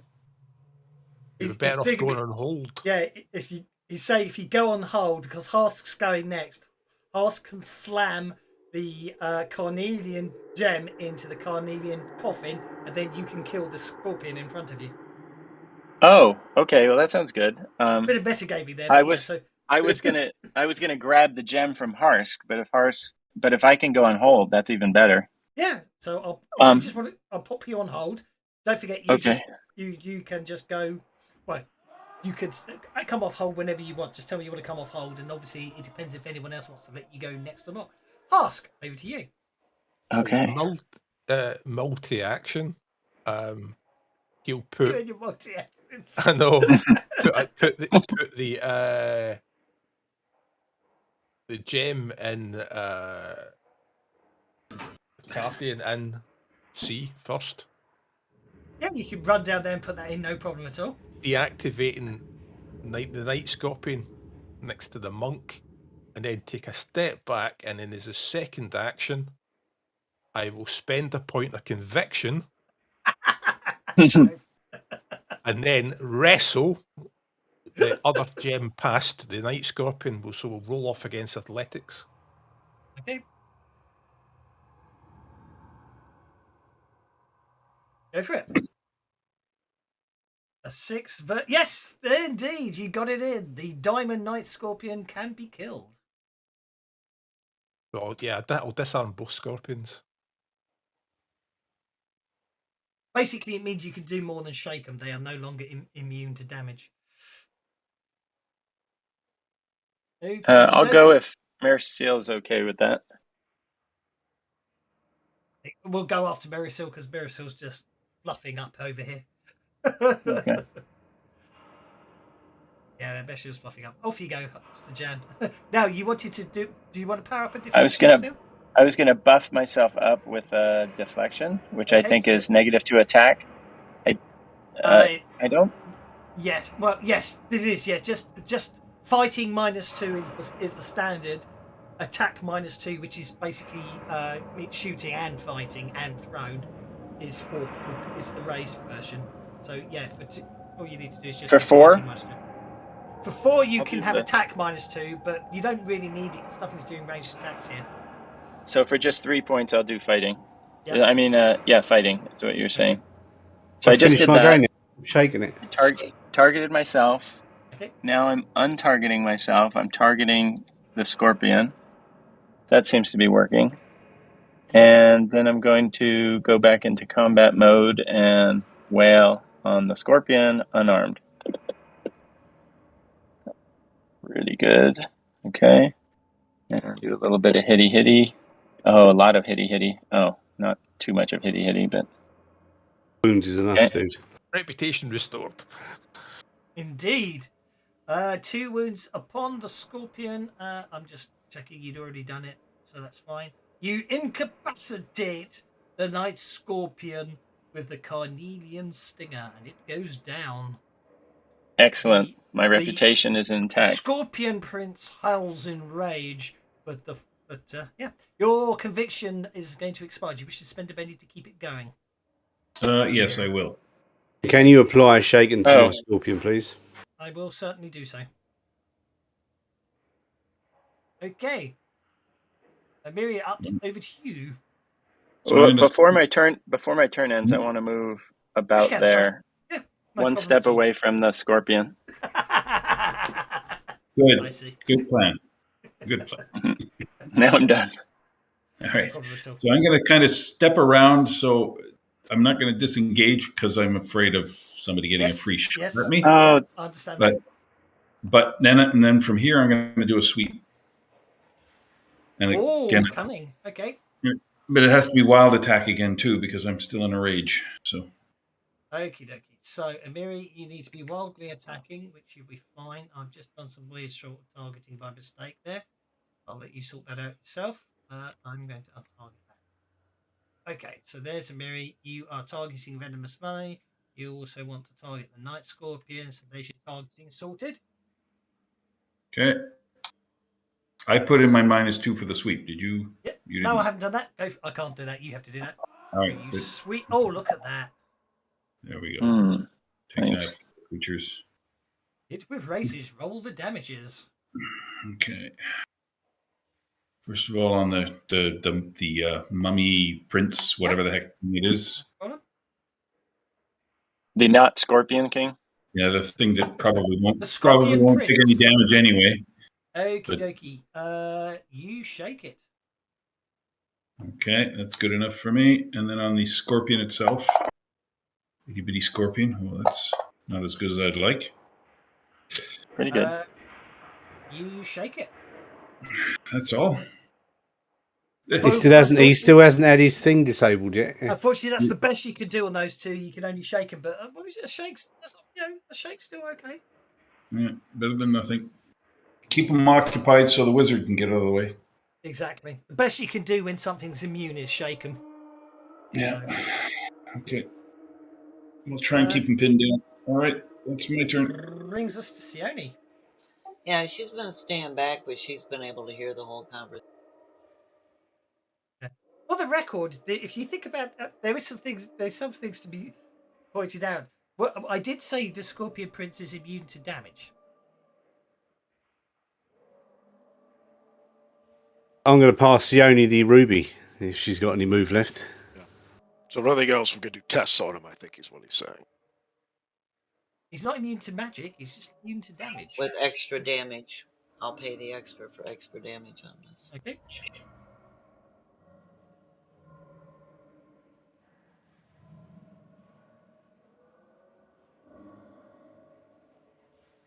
Okay, you're going to there, sorry. Yeah, you hit, roll for damage. Oh, that will not stand.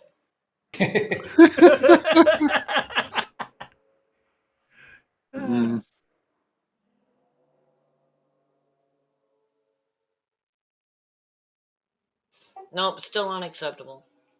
Actually, I might get on my rules on that monster. How much damage did you do on the Scorpion? There we go. Old rubbish roll, so it was all ones. So yeah. It's better. That's worth the penny. I'm actually going to. Now, I just took that down, Mauricio, so if you've got the gem, you can get it over there. Okay, so that is incapacitated because it can be killed, and down it goes. Again, the Scorpion Prince cries out in rage. And he's up next. He will recover and venomously bash Amiri.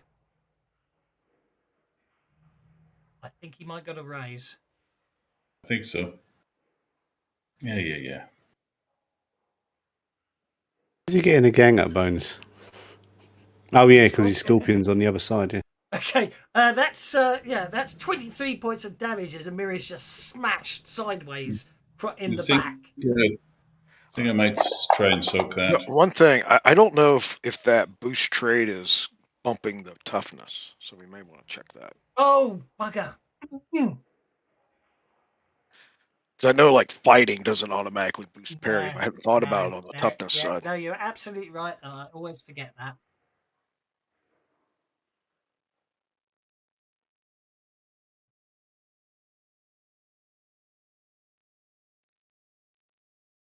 So I'll just reward everyone bennies because I've been cheating again.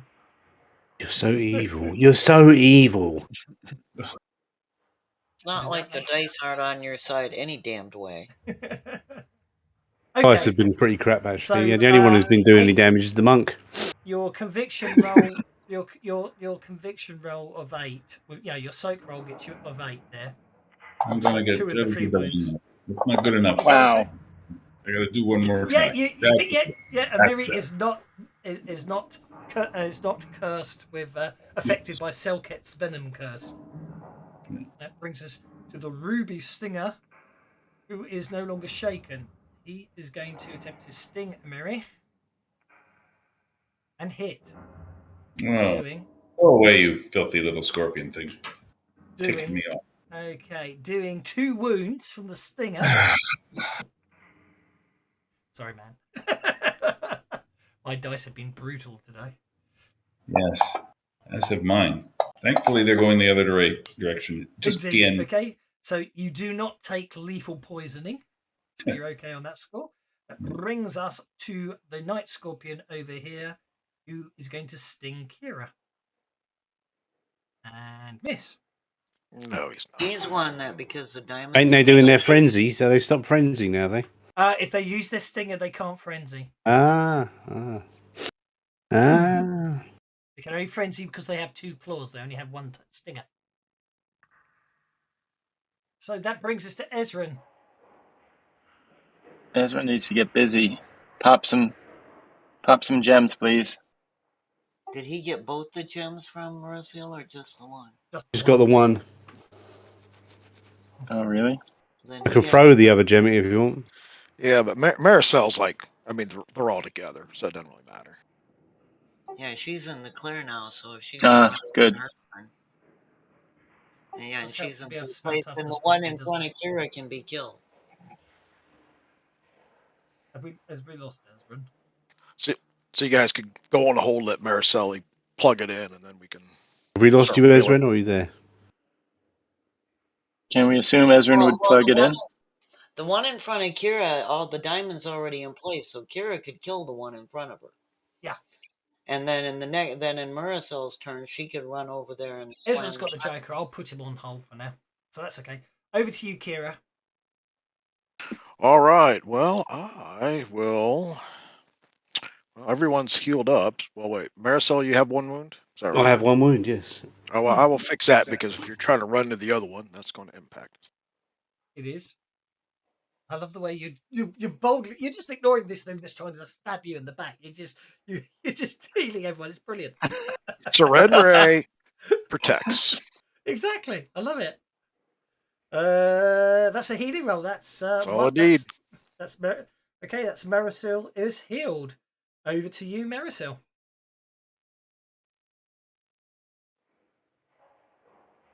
I'm going to run over there and slam the gem in. See, you don't even have to run. So the Ruby Stinger, the Ruby Scorpion can be killed. Are you going to take another step and kill the Scorpion? Then I'm going to sling a dagger at the Scorpion. Go for it. Oh, you hit. Roll for damage.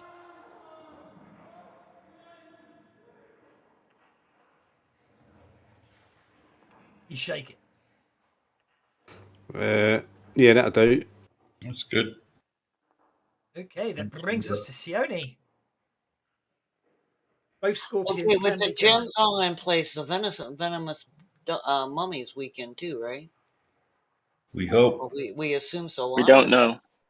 I'm going to back the hell up and test it in theory for Ezra. I will tell you that Ezran's theory was you need to kill the Scorpions before you can hurt the mummy. Well, I'm still going to try.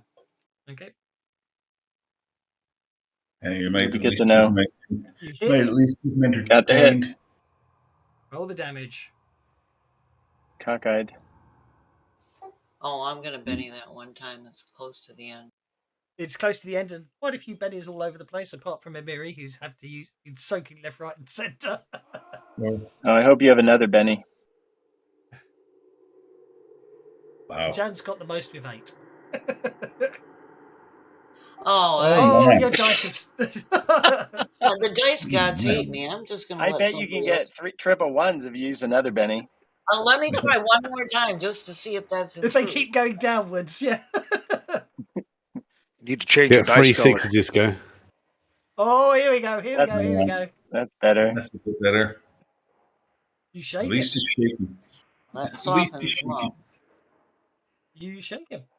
Is it still immune? Is that what we just learned? We don't know. Well, because I wouldn't have done enough damage to wound him. I only did enough that was shaking him anyway. Okay. Night Stalker Ruby is going next. I better attack that one. So I'm going to step up, and I'm going to target, and I'm going to unarmed attack. Is that a hit? That's a hit. That's a hit.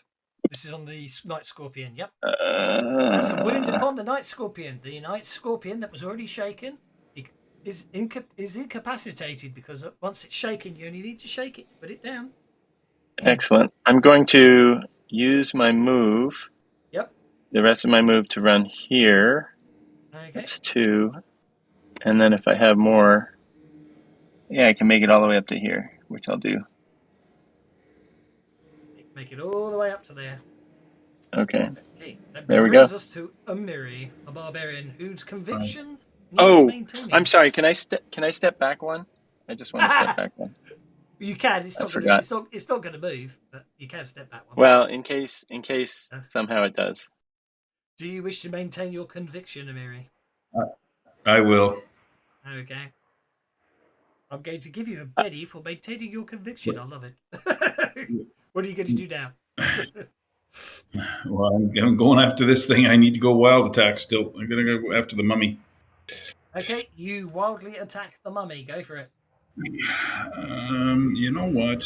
I'm going to make it 2 action. I'm going to do it twice. Okay. Hell.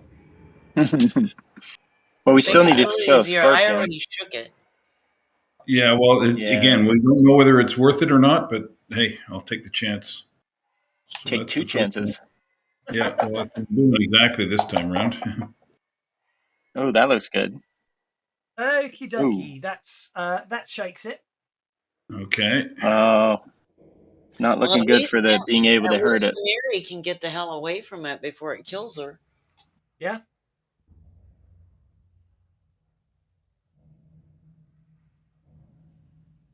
We have 1 Scorpion to go. And that shakes The hell it. was that? You could reroll. Oh, I don't know if you want to reroll. I'm not going to reroll because I don't think we're doing any damage to it, but I'm keeping it on. That's true. Until that last That's true. Scorpion's dead, it looks like that's the case. Yeah.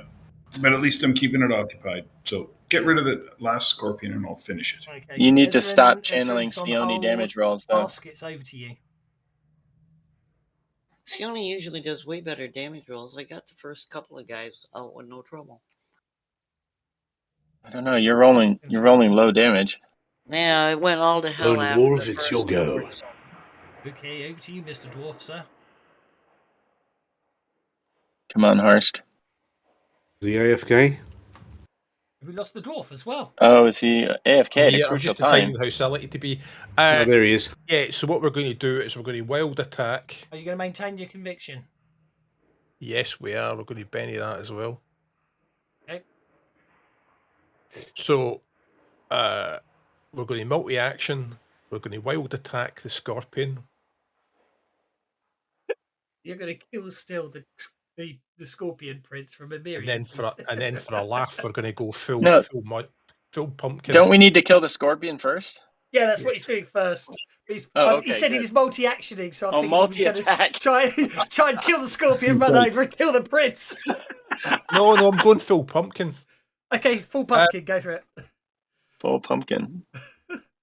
That looks good. Expression must be a Scottish expression. Right, so that's a hit with a raise. Oh dear, we're going to slowly overrun. This guy's final fight's taken a bit longer than I expected. 2 wounds. Okay, down he goes. Amiri will smack him down, no problem at all. I become hardy for 5 rounds. Do we get a pumpkin? I forgot the pump. Oh, full pumpkin! I forgot about that. You went full pumpkin, did you? Have to do the What is full pumpkin? It means. Oh, you did it. Rolled it on the table and it gave you the full pumpkin. I've been looking So at I that run all up to night. him and go, hit me, because he can't kill me. Basically, they did it. Some of the characters. Basically, what happens is this thing. I'm doing this thing where basically the characters, anything that you get from this adventure carries on to the next time the adventure's played. because, Mm. as it were. So they did an adventure where they got hold of some magical pumpkin seeds. When you take Ah. it, you roll on a table, and you don't know what's going to happen when you take the seeds. So he took the magical pumpkin seeds, which has made him to move to poison, fear, and he's now hardy for 5 rounds. So if you Oh, attack, nice. if you attack me, I have the edge. That could become problematical too, because not everything the pumpkin does seeds do is something that is going to benefit you. There's some Yeah, negatives yeah, in there too. There's some Yeah, bad things. it can turn you into a pumpkin and knock you out the game. Yeah, I was Okay. looking at it all night long and decided not to go with it. Look at you. Yeah, there's the pumpkin seed table. There's the pumpkin seed table for people who haven't got pumpkins. Pumpkin flower. Are pumpkin flowers purple by any chance? I can't You remember. could I've got the tokens. he could have turned into a pumpkin flower right in front of your eyes with that. Yeah. Or the number 6, you become a real pumpkin for an hour. That's right. Okay. It's the venomous mummy's turn. It looks like he has no longer shaken. Ezran is still on hold. If Ezran, it's the Joker and therefore can interrupt if he's there right now. No. Okay. I'm going to. Okay, let's see what we can do with this big bad dude. He has got bash. He's immune to. Oh, he's meant to cause fear, but I forgot about that. May stab me. Okay. Oh, Got a 2 of clubs, a complication, he's going to fall over. I forgot about the. I'm not going to worry about the toxic smoke cloud around him because I forgot all about it. So we're not going to worry about that now. I'm just going to smack Miri again. Make her use her last penny so she can't use it to maintain her conviction. Meanie. Unharmed. Okay. The venomous mummy is vulnerable. Let's see. Ezran, are you back? Ezran is not back. He still keeps these Joker bonus though. Marisol is Ezran, up. we can't hear you. He Who's may up? got Marisol. Marisol's up. Bear in mind that whoever wants to take the glory of killing this guy, you might want better cards. Over to Marisol. You might want better cards. Hello, have we lost Marisol? Does everyone just leave him? Does everyone Where- just leave? Okay, Marisol's Why do you going say on we need hold. better? Why are you saying we need better cards when And you might want to move up. You might want We're to all spend going money to first. get higher up on the tracker. then our If you want to so-called jump up. allies? Got it. Okay. Try to beat me to the punch is what they're saying. Yeah, exactly. Got it. Basically, yeah. Okay. But then it does Or- go both ways, so I've just given him. I've just moved him from the 2 of spades to the Jack of spades.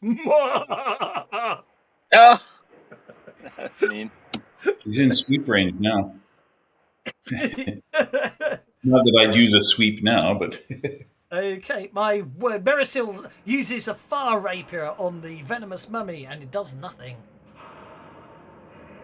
I'm not. I'm basically expecting you. I'm hoping you guys will put it down because we're now into overtime. And Yeah. been in overtime for a while. Because we're That's not weird. 10 years old. That's weird. Oh, sorry, I forgot to do that. By the way. what is this? Never-ending attack? He's spending all his bennies.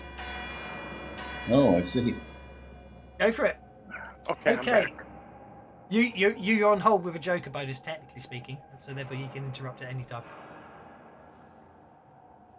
Okay. Mira. All right. All right. Is our wizard back? Is he going or am I going? You're going to go, and then I will go just before he goes. All right. Well, first I will spend conviction. Be my guest. You spend your conviction.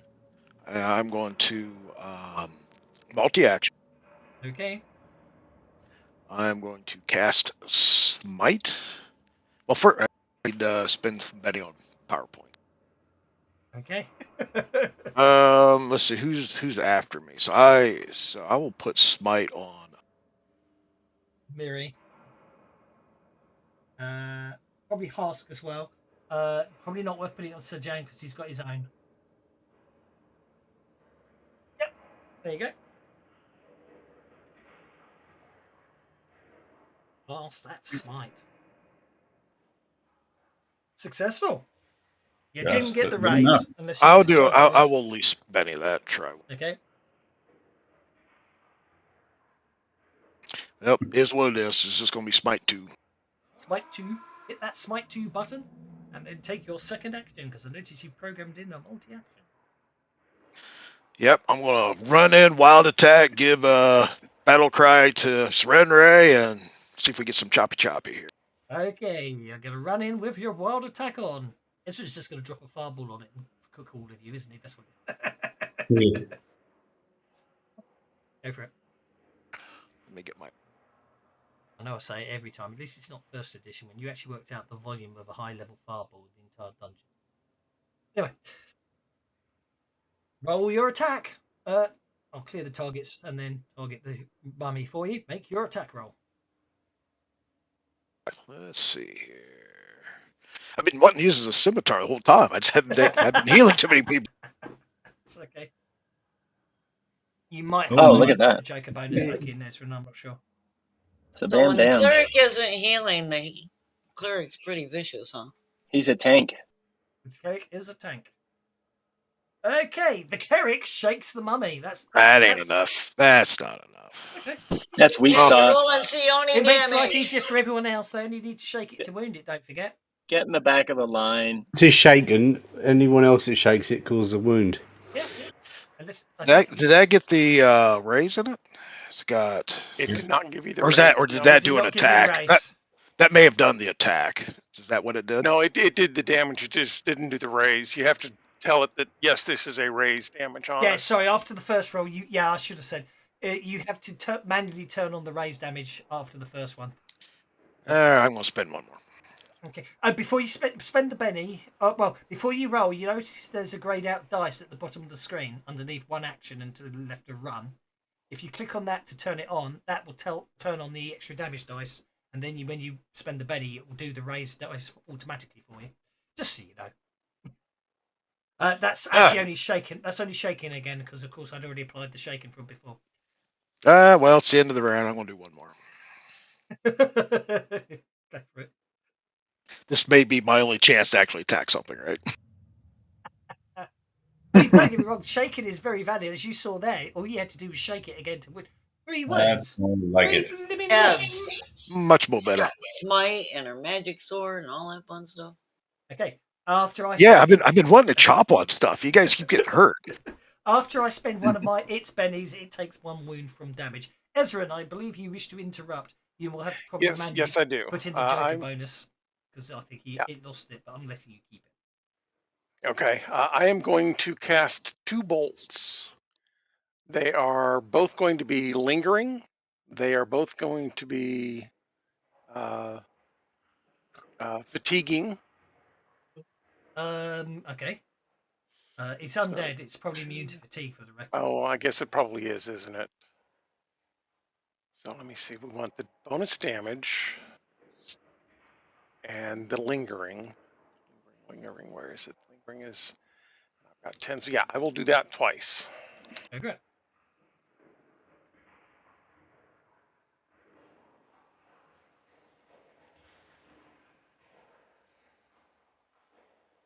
You hit the first time, regardless of what it says about being out of range, because that bug has been fixed. I just haven't got the test mode.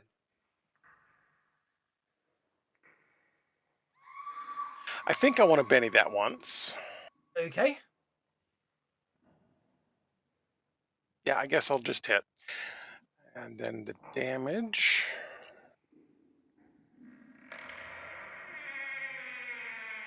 You can do better. I know I can do better than that.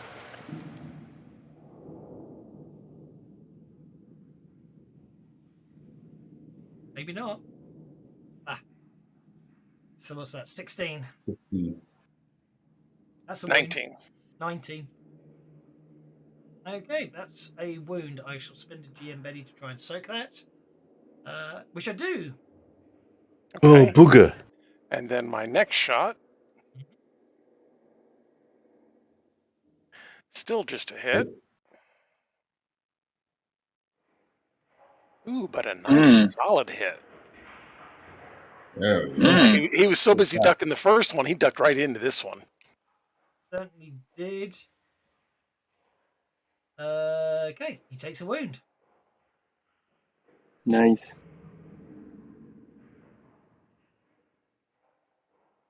Oh, he takes Uh, it. If you guys saw, He's up next, isn't he?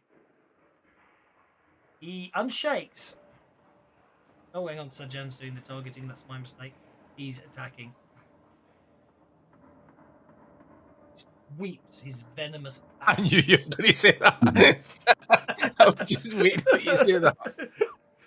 And he misses, so I'm going to spend his last Benny on a sweep.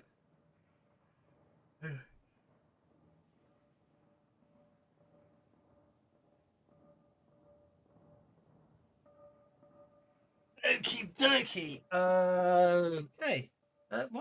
Who didn't get targeted there? With an eight? Amiri didn't get targeted. Okay, so now basically Nate wouldn't hit anyway. I forgot to put a -2 in on the second one, so it's a 6. And I don't 8, take damage from that. Miss me. Maybe. 8. And where's Amiri on this? Amiri got hit on an 8, so it does hit all of you. But does the damage? You said it's a -2, didn't you? So a 4 doesn't hit me. Is the trapping venom? A 10 on Kira, a 10 on Hask, a 6 on Miracel. I don't know why it's showing it as a 6. I typed it in. A 6 on Miracel is a 4, which is a miss. So Miracel is safe. Okay, so yeah, you ducked. Okay, let's roll that damage. Miracel was missed, so that's okay. Some of us had wild attack. That's why it was getting up that high. Yeah, because wild attack makes you vulnerable. So, okay, let's see what happens here. We are going to bash Miracel. We'll ignore that one. Don't worry about it. It's because the computer won't let me tell it to ignore your hit. We'll ignore that one. We are bashing Hask, who is shaken and is. Are you already shaken, Hask? Well, no, I'm not shaken, but I'm immune to venom. Yes, you're immune to venom, but you can still be shaken. Right. My word, Kira, you are lucky there. Obviously hitting basically the impact was lowered down. Why is it going for Miracil again? Okay, I don't know what it's doing. Okay, the net result is everyone's okay apart from Hask, who's shaken. And I take 11 points of damage and drop that on Amiri. Amiri's shaken, Hask is shaken. Job done. That's all I need to worry about. And that brings us to Amiri, who Clear off my shaking thing. Do you wish to spend a Benny to maintain your conviction? Oof, tough question. I only got one Benny left. I think I'll save it in case I need it. Don't. Well, let's put it like this: you don't need it. You don't need to spend the Benny to keep conviction now. But as soon as you end your turn, you will lose conviction. So okay, then I don't. Then I won't spend it. So I'm going to do a wild attack. by the way, as long as you guys soften it up, Sajan will take it out, so don't worry about it. I'm going to do wild attack, 2 actions, twice. Okay, go for it. 1 punch.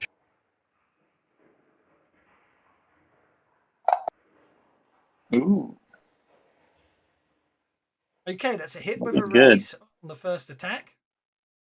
I have no pennies left, GM or NPC for the record.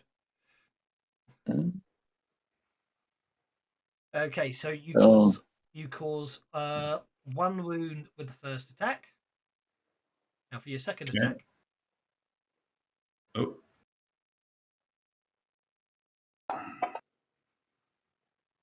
You hit with a raise. Roll for damage.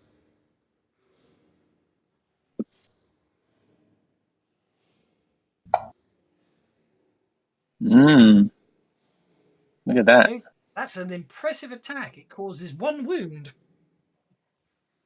In case anyone's wondering, the most you can ever do is 1 wound to the creature because he is, of course, unstoppable. However, unstoppable or not, he's stopped. He's stopped. Well done. As basically, when defeated, the Scorpion Prince gives a final proclamation before he collapses. You will never have my treasure, the sum total of my greatness. Yeah. Whatever. Okay. Just die. Okay. And he disappears. I'm going to raise his chest now. Yes. I have a question. Well, how are you going to If raid the we- chest? Oh. Carry on. All of Oh, 20. yeah, sorry. Yeah, go for your question. Sorry. My Oh, question thanks, is, Clear. when you go from Sorry, we session, overran. when you go from session to session, do the bennies carry over? No, they reset after the beginning of And the my session. next question is, if when you go from session to session, do your PowerPoints carry over? Depends. It depends. Not really. It depends. In one shots, no. If you're mid adventure, you reset your bennies at the start of the session, but your PowerPoints will stay where they are, unless of course you've ended a scene, and then it depends because obviously you get 5 point PowerPoints back an hour. So if you end mid fight, you don't get your PowerPoints back. Well, I wasn't gonna. I Thank you didn't very want to much, ask. Kira. I am so sorry we had to overrun there. The only thing left is for them to get the treasure, and that's just the last thing they've got to work out. Yeah, on the PowerPoints at the end of the session, if you got bennies, you just spend them on PowerPoints. Too. Yeah, you spend them on PowerPoints. Spend them on to the same PowerPoints. person.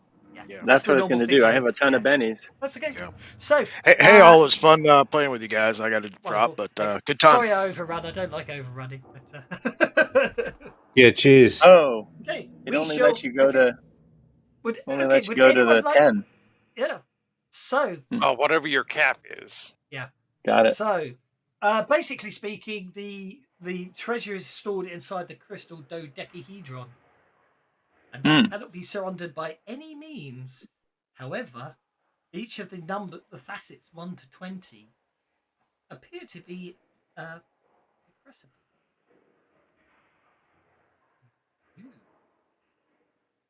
But what, we have to pick a side? 20-sided.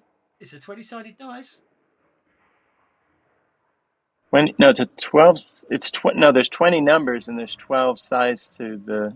No, it's supposed to be 20 sides and 20 numbers. It's the gold thing has got. If you look at that gold thing that we're standing in front of, you can see 19 faces on it, and we can't see the 20th because it's probably underneath the bottom to the south. So yeah. Okay. Ezran all the gems we've got in the holes. Ezran is going to walk over and push the number 1. Nothing happens. Ezran will then push the number 3, the number 4, and the number 5. Nothing happens for any of those. None of them move when you press them. I'm going to say hocus pocus abracadabra. You're very close though. So what numbers? Abracadabra, that was it. I'll give you a hint. What was the last thing the Scorpion Prince said? The sum total of all my greatness. The sum total. So add all the pedestal numbers together, and what's the value? Yeah, that's it. I don't know. It wasn't put in chat. 5, 4, 3, and 1. Isn't it? 9, 12, 13. There it is. I've lost it myself now. What was it? It was a circle. What was it? Circle. A triangle. There's a 1, a 3, a 5, and a 4. Yeah, 13. So yeah, we'll push 13. You push the 13. That's exactly what it is. So revealing that basically causes the crystal globe to shatter, revealing the treasure within: a magical longbow, a magical dagger, some magical braces, and 200 pieces of turquoise. There we go. I'll take the longbow. Very nice. Nobody else wants it. I don't think I'm allowed to use armor. The brace, I'm going to update. Basically, they're going to come in identified to ease. It's a braces of armor, dagger of venom, and a longbow that's accurate and damaging. Can a monk use bracers, or does that violate the no armor protocol? It is a wondrous item, not an armor. Can I have the bracers then? I'll go for the bracers. Sajan's taking the braces. Who wants the dagger of venom? Once per day. Once per day after getting a raise on an attack roll, the dagger injects lethal venom into the victim, which is basically causes an instant wound. Hosk took the dagger of venom. No, wrong. I took the wrong thing there. I actually meant to take that instead. Okay, put it back and put the other one back. What I'm going to do with the turquoise is they're worth 10 gold each. I'm just going to races go to Sajan. I'm going to say, the dagger. Unless anyone wants the dagger, I'm going to leave it like that. I'm going to sell that to that. I'm going to do that so everyone gets some treasure. And the dagger's back in the party sheet. The dagger's back in the party sheet. If anyone wants the dagger of venom, then most. I might take the dagger. Yeah. Okay, Marisol will take the dagger, and congratulations, one and all. I hope you enjoyed that. We slightly overrun, but I hope you all enjoyed that. Thank you very much. Thank you. Thank you. Thank you. That It was great. Thank you very much indeed. Thank you very much. Thank you to Cabot Press for a very fun adventure that I converted over. Thank you to Dividend for the tokens. Thank you to you guys for playing, and I've got to run away and cook some dinner before I get in trouble. So thanks very much, guys. Bye now. All right. Cooking? Bye, everybody. Bye, All right. Cheers, mate. Thanks Farewell. for everyone for playing.